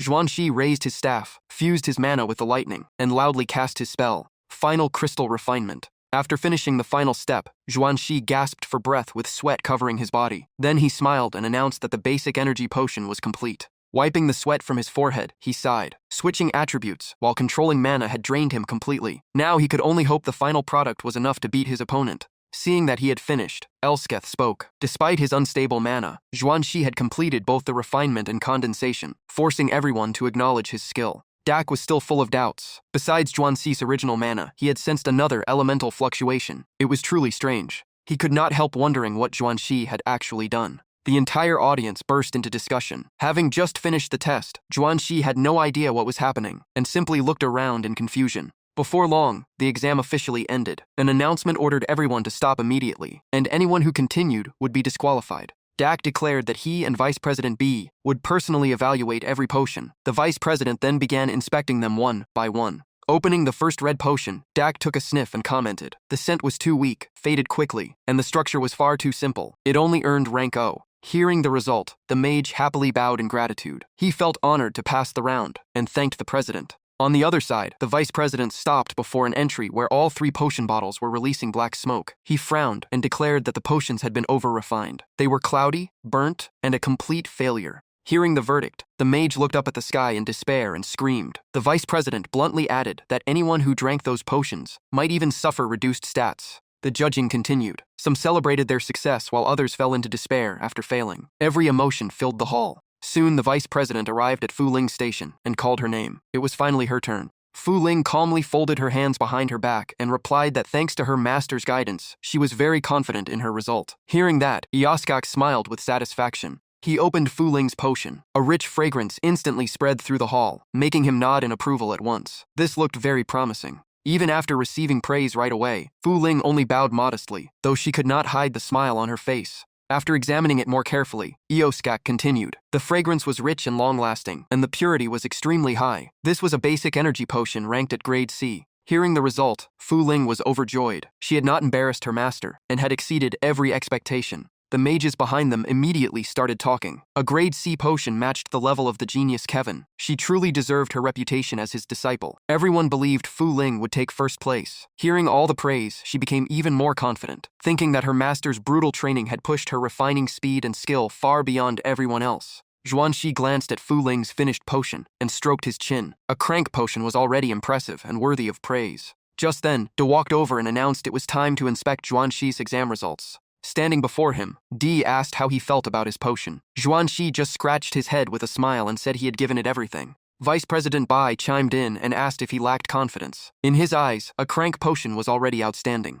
Di calmly replied that if he had done his best, the results would speak for themselves. Then the inspection began. He opened all 3 bottles at once. Instantly, flashes of lightning burst out while a powerful fragrance swept through the arena like a storm. The scene turned almost magical, like a miniature galaxy filled with countless glowing lights and crackling lightning. Even Xuanxi was stunned by the sight. Di looked up in disbelief and wondered if this was some kind of supernatural phenomenon. Vice President Bai immediately declared that any potion creating such a phenomenon had to be at least brank. Fu Ling stared in shock and could not believe her eyes. She thought only a genius on Kevin's level could produce a brank potion. The entire hall fell silent as everyone watched the unbelievable scene. The fragrance continued to spread. After taking a deep breath, Di slowly judged every detail, from the aroma to the purity, and even the supernatural phenomenon. He turned to the vice president and admitted they had underestimated Xuanxi. This young man might have even greater potential than Kevin. While everyone else stood frozen in shock, Xuanxi only sighed about how exhausting refining had been. After the evaluation ended, Di officially declared Xuanxi the undisputed champion.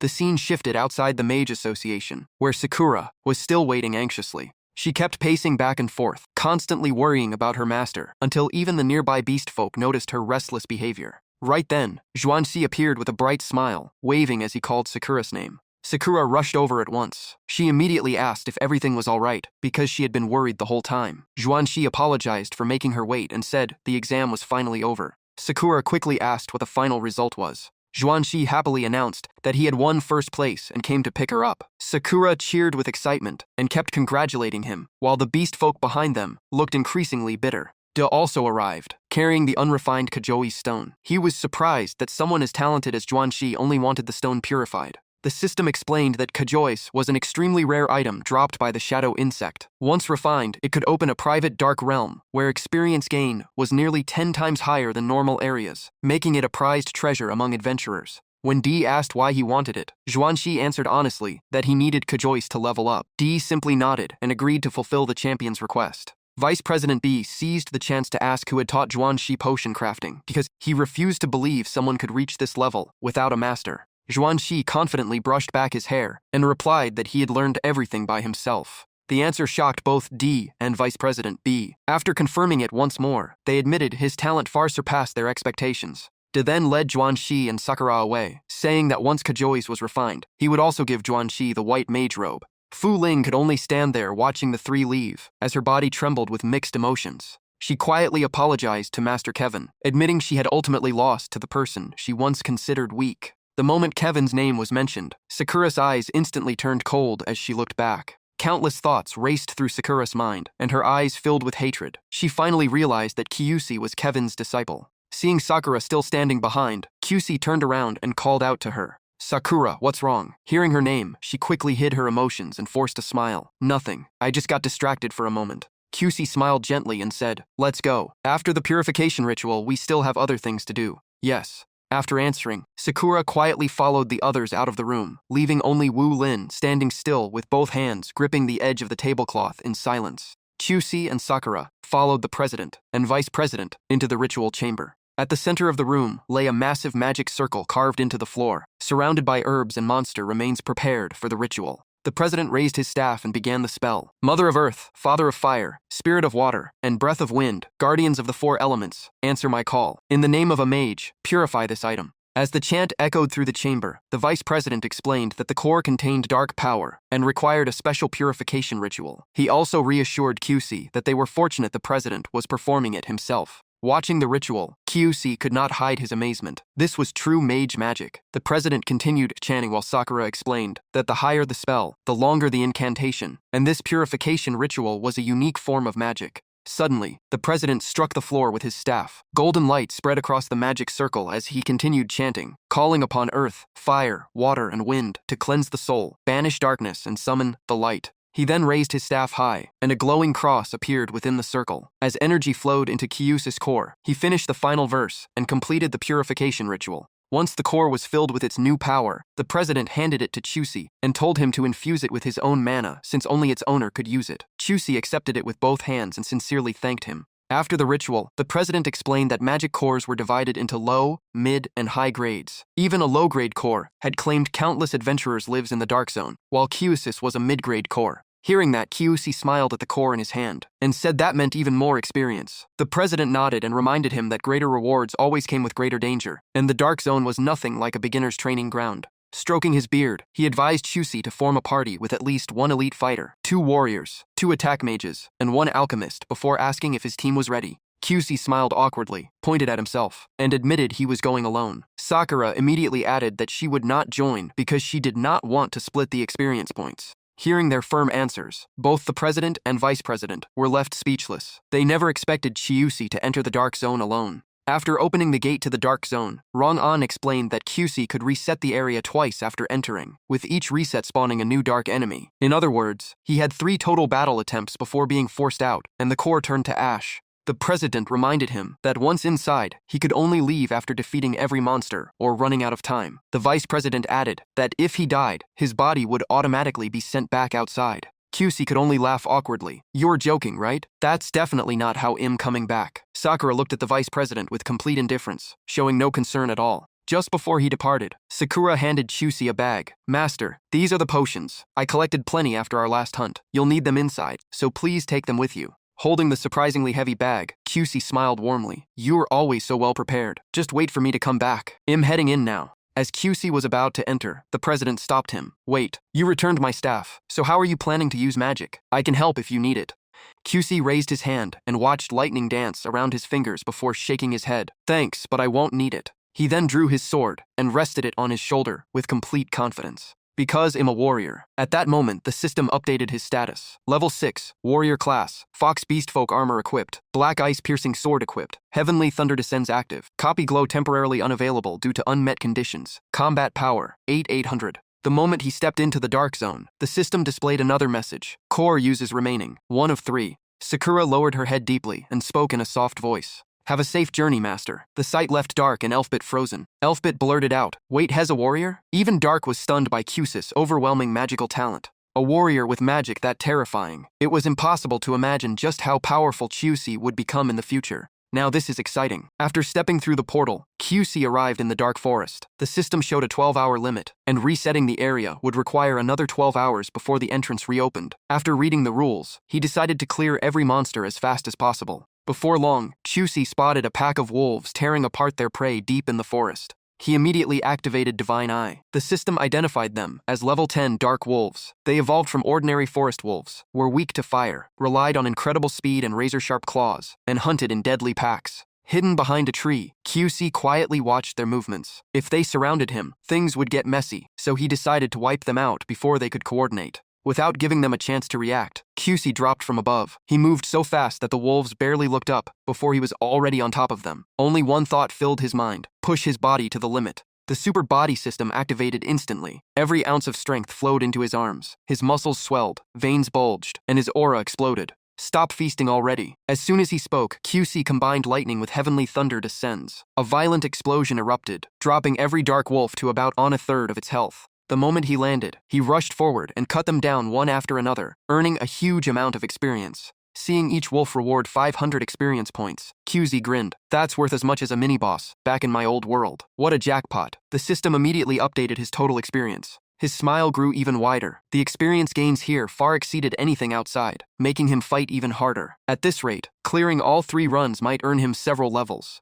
Only 2 dark wolves remained. Just then, the system announced that the paralysis effect had ended, noting that control duration depended on the target's level and combat power. The wolves instantly lunged at him. Their coordinated attack forced QC onto the defensive. Even while fighting, he analyzed the situation. The paralysis wore off much faster than expected. Monsters from the Dark Zone clearly had far stronger resistance than normal creatures. One wolf suddenly lunged with its jaws wide open, aiming straight for his throat. QC barely managed to block it with his sword. A split second later, and his neck would have been ripped apart. At that moment, QC suddenly froze for an instant. He noticed another dark wolf circling behind him. Seeing how it used its packmate to block his vision, Chiuzi instantly understood its plan. Pretty clever. Without hesitation, QC activated Super Body again, pouring 60 points of strength into his sword arm. In an instant, both his speed and power reached their peak. Using the enhanced strength, Kyusi unleashed one decisive slash and cleanly severed the dark wolf's head. This ends with one strike. The wolf collapsed immediately, and more experience poured in. That only fueled Kyusi's excitement. At this pace, he was confident he could reach level 7 before even finishing his first run.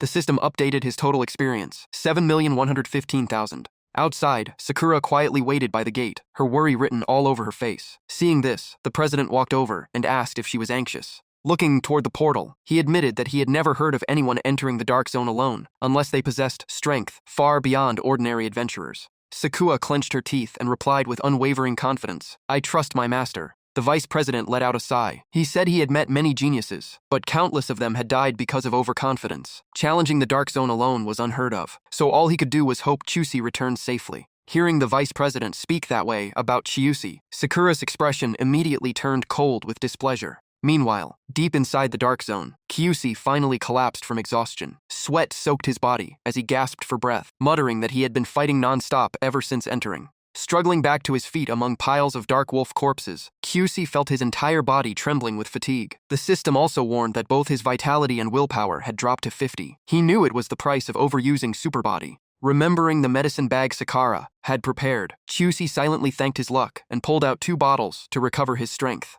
But the moment he took a sip, he immediately spat it all back out. His face twisted in disgust. Kyusi could only complain about how unbelievably awful the potion tasted. Even though it was hard to swallow, he forced down both bottles. Moments later, the system reported that his stamina and willpower were recovering. Feeling his strength return, Kyusi pushed deeper into the Dark Zone. Outside the entrance, Sakuha and the Guildmaster were still waiting patiently. Sakuha turned and asked why the Guildmaster had not gone back yet. he calmly replied that he was still worried about whether Kyusi could leave the dark zone safely. The image of the young man carrying a sword on his shoulder flashed through his mind again. A warrior taking the mage exam just to purify his core, and not even using a staff, was truly a rare sight. Just then, the guildmaster suddenly heard a noise beyond the gate and immediately spoke up. Sakuha quickly recognized the familiar sound and happily shouted that it was her master's battle. As long as she could still hear that sound, she believed Kyusi was safe. Back in the dark zone, Kyusi continued cutting through monsters. Diving from above, he swung his sword with heavenly thunderfall and shouted, "Take this lightning."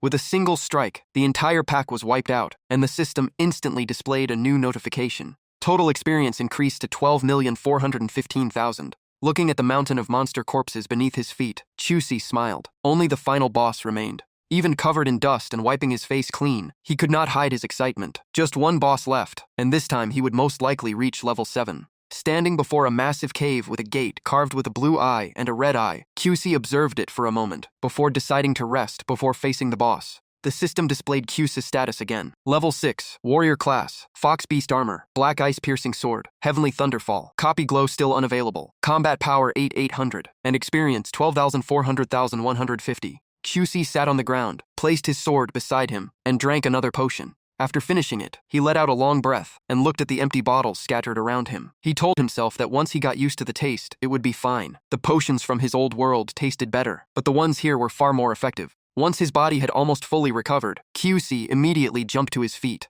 The system confirmed that his condition was fully restored. Hoisting his sword onto his shoulder, Kyusi declared, "All right, time to meet the final boss." The giant cave gate slowly opened. Kyusi stepped inside, his sword dragging across the ground without him noticing. Someone was silently following behind him. A massive muscular monster with glowing red eyes slowly emerged, silently locking its gaze onto Kyusi. The moment he sensed danger, he spun around to face his enemy. From its aura, he guessed it was as strong as the Dark Devourer he had fought before, but its power clearly belonged to an insect from the Dark Zone. Without hesitation, he activated his superhuman physique and focused his strength into both arms, boosting the power of his dual-handed combat by about 60%. Standing before him was a gigantic pig-headed dark monster holding a massive blade, its body wrapped in terrifying purple energy. This was the level 14 insect that ruled the area. Before he could fully prepare, the monster charged at him with insane speed. The sight made his eyes widen in surprise. The giant blade crashed down as if tearing the entire forest apart. The ground exploded, sending rocks and dirt flying everywhere. Even so, Kyusi barely managed to raise his sword and block the attack at the last second.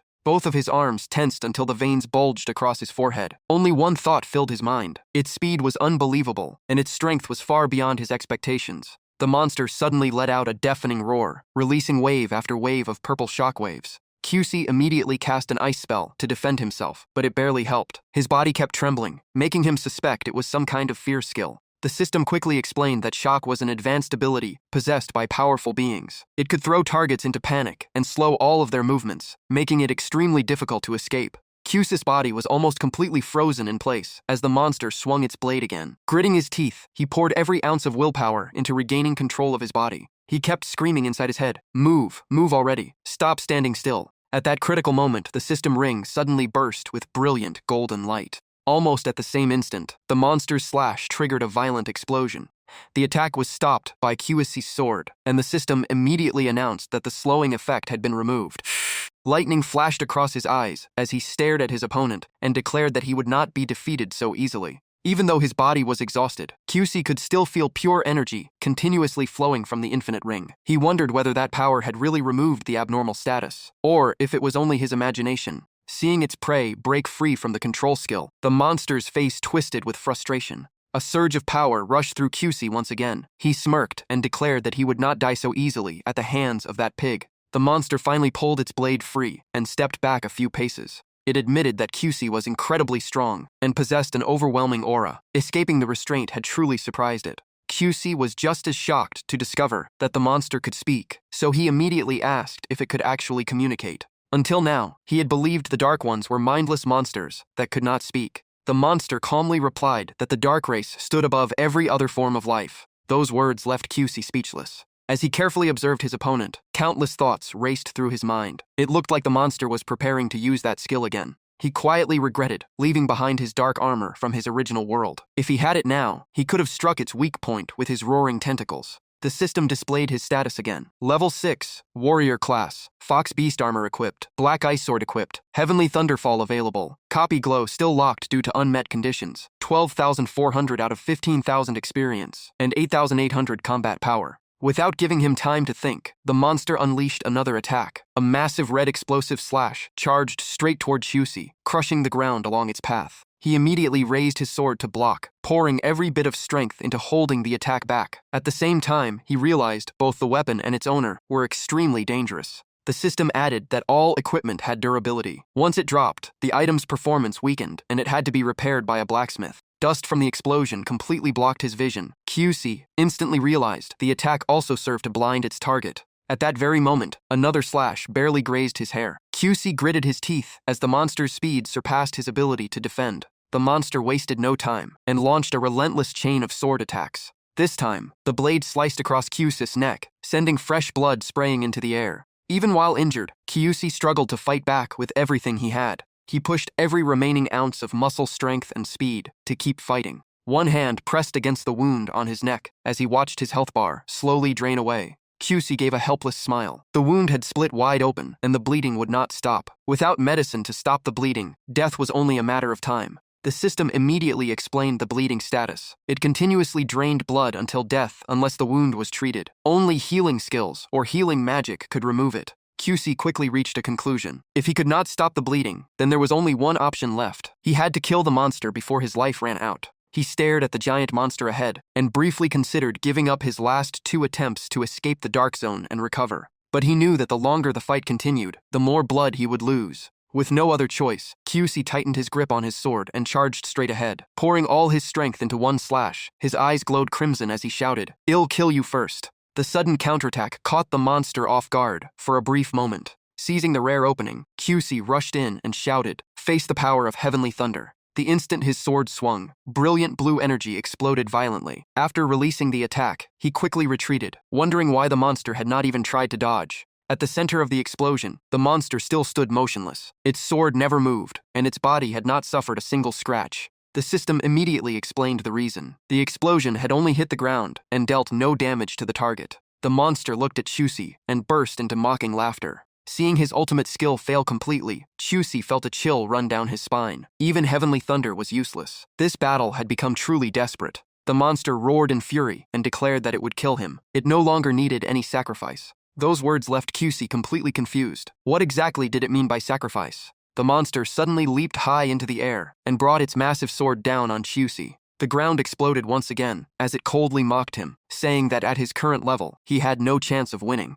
Chusi was blasted backward and crashed onto the ground. His health bar had already dropped to half. The monster pointed its massive blade at him and calmly remarked that the adventurer no longer had a weapon. It sneered, called him worthless, then rested its sword on its shoulder and turned away, leaving only one warning. The next time they met, it would take his life. But after taking only a few steps, the monster suddenly froze as if it had sensed something strange. It wondered who Chusi really was. Questions flooded its mind. Sacrifice was supposed to belong to it, so why was that power now flowing through its enemy? It could not believe it. Was this some special ability of the dark race? Just then, Chusi's voice echoed from behind. He thanked the monster for getting close enough. Thanks to Absolute Copy, he had successfully copied the sacrifice skill the monster had just used. When Chusi appeared before it again, he looked completely different. Armor covered his entire body, and he calmly declared that the strongest fighter was the one with the toughest body. The system explained the sacrifice skill. The user sacrificed half of their current health to remove every negative status, gain overwhelming power, enhance their strongest skill, and transform into a demon for a short time.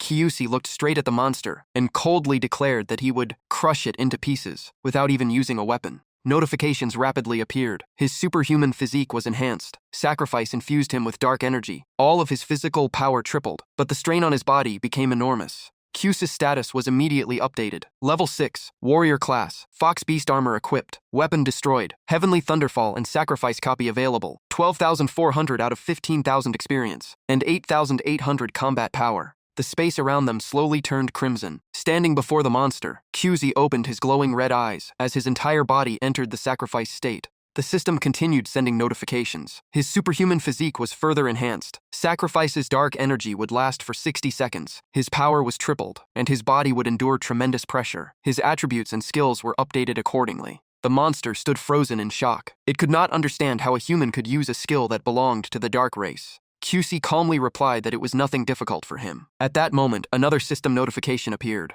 The skill's special property was confirmed. Its owner could copy and use any skill regardless of race or rank. However, the final power still depended on the user's own combat power. His overwhelming aura shook the ground violently as rocks and debris floated into the air. The monster could only stare in disbelief. By the time it snapped out of its shock, QC was already charging at a speed beyond imagination. It could only mutter, "Too fast." But before it could react, QC was already right in front of it. Without using any weapon, QC unleashed a relentless barrage of punches. After the combo, he poured all of his strength into one final punch and slammed it straight into the monster's chest. QC never let up, overwhelming the monster with bare-handed attacks until it collapsed. Even so, the creature quickly forced itself back to its feet. It cried out in horror that such power was unbelievable. At the same time, its own system warned that its weapon had suffered severe damage. Even so, it reassured itself that QC was only controlling sacrifice through raw physical strength. The system added that weapons and equipment could be destroyed or stripped away if the required conditions were met, except for special equipment. Facing his enemy, QC's health bar had fallen to roughly 1/4. He calmly said that he did not care what price he had to pay, as long as he defeated the monster before time ran out. Under sacrifice, he only had one chance left. The system added that while sacrifice remained active, his current health could not be restored by any method. Such overwhelming power came with an extremely dangerous cost. The monster tossed its sword aside and burst into manic laughter, as though it had just heard the greatest joke in the world. It reminded QC that he had forgotten one thing, then immediately cast dark magic and summoned crimson lightning from the sky. As it activated its power, it roared that it could use sacrifice as well. In its eyes, humans would always remain inferior creatures. After completing sacrifice, the monster's body grew even larger. Its eyes burned crimson, and its aura exploded. It roared that QC's imitation was nothing worth mentioning. The system immediately displayed information about the life burn skill. Sacrifice half of your current health to gain overwhelming power for 60 seconds. But right after completing sacrifice, the monster suddenly froze.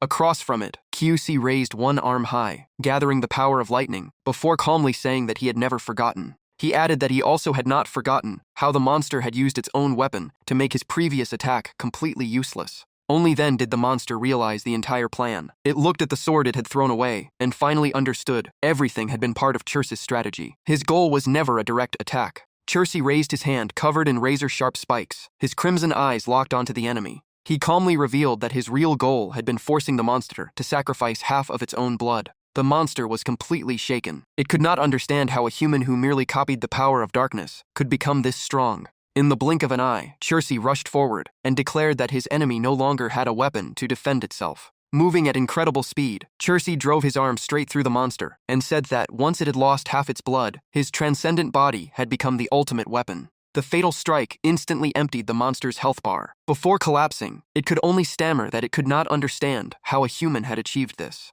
In its final moments, the last thing it saw was Chirce. He looked at the dying monster and said the real fool had been it all along. After winning the battle, Chirce dismissed the sacrifice armor, covering his body. The system announced that he had defeated the Dark Forest Slayer and conquered the Dark Zone. He had 2 resets remaining, and the sacrifice effect officially ended. Holding his trembling body, Chirce felt unbearable pain as if he were being torn apart. Sacrifice was incredibly powerful, but combining it with the transcendent body created terrifying strain. Just as he was about to collapse, the system announced that he had obtained the Dark Forest Slayer's weapon. Chirce was surprised that monsters could even drop equipment. He slowly walked to the corpse, picked up the weapon, and smiled because he had just lost his own sword. The system introduced the new weapon called Blood Mist. It once belonged to the wandering boss of the Dark Forest. Every wound it inflicted could never heal. It came with the bleeding effect and the blood ritual skill. After reading the details, Chirce could not hide his excitement. If he mastered Blood Ritual, this would become an incredibly deadly weapon. A new notification appeared before Truxie. The system explained that resetting the challenge would consume 1 attempt, but allow him to enter the Dark Zone again, or he could choose to leave. He still had 2 attempts left, and continuing would increase experience rewards by another 50%. After reading that, Truxie immediately chose to reset.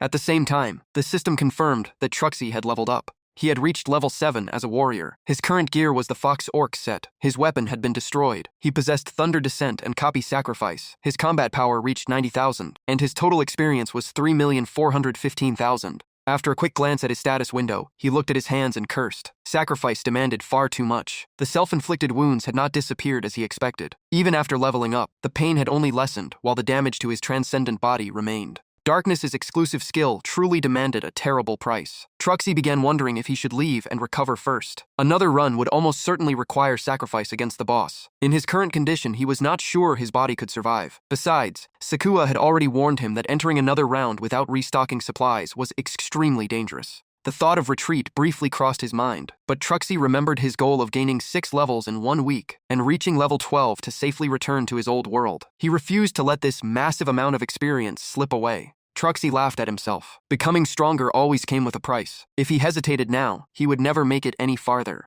The moment he made up his mind, the system confirmed his choice and instructed him to enter the challenge space before returning to the entrance. Before disappearing inside, Truxie quietly apologized. "Sorry, Sakura. I have to keep you waiting again." Outside, Guildmaster Dark and Sakura continued waiting patiently, but Truxie still had not appeared. Sakura paced back and forth in growing anxiety. Too much time had passed. By now, he should have already come out. Seeing her worry, Guildmaster Dark reassured her that Truxie had probably chosen to continue the challenge for more experience rewards. Despite his calm expression, sweat formed across Dark's forehead. He could not stop thinking that Truxie might have failed. But if he had lost, his body should have been ejected already. And if he had truly gone in again without replenishing supplies, then for any adventurer, especially inside the Dark Zone, it was no different from walking straight into death. Her master had promised to leave after the first round, yet thunder was still echoing from inside. Right then, Iotnik returned with a cup of tea and laughed, saying he even managed to take a nap, and it still was not over. Since no body had been thrown out after the first round, maybe Truxie was hiding in a corner out of fear. Dark immediately warned Iotnik to watch his words. The Vice Guild Master only laughed and mocked that someone like Truxie could never clear a mid-rank Dark Zone alone. To him, everyone was placing their hopes on the wrong person.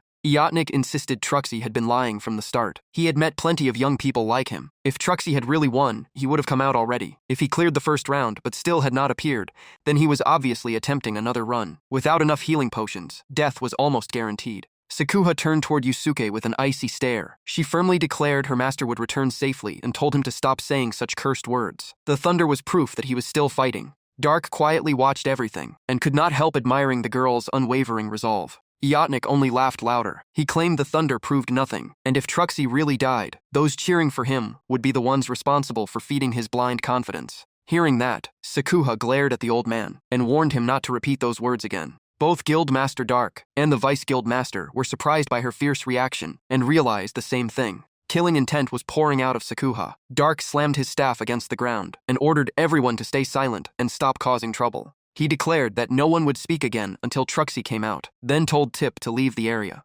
Iotnik turned and walked away, but not before throwing out one last taunt. He said he was only speaking the truth, and everyone would soon have to face reality when Truxie's corpse was dragged outside. Guildmaster Dark once again told everyone to stay calm, but doubt had already begun to grow in his heart. They had been so careless that they failed to notice the killing intent filling the air. In his eyes, the potential of the Beast Girl was almost limitless. Just then, Sakura suddenly acted strangely, making Dark quickly ask what had happened. With empty and confused eyes, Sakura quietly said she could no longer feel her master's life force. Yao Ji still had not left, and continued mocking them. He claimed that once the life signal disappeared, the ending was obvious. A normal person challenging the Dark Zone alone was simply asking to die. Suddenly, a strange sound came from the core chamber, startling everyone. Every eye immediately turned toward the source of the noise as Dark called out to investigate. Ripples like flowing water appeared across the door, leading into the core chamber. Sakura instantly recognized the familiar feeling and softly gasped. Dark tightened his grip on his staff and prepared for the worst, warning that the darkness might have broken the seal. His face turned serious as he ordered everyone to get ready for battle, because the seal seemed close to breaking.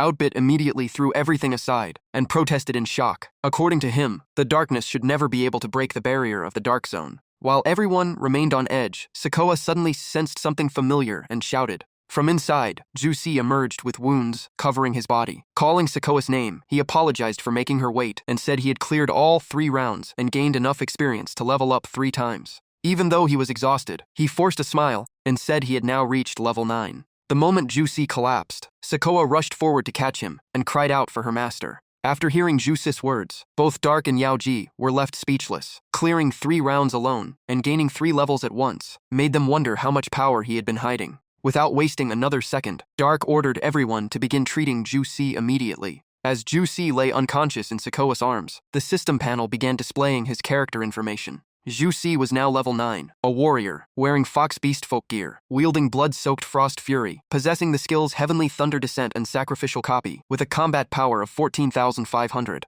Ju-si was immediately taken away for treatment to recover from his injuries. Guildmaster Dark and Vice Guildmaster B cast healing magic on his body together. During the treatment, both of them realized that Jusis' muscles and nervous system had suffered devastating damage. The fact that he was still alive was nothing short of a miracle. When Susa woke up, his complexion looked much better. As he stretched his arms, he thanked everyone. Behind him, Sakoa puffed out her cheeks and complained that her master always broke his promises and kept throwing himself into danger. Ju-si smiled, patted Sakoa on the head, and apologized, promising to be more careful. He admitted he could not resist the lure of the experience rewards, which was how he reached level 9. Even so, Sakoa firmly insisted that her master's safety mattered most, and made him promise not to break his word again. At that moment, Guildmaster Dark walked over with his staff and asked Ju-si if he had truly cleared all 3 rounds. Ju-si calmly nodded, leaving Dark and Yao-ji exchanging silent glances. Dark could not hide his shock. If he had not seen it himself, he would never have believed that someone could conquer the Dark Zone 3 times in a row alone.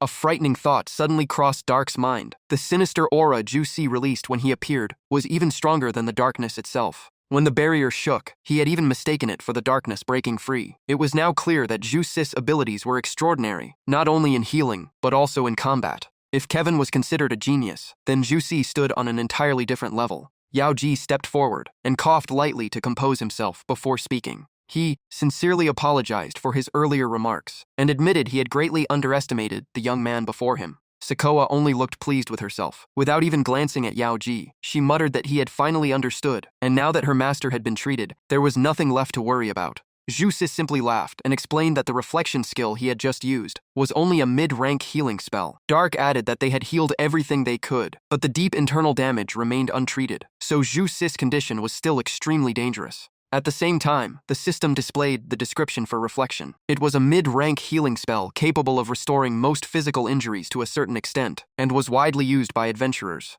Guildmaster Dark carefully explained Ju-si's condition. When he came out of the Dark Zone, his entire body was covered in injuries. His organs were bleeding, and his nervous system was nearly destroyed. If treatment had been delayed even a little longer, he would not have survived. Dark guessed Ju-si had used some kind of secret technique or special magic, and seriously warned him never to use it again, because the lasting side effects could affect his future level growth. Hearing that, Ju-si was stunned and quietly muttered that he had only wanted to level up. He then replayed everything that had happened. The sacrificial skill seemed to have affected his mind, letting murderous thoughts gradually take over until he almost lost himself. Realizing how dangerous it was, he fell into deep hesitation. Just then, the mysterious pair of eyes he had seen inside the core chamber suddenly appeared before him again. Ju-si immediately froze as he realized they were the very same eyes he had seen before. His expression turned blank, and his breathing became noticeably heavier. Seeing something was wrong, Sakoa quickly asked if her master was all right. Ju-si wiped the sweat from his forehead, forced himself to stay calm, and said he was only a little tired. Deep down, however, he reached a different conclusion. Both sacrificial and the power of the darkness did more than damage his body. They were silently invading his mind as well, so it would be best to avoid using that skill again. Guildmaster Dark placed a bag full of medicine in front of him and told him to take it every day. Once fully absorbed, it would greatly improve his recovery. Even Yao-ji could not hide his surprise when he saw the medicines and asked if the Guildmaster was truly serious. Ju-si happily accepted the bag and sincerely thanked him. Sitting beside him, Sakoa curiously asked what kind of medicine it was. The Guildmaster slowly explained that it was the same medicine Kevin often used, and that it was extremely effective for recovering from injuries. Even so, he believed Ju-si should meet Kevin in person. If Ju-si proved his ability, Kevin might even accept him as a disciple and teach him far more advanced medical knowledge. That was because Kevin was one of the very few people on the continent who had mastered a legendary law of ruin. Hearing that, Sakoa immediately jumped to her feet, clenched her fists, and eagerly asked which numbered law of ruin Kevin possessed. Ju-si, completely confused, asked what a legendary law was and what the number actually meant. Hearing the question, Yao-ji frowned slightly because he believed an adventurer should already know such basic knowledge. He then began explaining. The world was governed by fundamental laws that controlled the magic of heaven and earth. Spells capable of harnessing those laws possessed unimaginable power and were known as the primordial forbidden words of ruin. For mages, improving both the effectiveness and quality of their magic was extremely important. However, these universal laws were incredibly dangerous, and some even possessed their own will. There were 12 laws in total, all hidden within unexplored lands. Even if someone found one, they still needed sufficient strength and proper training to comprehend it. Every piece of knowledge about them was recorded on the memorial stones of the 12 laws, and passed down through generations of elite mages. The first laws appeared in ancient times, and each one held enough power to destroy the world. Kevin was hailed as a genius for mastering the 12th law, known as Grand Defense. 10 years ago, that power caused his magic to soar, making him especially gifted at crafting medicine by improving its quality and infusing it with the law's power. Guildmaster Dark believed that if anyone could heal the deep injuries inside Jusis' body, it would be Kevin. Hearing that, Jusis' eyes lit up with hope. Even Sakoa could not hide her excitement after learning that her master's body might fully recover. Guildmaster Dark handed Zusi a letter of introduction and explained that now was not the right time to meet Kevin, since he had once been Kevin's mentor. Bringing this letter would guarantee Kevin agreed to see him. Zusi bowed and sincerely thanked him. Dark then reminded him to prepare some rare treasures and valuable medical materials as gifts when meeting Kevin. After recovering, Zusi and Sakoa quickly left the guild to continue their journey. Both the guildmaster and the vice-guildmaster personally saw them off at the entrance. As Jusi disappeared into the distance, the vice-guildmaster finally asked whether the guildmaster had taken a special interest in that human. He also pointed out that the gift Dark had given away was grade B deficiency medicine, something the guild had traded countless precious medical materials to obtain from Kevin. Dark simply smiled and replied that he wanted to see how far that young human could go. To him, helping Zusi now was nothing more than an investment in the future. Hearing that, Elsgit frowned slightly. In his opinion, it was a risky gamble, because even the rarest geniuses struggled to clear the Dark Zone alone, let alone an ordinary human like Jusi. Dark remained confident. He admitted he had never heard of anyone conquering the Dark Zone alone in this Ersa, but insisted it had happened before in history. His words immediately sparked Elsget's curiosity, making him wonder if someone as fearless as Jusi had really existed before. Guildmaster Dark began telling an ancient story. Around 1,000 years ago, the being who created the monster race appeared. That being was the ancient god King Gassis. The scene quickly shifted to the forest, where Jusi and Sakoa continued their journey. As he pushed branches aside, Jusi asked if she knew where Kevin was. Sakoa replied that she had already asked the guildmaster. The destination was quite far away, so they could earn more experience along the way. This route was shorter and better suited to their goal. Hearing that, Jusi turned and asked what the requirement for that plan was. As they continued walking through the forest, Sakoa explained that this mission required them to form a party. After traveling deeper into the forest, they found a large crowd of adventurers gathered ahead. Jusi looked around in surprise at how many people were there. Sakoa immediately explained that this was a mission point, where adventurers gathered to accept special quests. After some time, the location would disappear or move somewhere else, which was why she had brought Jusi here. The system also displayed an explanation. A mission point was a limited-time location that appeared randomly, offering quests requiring a certain number of participants, with rewards that were usually extremely valuable. After hearing that, Jusi became excited. He rubbed his hands together and said the place was basically a marketplace for quests, and he definitely wanted to give it a try. At that moment, the system displayed Jusis' status. Level 9, warrior, equipped with Fox Beastfolk gear, wielding blood-soaked Frost Fury, possessing the skills Heavenly Thunder Descent, Copy, and Sacrificial, with a combat power of 14,500. The more Jusa thought about it, the more excited he became. In his opinion, the dungeons of this world were far richer than those where he had lived before, making them perfect for testing his new skills. With that, Jusi walked straight toward the crowd. From behind, Sakoa could only call out and remind him to be careful while she waited there. Up ahead, a young man was loudly recruiting teammates. The requirements were warriors or fighters above level 15, with at least 6,000 combat power. His name was Vai Tot, and most members of his team were already level 15. He continued shouting that the rewards would be shared fairly, and that they would leave as soon as the party was full. Around them, the adventurers quietly discussed the situation. Some said Vai Tot's team had already been waiting until the second day because the mission was too dangerous. Others believed it was almost impossible to find enough people above level 15, with over 6,000 combat power. A team member named Jill V also urged Apolk the captain to switch to another mission, because they had already wasted 2 days without recruiting enough people, and waiting any longer would only cost them more opportunities. Vai Tot immediately shot that idea down. He reminded everyone they had already paid for intel on this level 12 mission. It was also the only mission that rewarded blood roses, each worth 500 silver coins, so he refused to settle for an easier one. The system then explained the blood rose. It was an extremely rare medical ingredient that greatly boosted the healing effect of potions, making it highly sought after by mages and alchemists for a huge price. Even knowing how valuable the reward was, Jill V could only sigh. Without enough members, the team could not enter the mission, so they had no choice but to wait for another chance. Just as the mood turned hopeless, Zhu Si walked over with a friendly smile and offered to join the team. He introduced himself as a warrior and said that while his level was low, he was fully confident in his strength. The arrival of a volunteer instantly gave Vaitat's group new hope. Vaitat happily rushed over to thank him and asked if Zhu Si was level 14. He quickly lowered his expectations to level 13, then even thought level 12 might still work. Zhu Si simply scratched his head with a smile and calmly replied that he had only reached level 9, but he could still serve as the frontliner. The moment he heard level 9, Vaitat's face changed completely. He charged over in anger and had to be held back by his teammates. In his eyes, someone that weak could never be useful. Even though Zhu Si kept insisting he was serious, Vaitat believed it was all a joke. Right then, the mission gate sent out another announcement. Only 10 minutes remained before Today's mission entrance would close. Seeing that time was running out, Jill Vi spoke up. If they kept hesitating, the team would waste another entire day, so he urged the captain to decide quickly. Now also shared her opinion. She believed they should just bring the level 9 warrior, as long as they had enough members. Kakehu agreed, saying that otherwise the money they spent on the mission intel would be wasted. After everyone kept persuading him, Vietvan finally nodded in reluctant agreement. He turned to Chirsi and made his position clear. Chirsi could join the team, but he must never act on his own. He had to follow every order because the other three were the main force, while Chirsi was only there to fill the last slot. Then he asked if Chirsi accepted those terms.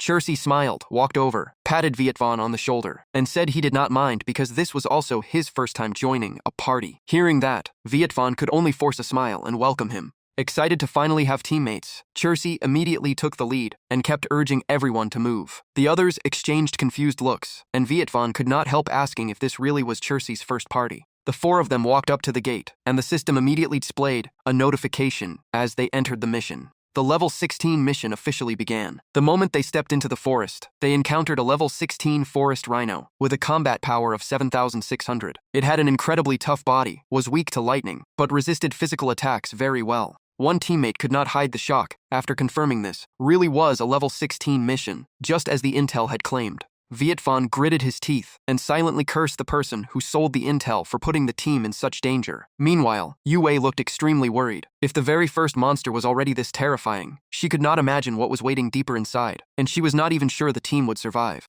Vietvan quickly signaled everyone to hide and reassured the team. Even though the mission was harder than expected, they had all reached level 15 and survived many dangerous battles together. They should fight as usual, and if things became impossible, they would use the return mist to escape. The system also explained the return mist. It was an extremely rare item that allowed its user to leave a mission instantly, except for certain special missions. Because of its rarity, it was mostly found only at auctions. At that moment, Vietvan suddenly realized someone was missing and immediately asked the others, where was the level 9 warrior? Hearing the question, Kakehu quickly answered that Chirsi had been standing there a moment ago, but now no one knew where he had gone. Right after that, a blinding flash suddenly burst out from the bushes, followed by countless bolts of lightning tearing across the sky. Seeing that scene, Vietvan's entire group stood frozen in place. When the light faded, Chirsi had already defeated the forest rhino. He let out a small breath and casually remarked that the monster was far too easy, nothing compared to the enemies he had fought in the dark zone. The whole group was left speechless. None of them could believe Chirsi had just killed a level 16 monster all by himself. Chirsi casually rested his sword on his shoulder, gave everyone a thumbs up, and told them to keep up. He had gotten used to racing against time lately, so he had no interest in slowing down before claiming the reward. The system displayed Chirsi's status. Level 9, Warrior Class, equipped with the Fox Beastman set, wielding the blood-soaked Sleeping Frost, with the Heavenly Thunder Descends and Copy skills, and a combat power of 14,500. Deep inside the forest, the level 16 mission continued. After witnessing Chirsi's unbelievable strength, Vietvan's team immediately changed their strategy and began fighting with much better coordination. Vietvan quickly gave orders. One weakened monster was still hiding behind the tree, so they needed to finish it off. Takeo, a level 15 wind archer with 6,230 combat power, drew his bow and could not help wondering, how could a level 9 warrior be this strong? Could he really clear the entire mission alone? The others kept talking as well. Chirsi charged straight ahead, wiping out every monster in his path with ease. He even knew the weakness of every enemy, making it impossible to believe he was only level 9.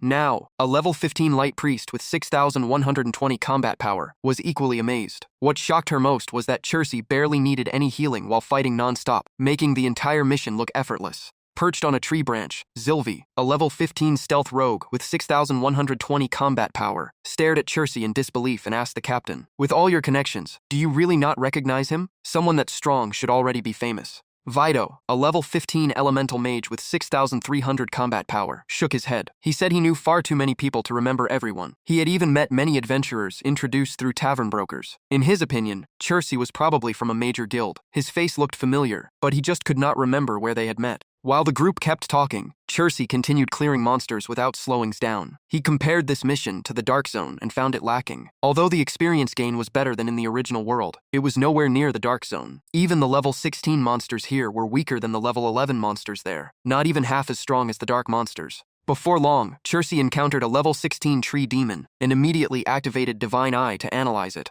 The system quickly revealed its weakness was fire, while its main attacks came from poisonous, thorn-covered vines. During the fight, Chircy effortlessly dodged every vine attack. He figured the poison was no threat, as long as he stayed careful. Divine Eye had already exposed the monster's weakness, but he felt there was still more potential to unlock from the skill. Suddenly remembering the mission required blood roses, Chircy wondered if he could bring some back as a souvenir for Kevin. With that thought, he swung his sword and sliced through every vine rushing toward him. At the same time, the system explained the blood rose. It was an extremely rare ingredient that greatly enhanced the healing effect of medicines, making it highly prized by alchemists and incredibly valuable on the market. Chircy turned back and warned the team that the boss area was close and the number of smaller monsters was increasing. Since they were weak to fire, the mages should take the lead with fire magic. Hearing that, Vido immediately agreed. He looked calm on the outside, but secretly thought this was finally his chance to shine. Chircy also reminded everyone to watch out for the poisonous thorns on the vines, because a single scratch would instantly inflict poison.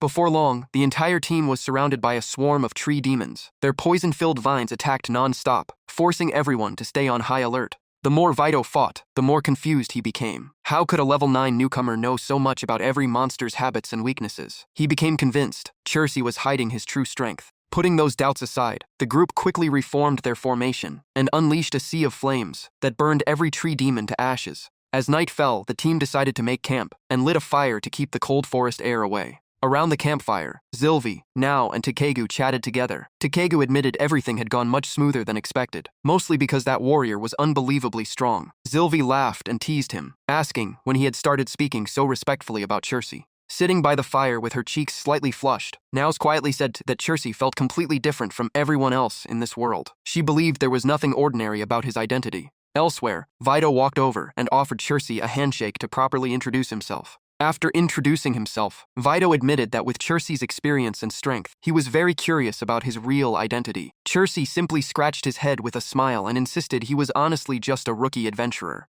Vido laughed, convinced Chircy was hiding his background, and jokingly called him out. But Chircy kept his sincere expression and firmly said he was telling the truth. While handing Chircy a bottle of water, Vido asked if he knew how the mission ranking system worked in each region. Chircy took a sip and admitted he did not really understand it. Asking why Vido brought it up, Vido just smiled, thinking Chircy was pretending again. Vido patiently explained that every region had its own set of missions and ranking board for recording each team's achievements. The system tracked the first team to clear a mission and the best performances. Besides valuable rewards, the rankings also brought fame to guilds and parties, and the results were shared across every adventurer's guild branch. After hearing the explanation, Chircy understood the basic idea, but still could not figure out Vido's point, so he asked again. To himself, he thought the system sounded very similar to the ranking system from his old world. Vido folded his arms, lifted his chin, and introduced himself. Even though this looked like a temporary 4-man party, he was actually a member of the Gi Guild and belonged to its elite 15-man vanguard squad, known as the Great Mountain Goats. Their captain was one of the guild's founders, the famous shield hero Harvey, also known as the Great Mountain Goat.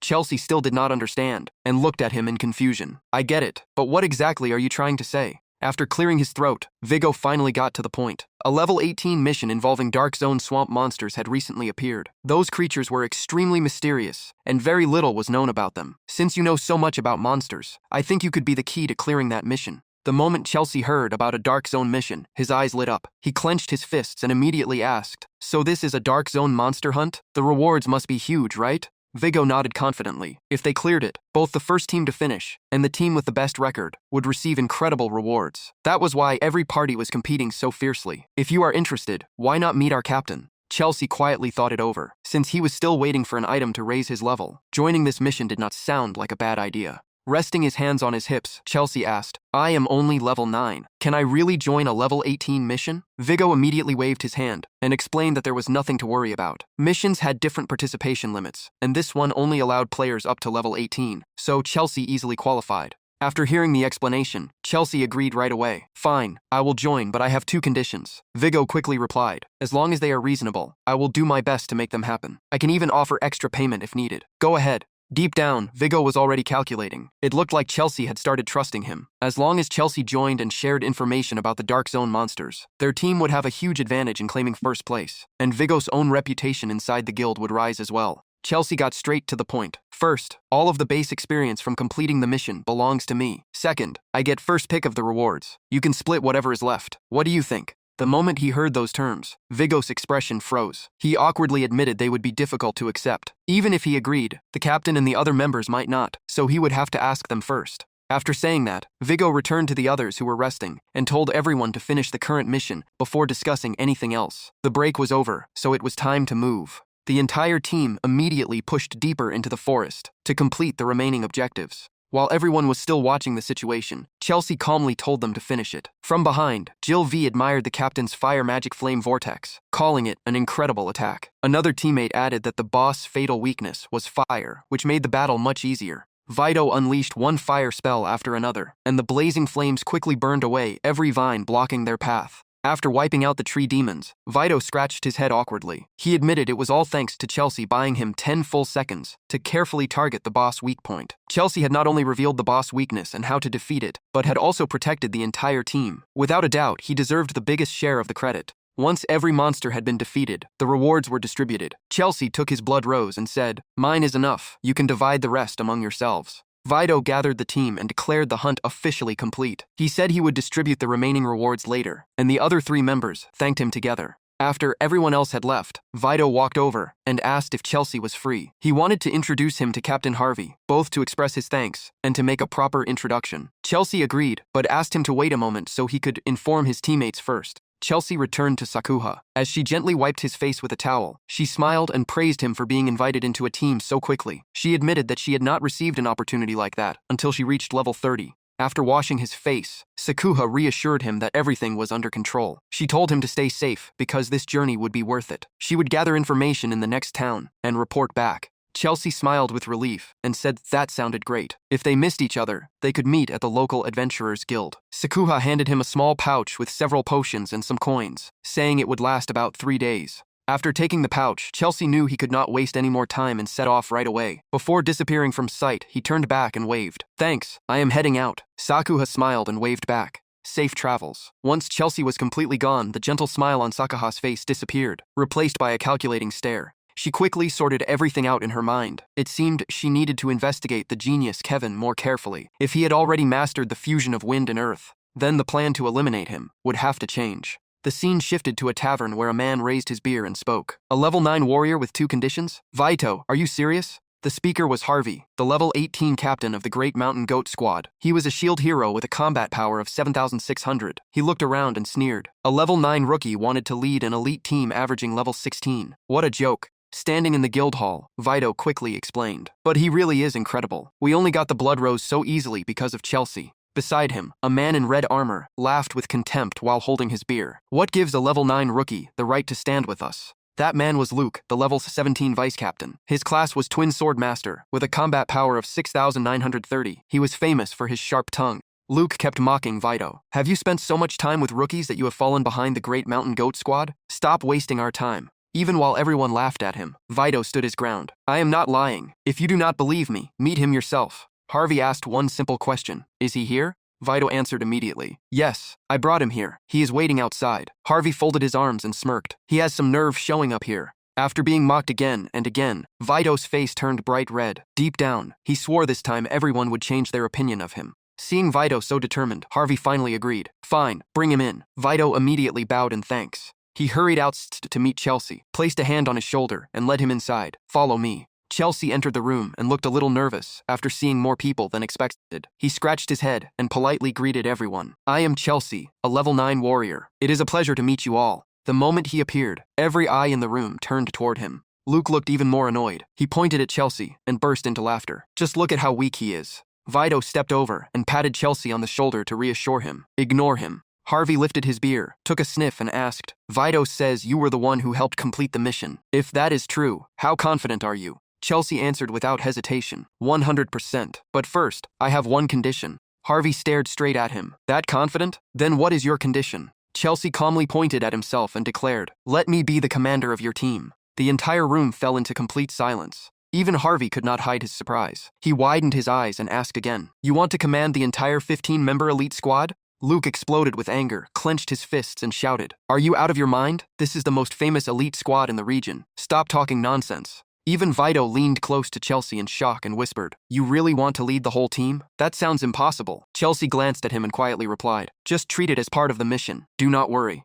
Harvey turned around, set down his beer, and spoke slowly. Many teams have taken this mission. They have all failed at the same point. Even our team has failed 6 times, wasting countless potions and supplies. We have already lost 2 gold coins. Chelsea immediately understood the issue. So the real problem is the cost. If you let me take command, I guarantee I will complete the mission. Luke's face turned red with rage as he shouted, you still dare to talk that big? Another man beside him cracked his knuckles and growled, Captain, teach him a lesson. But Harvey made a decision that shocked everyone. He raised his beer and said, fine, I accept your condition. But if this is all empty boasting and the mission fails, I will never let you off. Luke froze in disbelief. Chelsea simply nodded. No problem. Just follow my commands and this mission will be easy. Luke pointed straight at Chelsea in frustration. Captain, are you really trusting a level 9 fighter? Harvey stayed calm. We have no better option. Even without him, we would still have to take the risk. Luke refused to back down. Letting a level 9 warrior lead the team was absurd. He insisted Chelsea was nothing but a fraud who had fooled even Vito. Someone like that did not belong here and should be kicked out.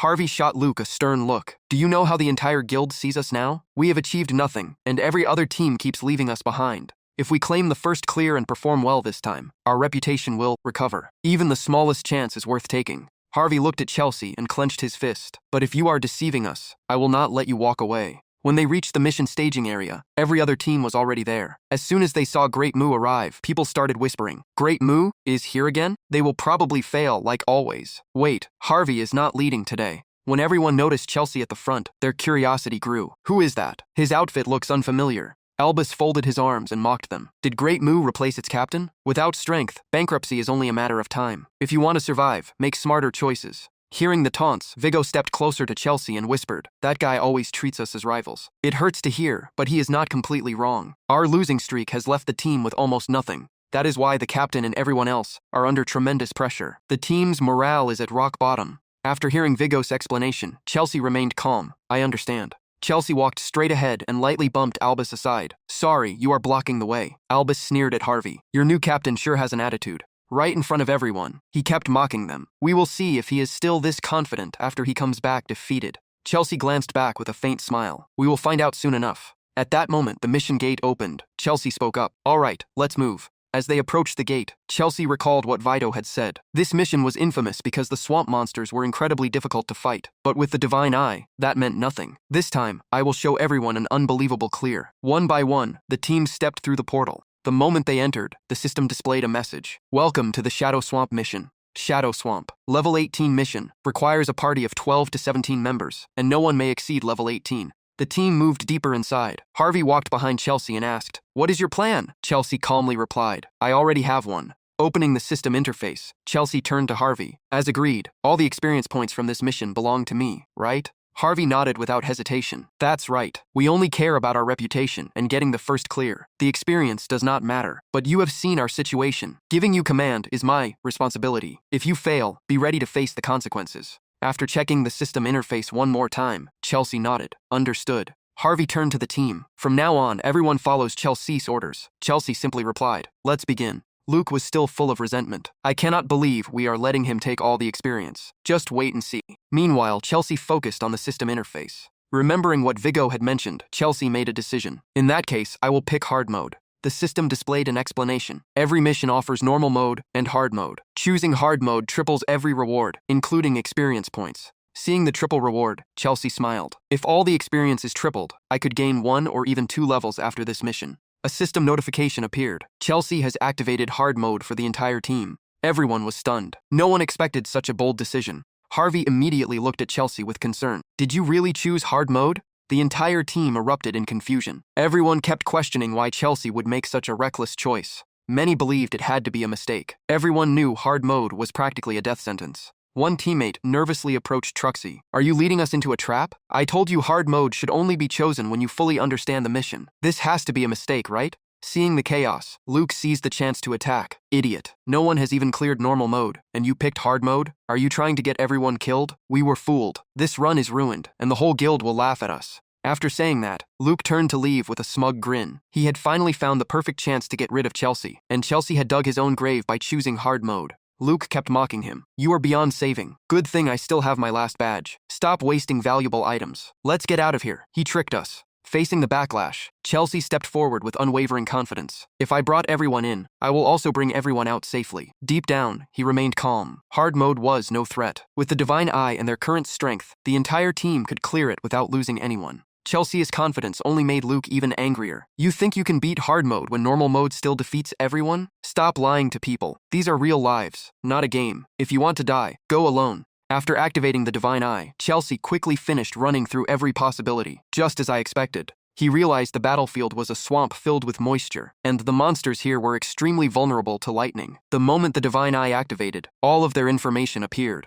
Fang Crocodile, level 18, water element, weak against lightning and fire. Its thick hide grants extremely high defense, making normal attacks ineffective. They hunt in packs with devastating bite attacks, so never underestimate them. The Divine Eye also revealed that lightning, fire, or using water to conduct electricity would deal massive damage, with lightning being the best choice. After reviewing the analysis, Chelsea realized the Divine Eye could reveal even more if he pushed it further. When Luke saw Chelsea charging straight at the monsters without hesitation, he panicked. "You idiot. Those are hard mode crocodiles, and there are so many of them. We are finished." Harvey tightened his grip on his shield, but began to waver after hearing Luke's words. Did he really deceive us? The rest of Harvey's team also fell into confusion and hesitation. Chelsea glanced at everyone and spoke firmly. "Just follow me. I will lead this team through hard mode." As soon as he finished speaking, Chelsea drew his sword and took his battle stance. "What are you waiting for? All fire mages, get ready." With no way back, Vito gripped his staff and replied through clenched teeth. "Fine, let's fight." Vito chose to trust Chelsea and immediately gave the order. "Fire mages with me. If we run now, we will only disgrace ourselves."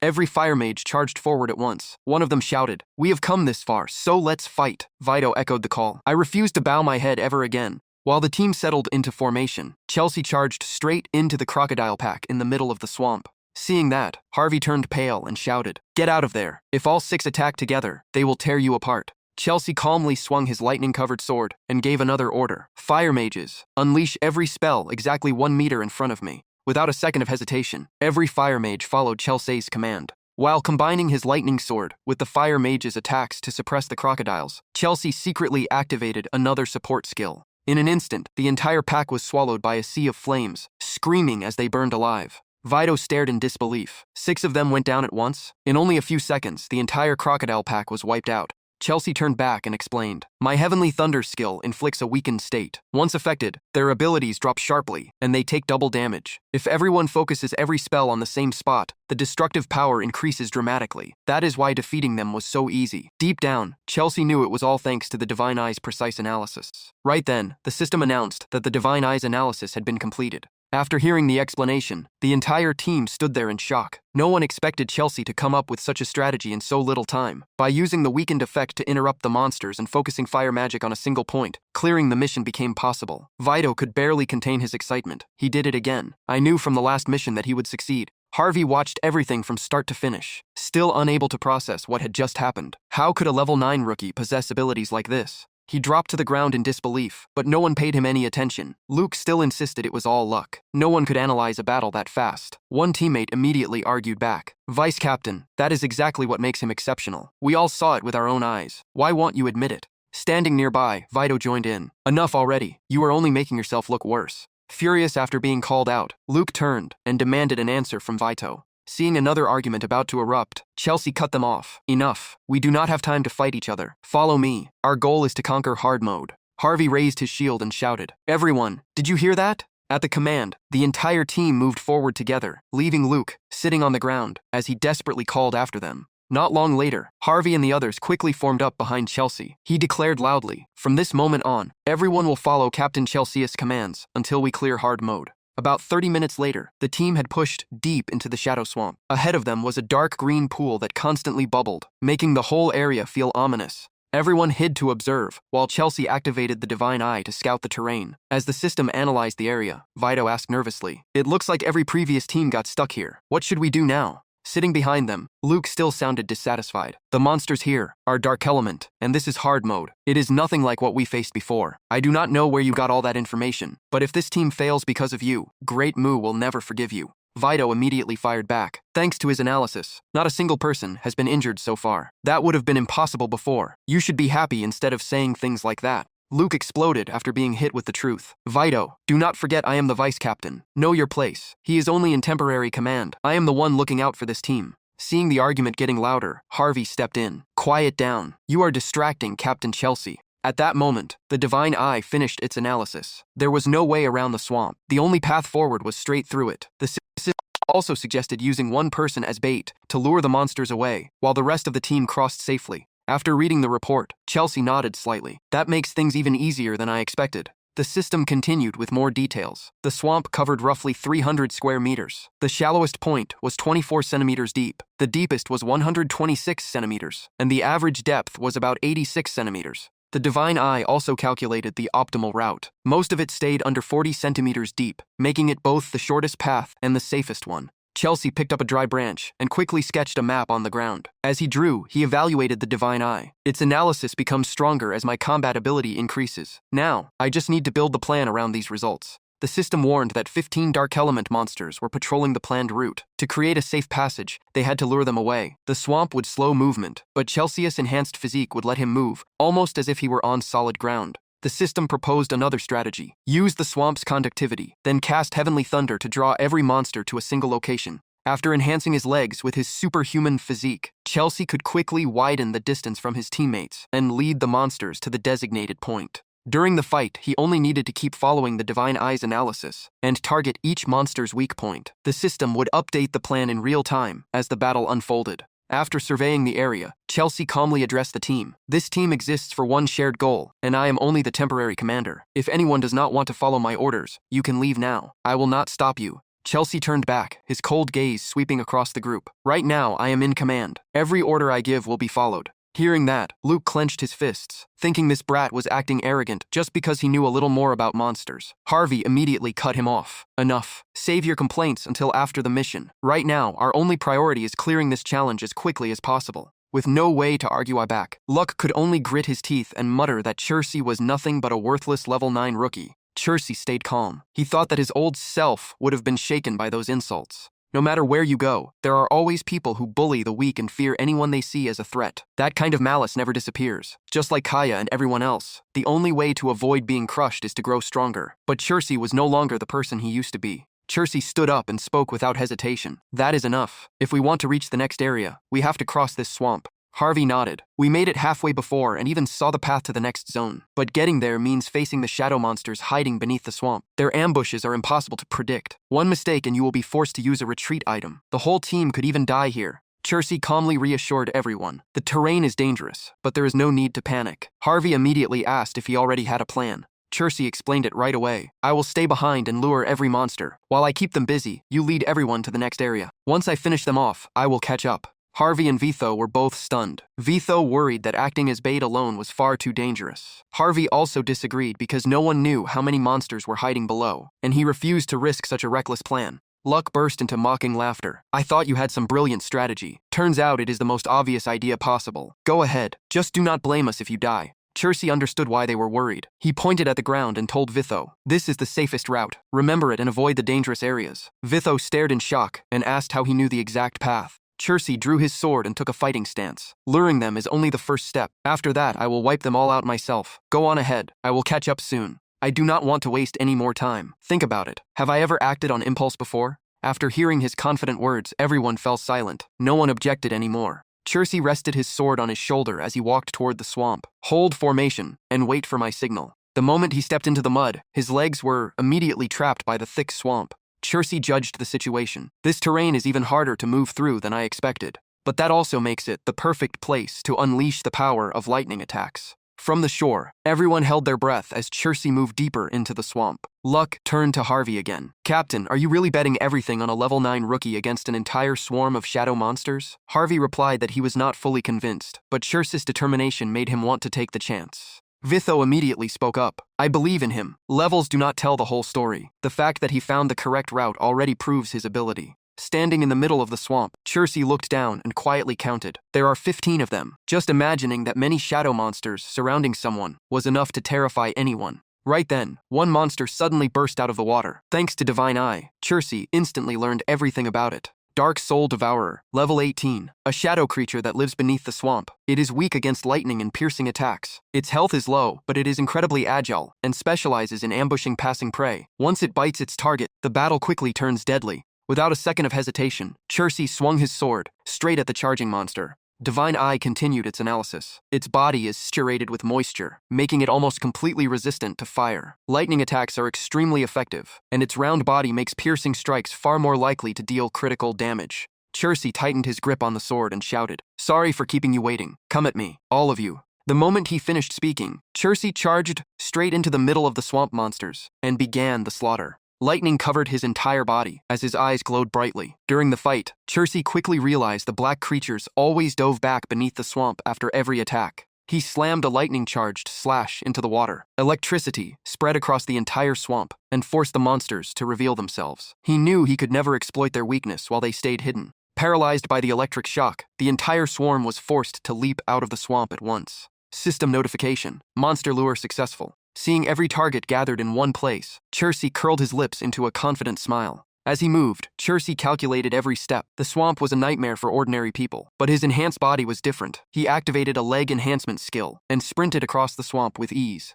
Once everything was ready, he pulled the entire swarm behind him and shouted, "Harvey, lead everyone along the route I showed you." The whole team was stunned. Chircy had lured every monster while running across the swamp without sinking. Some even believed any mission could be cleared with Chircy in command, and they were shocked that he was only a temporary captain. Vitho grinned proudly and teased the others. "See, I told you. Do you believe me now?" After a long silence, Luke finally admitted that he had underestimated Chircy. Harvey immediately ordered everyone to move, while Chircy kept the monsters occupied. He told Vitho to lead the way so the team could cross the swamp as quickly as possible. Vitho accepted the order, and the entire group rushed across the swamp toward the next area. System notification: monsters successfully lured away from the team. After leading the swarm to his chosen battlefield, Chircy stopped and declared that he would finish every one of them right there. Gripping his sword with both hands, he calculated that piercing attacks were already effective, and lightning would leave the monsters with nowhere to escape. The moment one monster lunged with its mouth wide open, Chircy cut it down with a single slash.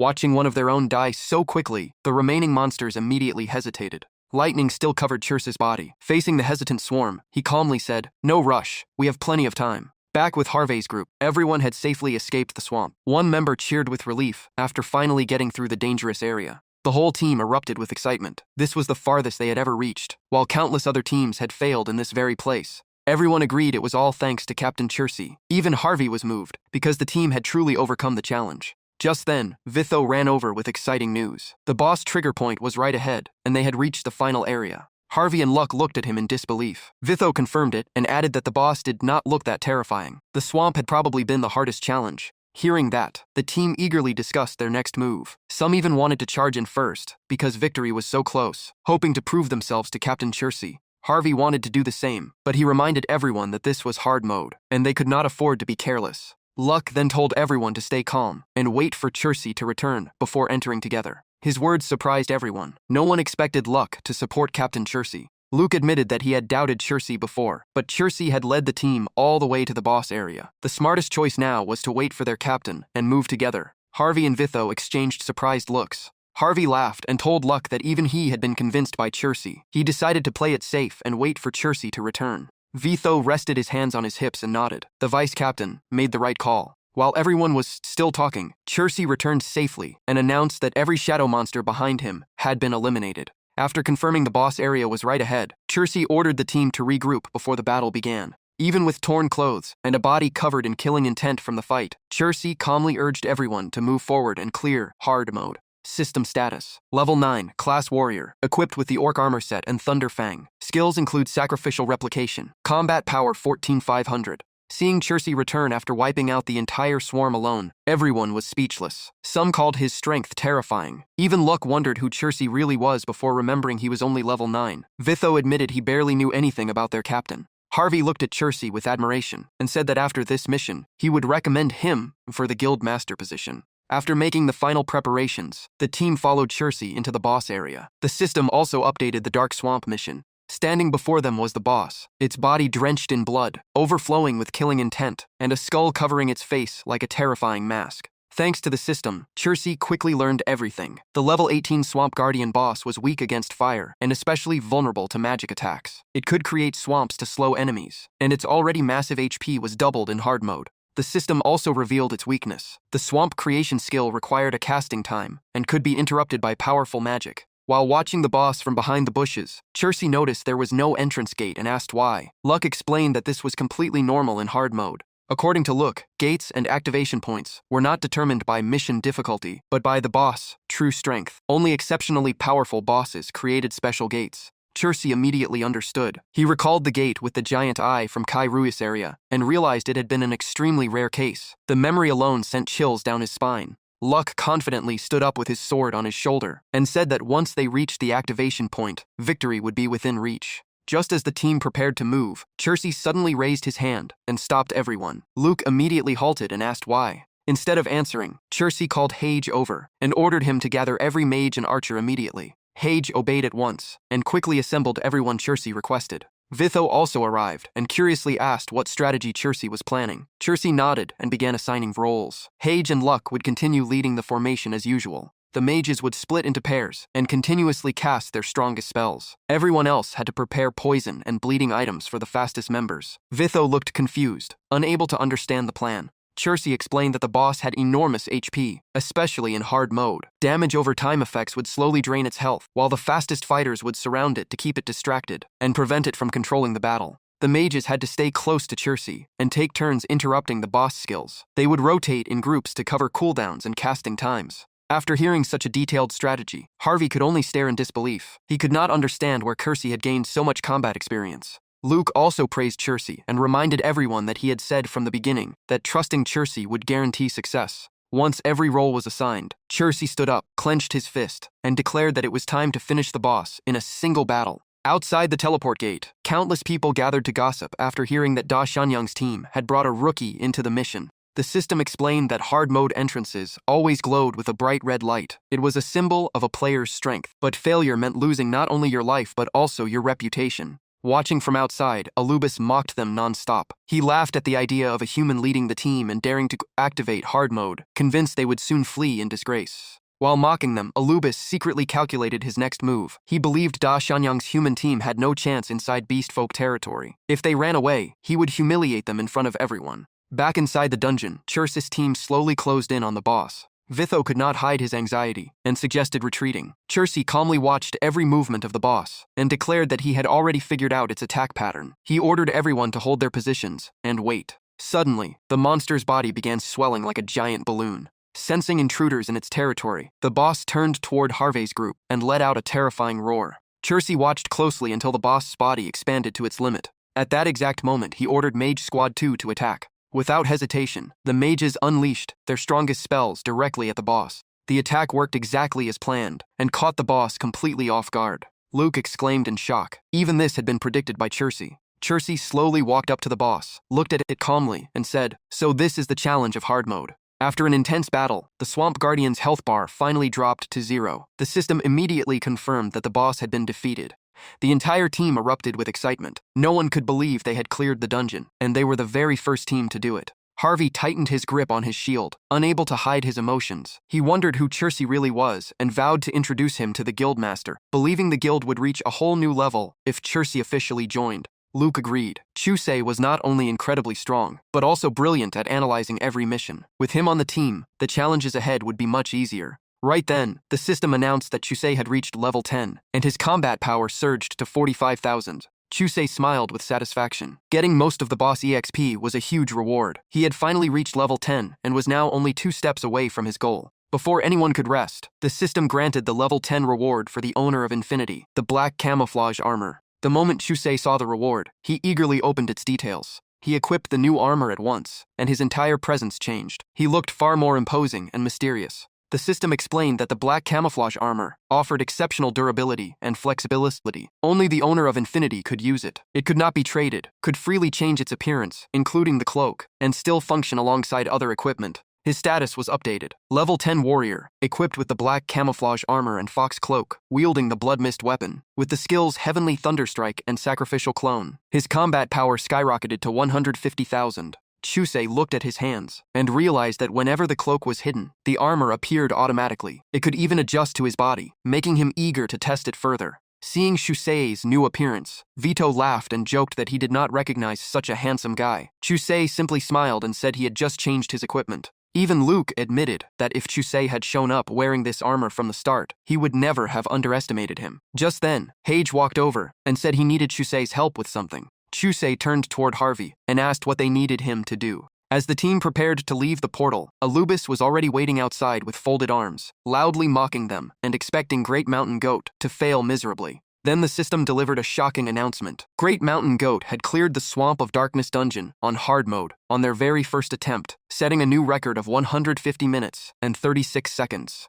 The leaderboard instantly recognized Great Mountain Goat as the first team to conquer the Swamp of Darkness dungeon on hard mode. Seeing the announcement, Anubis froze in disbelief. His jaw dropped as he stared at the new record. Not long after, Chusei's team walked proudly out of the portal under everyone's watchful eyes. The crowd immediately erupted with excitement. They were amazed that Great Mountain Goat had beaten hard mode, and every eye turned toward the mysterious man in black armor. Harvey looked incredibly proud, while Luke smiled and said it had been a long time since their guild had received this much attention. Vitho excitedly walked over to Chelsea and said that thanks to Chelsea, he had finally kept his promise to bring him to meet the guild master. Chelsea lowered his head and quietly said this was only the second strange situation he had experienced since arriving in this world. Seeing Anubis still standing there in shock, Vitho laughed and teased that he was still around. Too bad they had just broken his previous record. Hitting a nerve, Anubis immediately argued that they had only won because a powerful expert had carried them. Chusei slowly walked up to Anubis, looked at him with contempt, and coldly asked if he still remembered everything he had said before.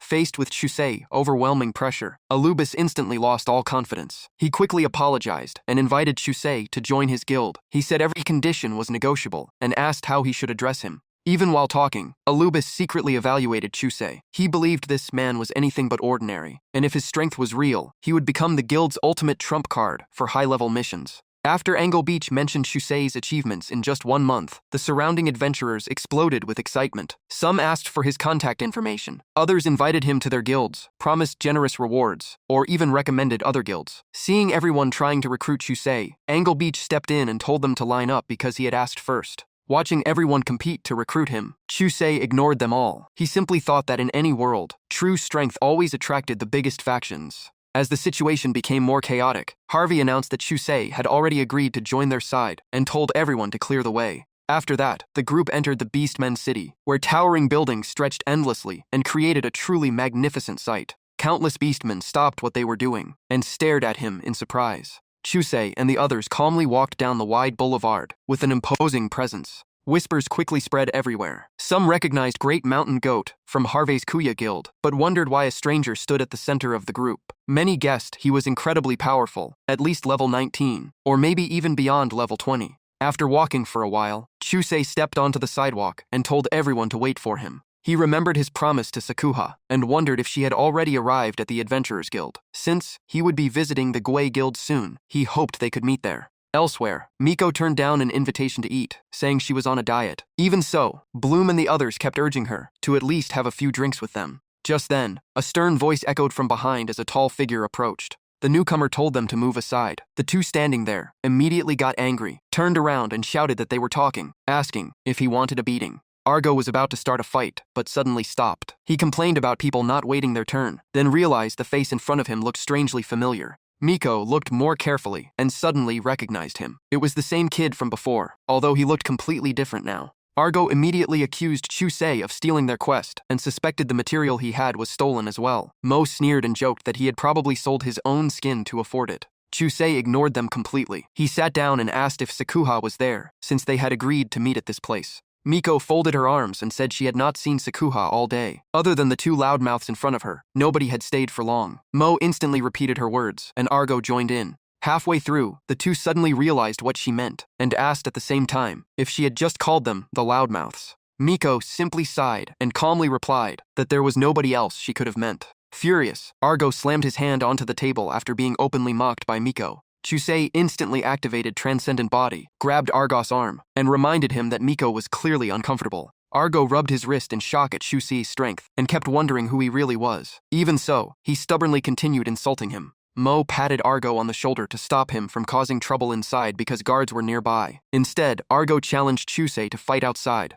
As he walked away, Argo kept muttering insults, claiming Chusei was just a rich guy who bought expensive materials to show off. He even declared he could knock him out with a single punch. Chusei calmly followed behind, thinking Sakuha was probably still busy. He then turned to say goodbye to Miko. He apologized for disturbing her, but Miko immediately stopped him and warned him not to go outside. She believed those two would definitely attack, while the guards could still protect them inside. Chusei simply glanced back and calmly replied that it was nothing to worry about. Outside, Bloom and his group kept shouting for Chusei to come out and face them. They mocked him for daring to cause trouble in Beastmen territory. Hearing the commotion, Harvey asked Chusei what had happened. The moment the troublemakers heard the word captain, both of them froze in surprise. Behind the door, Miu quietly watched Chusei and wondered who he really was. Chusei calmly explained that it was nothing serious. Those guys were simply looking for trouble. Every member of the team immediately stepped in front of Chusei and reacted angrily after learning someone wanted to pick a fight with their captain. Realizing things had gone too far, the two troublemakers immediately backed down, claimed it was all a misunderstanding, and hurried away. Vitho came over to check on him, but Chusei said it was nothing worth mentioning. Since Sakuha was not there, the group should head to the guild first. On the way, Chusei humbly said the mission was over, so everyone could stop calling him captain. Harvey simply smiled and replied that it made no difference to him. Inside the Gui Guild meeting room, Okut congratulated the team for completing their first mission brilliantly and even setting a brand new record. He then brought up the proposal to let a human warrior continue joining future missions. Guild Master Ozu, a level 24 elemental mage, was also present to hear the discussion. Harvey immediately stated that Chusei was the key reason the team had completed the mission. He sincerely hoped the guild would invite him to join, and was willing to offer generous rewards for his help in even tougher missions. Jing immediately objected. He argued that a Beastmen guild could not allow a human to hold such an important role. As one of the guild's founders, and a level 23 swordsman, he even suspected Chusei might be a spy sent by another guild. Hearing those words, Chelsea frowned as he stepped into the room. He quietly repeated the word spy, while the others reminded everyone that Jing was one of the guild's founders, so his opinion carried great weight. Vitho could not hide his frustration. He said Jing had always treated their team like outsiders, simply because their captain was human, while the guild master was a beastman, and the guild master often ignored it, because they shared the same race. Vitho added that if Harvey had not always protected them, the entire team would have been pushed aside long ago. Seeing him go too far, his teammates quickly covered his mouth. Harvey continued defending Chusei. He pointed out that every guild was searching for outstanding talent to improve their rankings. Chusei had incredible observation and analytical skills, so the entire team was willing to vouch for him. Jing only smirked. He mocked them by saying they could replace their captain if they wanted, but the guild had no need for a human like Chusei. He even claimed Harvey's team was defending him, only because they were all humans. Harv slammed his hand onto the table and demanded to know if Jing was questioning his loyalty to the guild. He declared that his team had always fought with everything they had, even if their results did not always match the other teams. Jing turned to the guildmaster and kept applying pressure. He said the guild was already being mocked because Harvey's team was made up entirely of humans. Accepting another human would only make the guild an even bigger laughingstock, so he urged the guildmaster to think about the guild's future. Harvey stood up, released an overwhelming presence, and directly asked the guildmaster what his decision would be.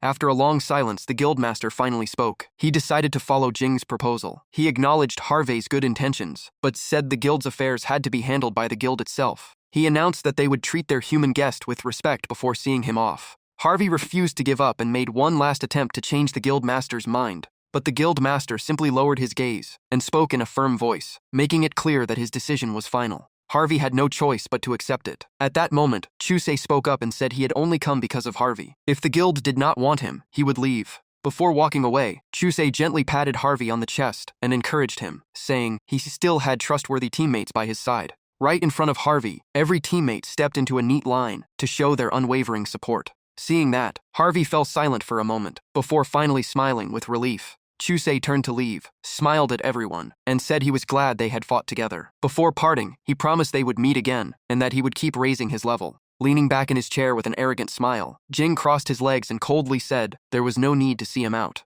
Harvey angrily told Jing that he had failed to recognize the one person who could change the guild's future. If they had kept Chusei, the guild's strength would have grown tremendously, but now that chance was gone. Jing only laughed with contempt, saying a human warrior could never achieve anything, and their recent success was nothing more than luck. Harvey refused to argue any further and led his teammates away. Before leaving, he warned Jing not to regret this decision someday. After leaving the guild, Chusei wondered where he should go next to keep leveling up, or if he should find Sakuha first and apologize for ruining the clothes she had worked so hard to prepare for him. Just then, Alubis suddenly appeared in front of him and sighed with relief after finally finding him. Chusei frowned and asked why Alubis had been bothering him non-stop for the past few days. Alubis immediately lowered his voice and begged for help. He explained that his guild was facing an extremely difficult mission. The guild master had ordered him to find a powerful expert, and he believed Chusei was the perfect choice. Despite their past misunderstanding, the guild was ready to welcome him. Chusei could name any reward or condition, as long as he agreed to help.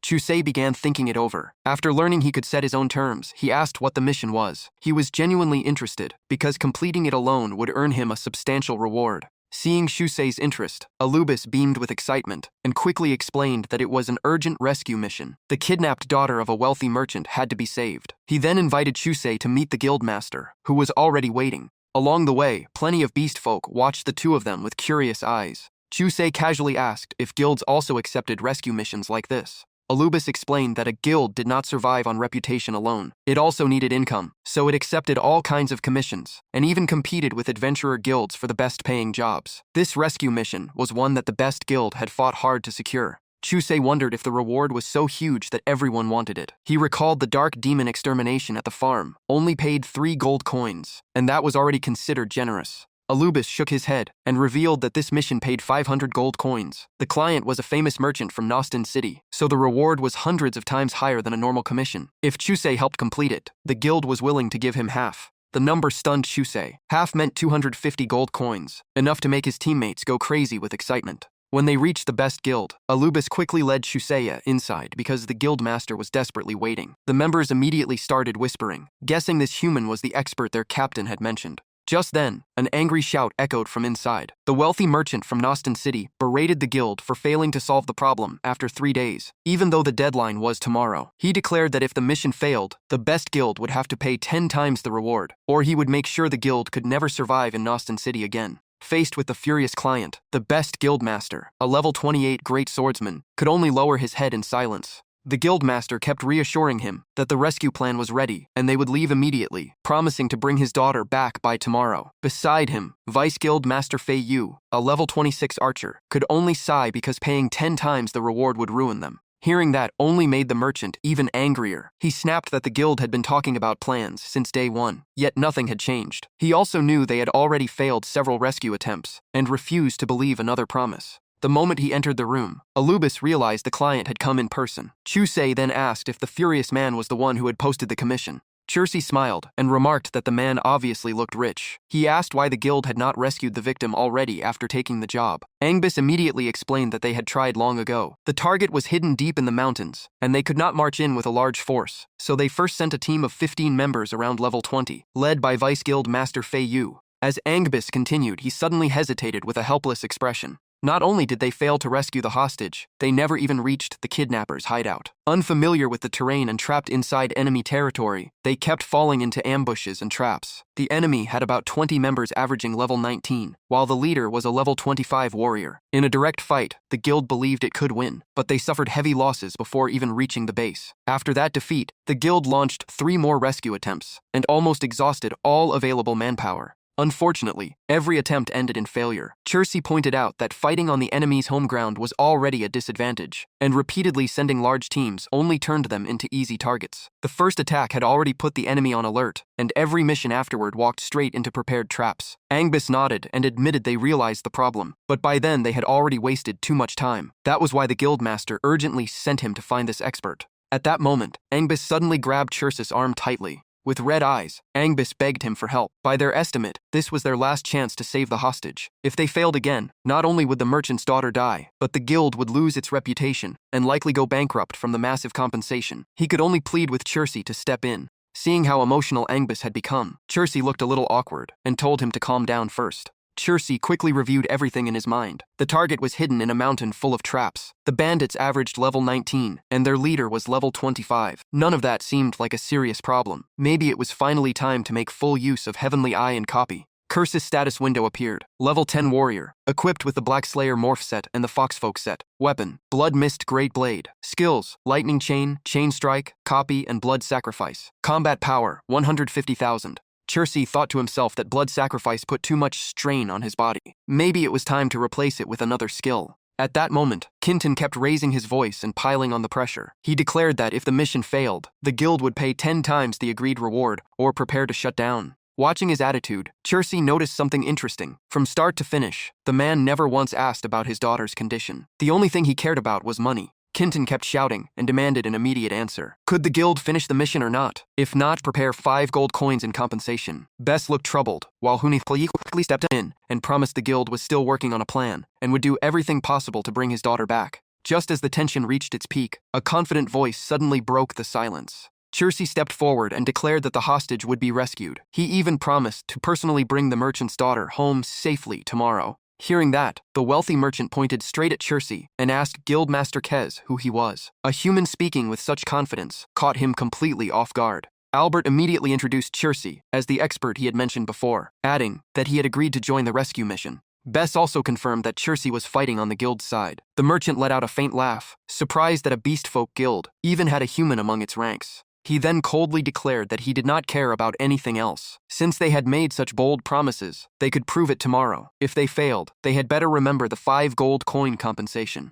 Chirsi calmly proposed a new deal. If the guild rescued the merchant's daughter, the reward would double to 1,000 gold coins. The moment he finished speaking, the merchant immediately flared up and demanded to know why he should agree. Chirsi calmly replied that he should hear the full offer first, because if the rescue failed, the original agreement would still stand. Chirsi then raised an even bolder condition. If the mission failed, the guild would pay 50 gold coins in compensation, 10 times more than the amount the merchant had just demanded. The entire room fell silent because no one expected him to make such an outrageous bet. Even the merchant was stunned. He quickly confirmed the 50 gold coin figure. Seeing that Chirsi did not back down, he happily accepted the deal. Success meant double the reward, while failure meant the guild would pay the full 50 gold coins. Afraid they might change their minds, the merchant immediately prepared a contract and urged everyone to sign it on the spot. Bess gritted his teeth before signing. In their current situation, whether it was 5 or 50 gold coins, the guild had no other choice. After everything was finalized, the wealthy merchant left with his people, reminding them that he would be waiting for the result tomorrow. As soon as the merchant disappeared, Jiang hurried over and anxiously asked Chirsi why he had agreed to sign that contract.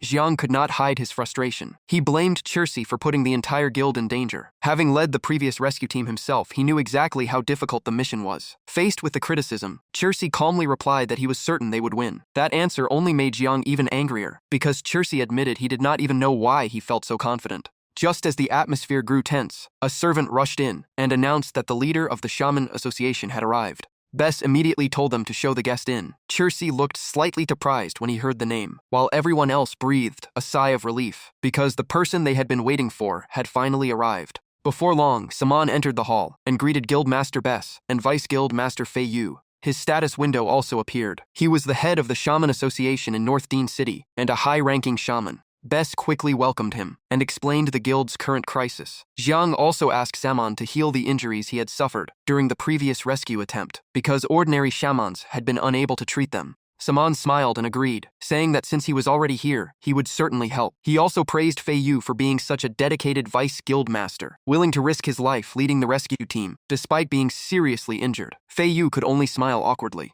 While casting his healing magic, Saman asked if they were dealing with the kidnapping of Kinton's daughter. Bess confirmed that it was an extremely difficult mission that had pushed the entire guild into a corner. At the same time, Jiang clearly felt his injuries healing at an incredible speed and immediately thanked Saman. Chirsi also spoke up, admitting that the mission would not be easy, but he still believed they could succeed. He then greeted Saman like an old acquaintance. Seeing Chirsi there, Saman was genuinely surprised and asked why he was here. Everyone around them was equally shocked to learn that the two already knew each other. After hearing the full story from Bess, Saman finally understood that Chirsi had been invited to help with the rescue mission. Saman smiled and encouraged him, saying he believed Chirsi would complete the mission without trouble. Chirsi politely thanked him for the support. Bess grew even more confused. Saman was the head of the North Dean Shaman Association, someone few people could even meet, yet he treated Chirsi like an old friend. Albus knew nothing about Chirsi's background, but that only convinced him Chirsi was no ordinary fighter. After thinking it over, Jiang volunteered to accompany Chirsi. He had already taken part in the previous rescue attempts, and as Vice Guild Master, he could not stay out of this.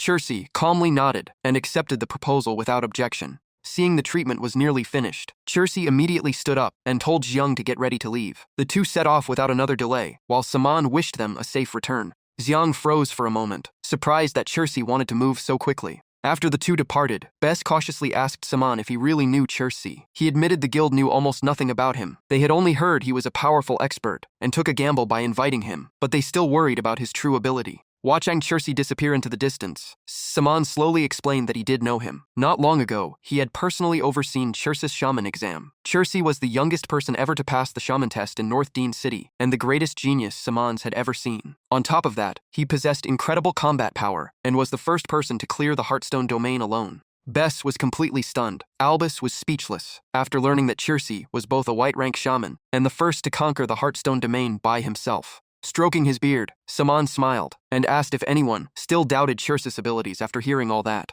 Throughout the journey, Hugh kept pressing Han about his plan. Night was almost here, yet Han still refused to explain. The guild had already risked everything, and even raised the compensation to 50 gold coins. Just thinking about that amount made Hyas' heart ache, and he could not understand where Han's confidence came from. Han calmly reassured him. He understood Hyas' concerns, but there was still one thing they needed to prepare first. He then asked if Hugh knew no city well, and requested that he lead him to a certain place. Hugh assumed Han wanted to buy more supplies. He insisted they already had enough medicine and tools for both of them, so there was no need to spend more money. He also stressed that the guild would not cover any extra expenses. Han firmly shook his head and named a completely different destination, the arena. Hugh was stunned. He could not believe that at such a critical moment, Han still wanted to visit the arena. While Hugh remained frustrated, Han already had a plan. In his view, the warrior class was not suitable for this mission. As soon as they arrived at the arena, Hugh reminded him once again that tomorrow was the deadline. If the mission failed, he would never forgive Han. Hugh walked to the reception desk, paid the fee, and asked what matches were scheduled for today.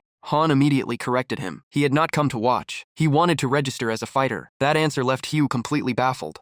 The manager politely invited Han inside, asked him to fill out the registration form, and pay the entry fee. Han had a very clear goal. He planned to use the Divine Chosen system to switch his class to Assassins, which he believed was the perfect fit for this mission. At the same time, he wanted to copy the strongest assassin's skill through combat. Inside the massive arena, the stands were packed with thousands of spectators, waiting for the next match. Standing in the center was Naledo, a level 21 Mew assassin of the Shadow Assassin class. Even with only one arm, he calmly drew his gleaming sword and prepared to fight. His opponent, Zephiak, looked annoyed. Even though Naledo had lost an arm, his speed remained incredibly agile, making him a difficult opponent. The status panel showed Zephiak was a level 21 beastfolk of the Roaring Warrior class. Naledo calmly turned around and arrogantly motioned for his opponent to make the first move. Zephiak immediately let out a thunderous roar and charged forward. His massive body made the entire arena seem to shake. As he rushed in, Zephiak shouted that the most annoying battles for a warrior were long and drawn-out fights. A skill window appeared. Heroic Roar boosted the fighting spirit and strength of both the user and nearby allies, while crushing the enemy's will with overwhelming pressure.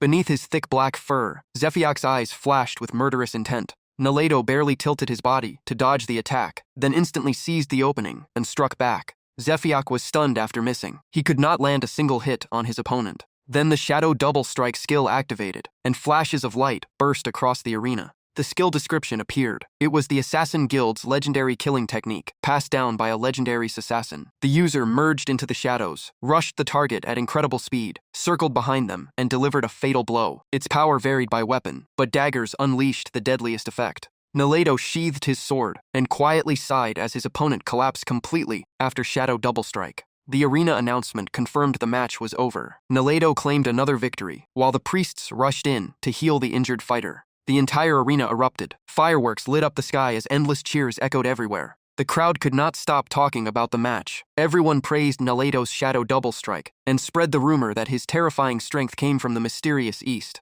After watching the whole fight, Han admitted that assassin skills were truly impressive. Hiyu quickly explained that if Han wanted to fight a thief or assassin, he would not normally face someone like this. Naledo was the famous shadow assassin from the East with a record of 21 wins and 6 losses. He had held the lightweight championship for 3 straight months and was being recruited by many guilds. Han asked what made Eastern shadow assassins so special. Hiyu could only sigh, amazed by Han's lack of knowledge. He even started wondering if Han was some kind of fraud. Hiyu went on to explain that only a handful of mysterious guilds possessed overwhelming power across the continent, and the Assassin Guild was one of them. Naledo had once belonged to that organization, but was rumored to have been expelled after losing an arm. No one knew why, but everyone agreed he was unbelievably ruthless. After hearing that, Han commented that the Assassin Guild sounded exactly like a secret organization operating from the shadows. Hiyu nodded. Everything about the guild was shrouded in mystery. Outsiders only knew it existed, while the real secrets were reserved for its members. Right then, the arena host announced the next match. Naledo's opponent would be a human with no battle experience who had challenged an assassin on his own. The commentator mocked him as an unlucky rookie who would probably fall in an instant.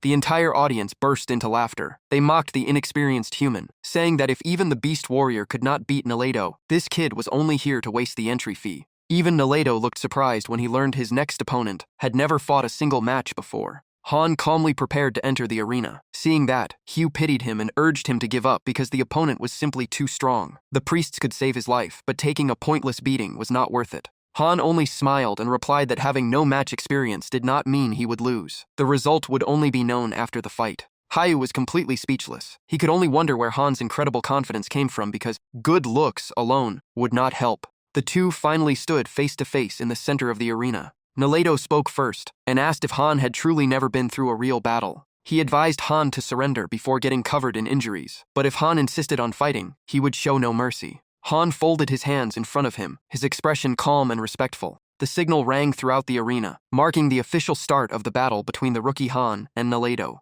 Naledo did not hesitate. He charged forward immediately, convinced that one strike was all he needed to end the match. The audience kept cheering for Naledo, urging him to finish the fight quickly, instead of wasting time on a rookie. At that moment, a radiant aura surrounded Han. Facing his opponent's terrifying speed, he immediately entered his battle state. System notifications appeared one after another. Supreme Body activated, greatly boosting all physical abilities and defense. Heavenly Eye activated as well, scanning and analyzing every detail about his opponent. Naledo charged forward with overwhelming force, ready to finish the fight in a single blow, but suddenly stopped halfway. A solemn aura suddenly burst from Han, forcing the assassin to instinctively retreat and raise his guard. Han looked slightly surprised when his opponent suddenly stopped attacking and asked why. The crowd also grew restless. No one understood why Naledo had frozen, and some thought he was just toying with the rookie. Naledo was filled with questions. Just moments ago, Han looked like a complete beginner, but now he was impossible to read. In Naledo's eyes, Han suddenly seemed far more imposing, creating overwhelming pressure. The longer Naledo watched, the more uneasy he became. Han's powerful aura and sharp gaze made him sense real danger for the first time. Han calmly said that if Naledo would not make the first move, then he would attack instead. Naledo immediately raised his guard. His instincts as a veteran assassin warned him that this human was anything but ordinary. A new system notification appeared. Absolute Copy had evolved. From now on, Han could instantly copy any opponent's skill during battle, encouraging him to fight more often. Han was thrilled. Absolute Copy had finally evolved, removing its old restrictions and allowing him to steal skills in the middle of combat. It was an incredible upgrade. Without another second of hesitation, Han charged forward. He wanted to see what other powerful skills the famous shadow assassin was hiding. Seeing Han rush in with complete confidence, Naledo became even more cautious. His instincts told him this battle would be anything but easy. Another skill activated. Z-Step greatly improved a thief's or assassin's mobility for a short time, making their movements unpredictable and much harder to dodge. Han quietly judged it to be a very useful skill and one worth learning. Han rushed straight in and unleashed a series of attacks at the spot where Naledo had just been standing. Naledo immediately countered with Shadow Double Strike. He smirked, convinced Han was only putting on a show and would soon reveal himself as an amateur. To him, the fight should end right here. The moment Han saw the technique, he smiled. This was exactly the skill he had been waiting for. Naledo became a shadow, darting forward as flashing slashes lit up the battlefield. The dagger swept across Han's neck, but strangely it did not leave even the slightest scratch. Han instinctively reached up and touched his neck. The system immediately explained that Supreme Body had automatically concentrated its defensive power around his neck, making it far tougher than normal. Naledo froze in disbelief and blurted out whether Han's body was made of stone. The once roaring arena suddenly fell completely silent at the unbelievable sight. Naledo stared in horror. He began to suspect that Han was actually a hidden master. A list of skills available for copying appeared before Han. Although there were many tempting choices, his target never changed. The system finished scanning and asked him to confirm his selection. Han immediately chose Shadow Double Strike. The system confirmed the copy, then evolved it to match his attributes and weapon, transforming it into Thunder Shadow Execution. Naledo demanded an explanation. He could not understand why his dagger failed to injure Han, and even suspected Han was using a special defensive skill. Han only smiled and said explaining it would take too long, then calmly declared that it was now his turn. As soon as he finished speaking, Han used Naledo's own signature technique against him. Naledo was completely speechless. He could not believe Han had copied his technique, and it felt even more terrifying than the original. Thunder Shadow Execution erupted. In the dim light, Han shot forward as fast as lightning. Naledo had no chance to react against the very skill he had always been most proud of. After defeating Naledo, Han calmly walked out of the arena. He was pleased with his newly copied skill and decided it was finally time to rescue the kidnapped girl. The announcement echoed through the arena, followed by thunderous cheers. The final winner was Han. Back in the waiting room, Hugh was still in shock. He repeatedly asked if Han's equipment was actually high-level gear. Han casually stretched, then used the Divine Chosen system to switch all of his attributes to the assassin class. His body immediately felt much lighter, and the system confirmed the transformation was complete. As night fell, Hugh looked confused. He wondered why Han had chosen such a dark time to rescue the hostage when visibility would be so limited. Han calmly replied that the darkness did not affect him. He simply told Hugh to keep leading the way. Han's status window was updated. He had reached level 10, advanced to the assassin class, equipped the black shapeshifting armor and the foxfolk set, wielded the blood mist saw blade, and possessed skills like lightning chain, chain strike, copy, and double kill thunder shadow. His total combat power reached 150,000. Not long after, the two arrived near the kidnappers' hideout as moonlight blanketed the forest. Hugh pointed at the camp ahead and confirmed that the commander's daughter was being held there. They quickly hid behind the trees to observe. Han also checked both his own status and the enemy's information while preparing for the coming raid. Hugh worried about what the little girl had gone through after so many days in captivity. Meanwhile, Han quietly studied the terrain and quickly understood why every rescue attempt had failed. The camp was built in a perfect defensive position, surrounded by countless traps, and the kidnappers knew the terrain inside out. Just reaching the gate was already a massive challenge, leaving the guild with almost no chance of breaking in successfully. He admitted Han's strength in the arena was impressive, but accepting this mission meant standing with their guild. What he could not understand was how only 2 people planned to infiltrate the camp. The moment he turned around, Zhu Si had vanished. Startled, he hurriedly scanned the area in search of him. At the camp gate, the guards were still chatting arrogantly. 2 level 21 orc warriors and 1 level 22 minotaur priest had no idea danger was already approaching. They mocked anyone foolish enough to attack, saying it would only lead to death. Even those familiar with the terrain struggled to avoid every trap, let alone outsiders. As long as the trap system remained intact, they feared no enemy. Meanwhile, from the top of a tall tree, Zhu Si silently observed the entire camp. Heavenly Eye immediately began analyzing the enemy's defensive layout. The results appeared almost instantly. There were 9 large area traps and 6 active traps guarding the entrance. Every hidden trigger point was clearly marked. Zhu Si could not help admiring how useful Heavenly Eye had become. It was practically a smart butler. It not only revealed every trap but also suggested the safest route to approach the guards. After confirming his plan, he immediately leaped from the tree branch to the ground. The instant he moved, Zhu Si's eyes flashed, and his entire body quickly melted into the shadows. A system notification announced that the camouflage armor skill had been activated. During stealth operations, the armor automatically adjusted into the best concealment form to improve hiding. Even though he landed almost silently, the faint airflow was enough to make the nearby leaves gently sway. Zhu Si smiled with satisfaction. This chosen system really knew how to provide support. He moved from one layer of leaves and vines to another, skillfully avoiding every trap below. Guided by Heavenly Eye, Zhu Si smoothly passed every hidden trap concealed around the tree roots. Hiding behind a massive tree, he quickly decided to eliminate the guards one by one without raising the alarm. He softly whistled, creating a faint sound to lure an enemy away from his post. Just as expected, the guards noticed it immediately. One suspected an intruder and told his companion to investigate. The warrior stepped forward carelessly, assuming it was only a wild animal wandering nearby. Even so, he planned to kill it before it accidentally triggered the traps. The other guard told him to handle it alone and insisted that nobody would be foolish enough to raid the camp in the middle of the night.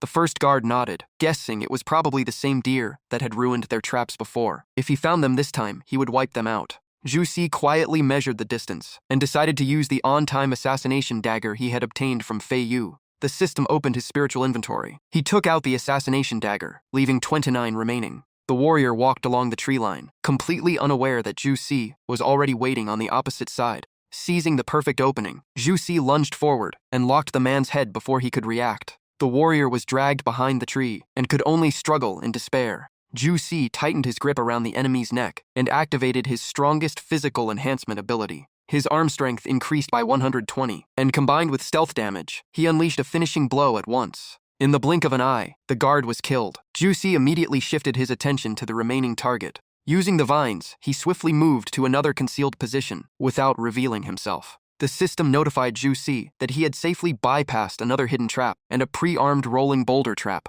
Landing without a sound, Zhu Si hid behind a bush and quietly watched the priest. When neither guard returned, the remaining guard grumbled that they had probably sneaked off to rest again. He was about to bring them back while the priest searched through his gear and warned that their superiors would punish them if they were caught slacking on duty. The silent night still covered the camp. As more time passed with no sign of the two guards, the priest grew increasingly uneasy. After getting no response, the priest shouted their names over and over in frustration. But by then, Zhu Si had already eliminated the last guard. The priest was now completely alone. He began to panic and shouted once more. He still believed the two guards were playing a prank and kept demanding that they come out. When the strange silence continued, the priest warned that if they did not answer, he would activate the camp's defensive mechanisms. Then a crushing sense of danger suddenly ran down his spine. Only then did he realize an intruder might truly be inside the camp.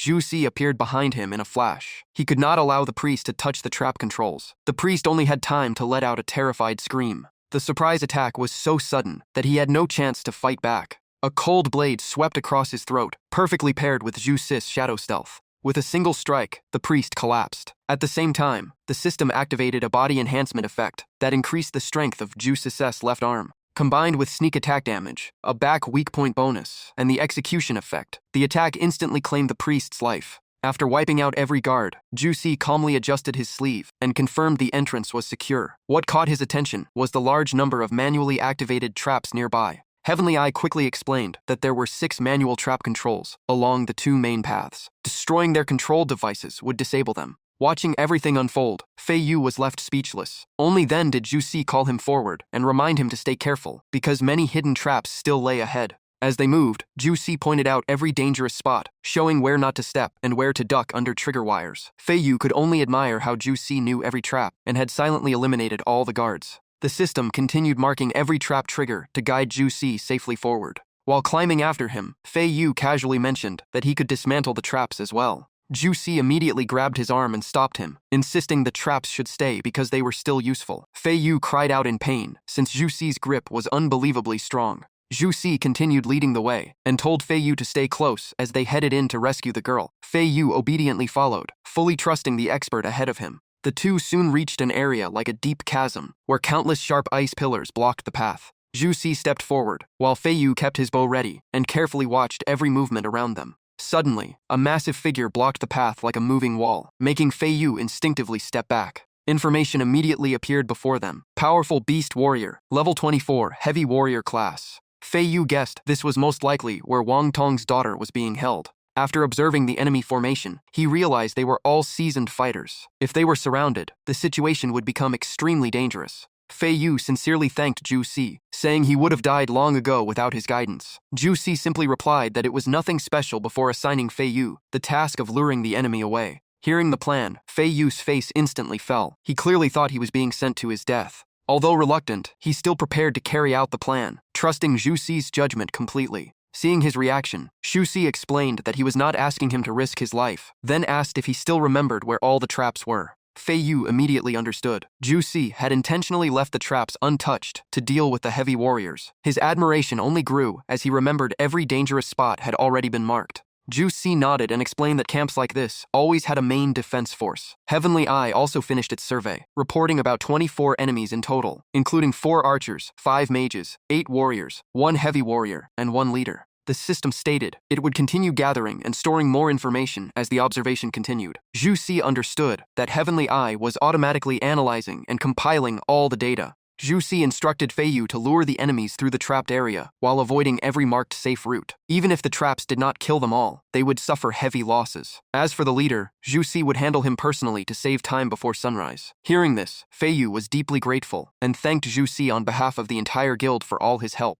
The warriors began to feel uneasy. Tonight was strangely quiet, nothing like the usual commotion below. Before anyone could finish speaking, a volley of arrows suddenly tore through the darkness. Caught completely off guard, the group was struck at once as arrows buried deep into their backs before they could react. Hu finally revealed himself and shouted a taunt. "Listen up, you 6 big idiots. I am tearing this camp down tonight. If you have any guts, come chase me, you losers." One warrior gritted his teeth in rage, snapped the arrows lodged in his body, and realized this was the same archer who had commanded the army before. All 6 warriors instantly went berserk and charged while roaring in fury after being called losers. Skills like War Roar, Warrior Howl, Frenzied Assault, Tear and Flay, and Bloodthirsty Rage activated one after another as they swore to crush him and drain every drop of his blood. Hu froze for a brief moment as he felt the overwhelming pressure from both their strength and their numbers. Even so, he turned and ran to lure them away, still shouting that if 6 grown men could not catch him, they were nothing but 6 useless chickens. Hidden behind a tree, Zhu Si quietly reminded himself that if Hu got caught, everything would be over.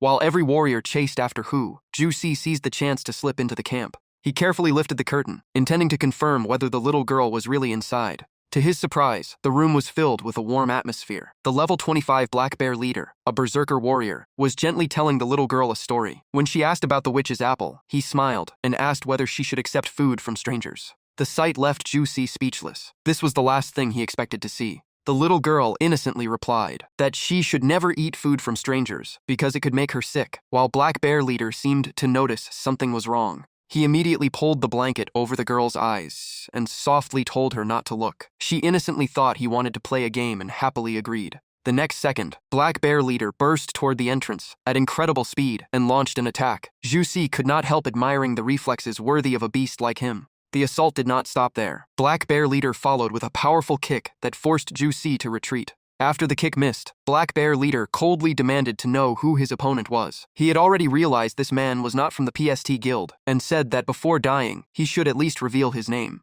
Zhu Si calmly asked instead what story he had been telling the girl. Weren't they supposed to have kidnapped her? Zhu Si slowly straightened up and faced Black Bear leader directly. Zhu Si's status appeared. Level 10 assassin, equipped with the black shape-shifting armor and the Foxfolk set, wielding the Bloodbone saw blade, and possessing skills such as Chainbind, Vine Mimic, Copy, Shadow Flash, and Backstab Assassination. His combat power could not be determined. The displayed combat value of 150,000 made Zhu Si think. Black Bear leader's gentle eyes while comforting the child had seemed completely genuine. There had to be more to this story. Black Bear leader roared as he realized his opponent was a highly skilled assassin. Not only had Zhu Si bypassed every trap, but he had silently wiped out all of his subordinates. Even a level 25 leader found that shocking. Zhu Si calmly explained that he was only here on behalf of the guild to rescue Mr. Wang Tong's daughter. He hoped Black Bear leader would hand her over so they could avoid a pointless fight. But Black Bear leader refused to negotiate and charged forward with overwhelming killing intent. Using his superior speed, Zhu Si dodged attack after attack while quietly analyzing his opponent. As expected of a warrior, once he started fighting, he became more ferocious with every exchange.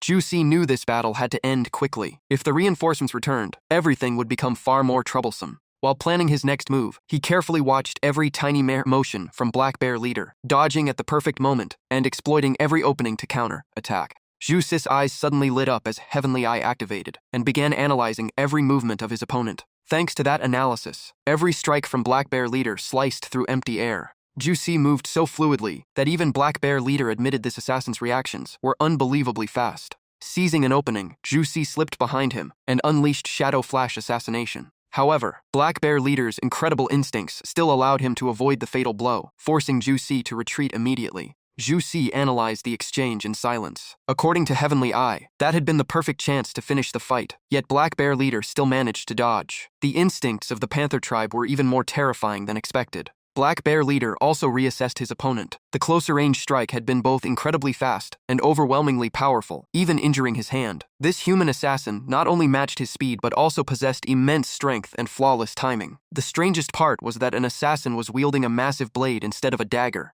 In truth, Chuzi had only reached level 10. He decided to end the fight as fast as possible. Right then, the system activated the strongest physique, instantly empowering his arm. Zhang Bao wasted no time. Filled with killing intent, he charged straight ahead. The battle had officially begun. But at that very moment, the little girl suddenly walked outside and innocently asked what the two of them were doing. The moment Zhang Bao saw her, he froze with a shocked expression. He quickly hid his injured hand behind his back and gently told her to return inside, just as he had asked before. Watching everything unfold, Chuzi grew even more confused. This man was supposed to be a kidnapper, yet he treated the little girl with genuine care. The little girl ran over, gently held Zhang Bao's injured hand, and asked with concern. He awkwardly lied that he had simply scratched himself while fooling around. Her eyes turned red as she blamed Chuzi for hurting someone as kind as Zhang Bao. Even Zhang Bao could only force a smile and say the situation was complicated. Chuzi immediately waved his hands and explained that he had come to rescue her, not to hurt anyone. The little girl quietly looked at Chuzi. His face reminded her of someone from her past, making her lower her guard a little.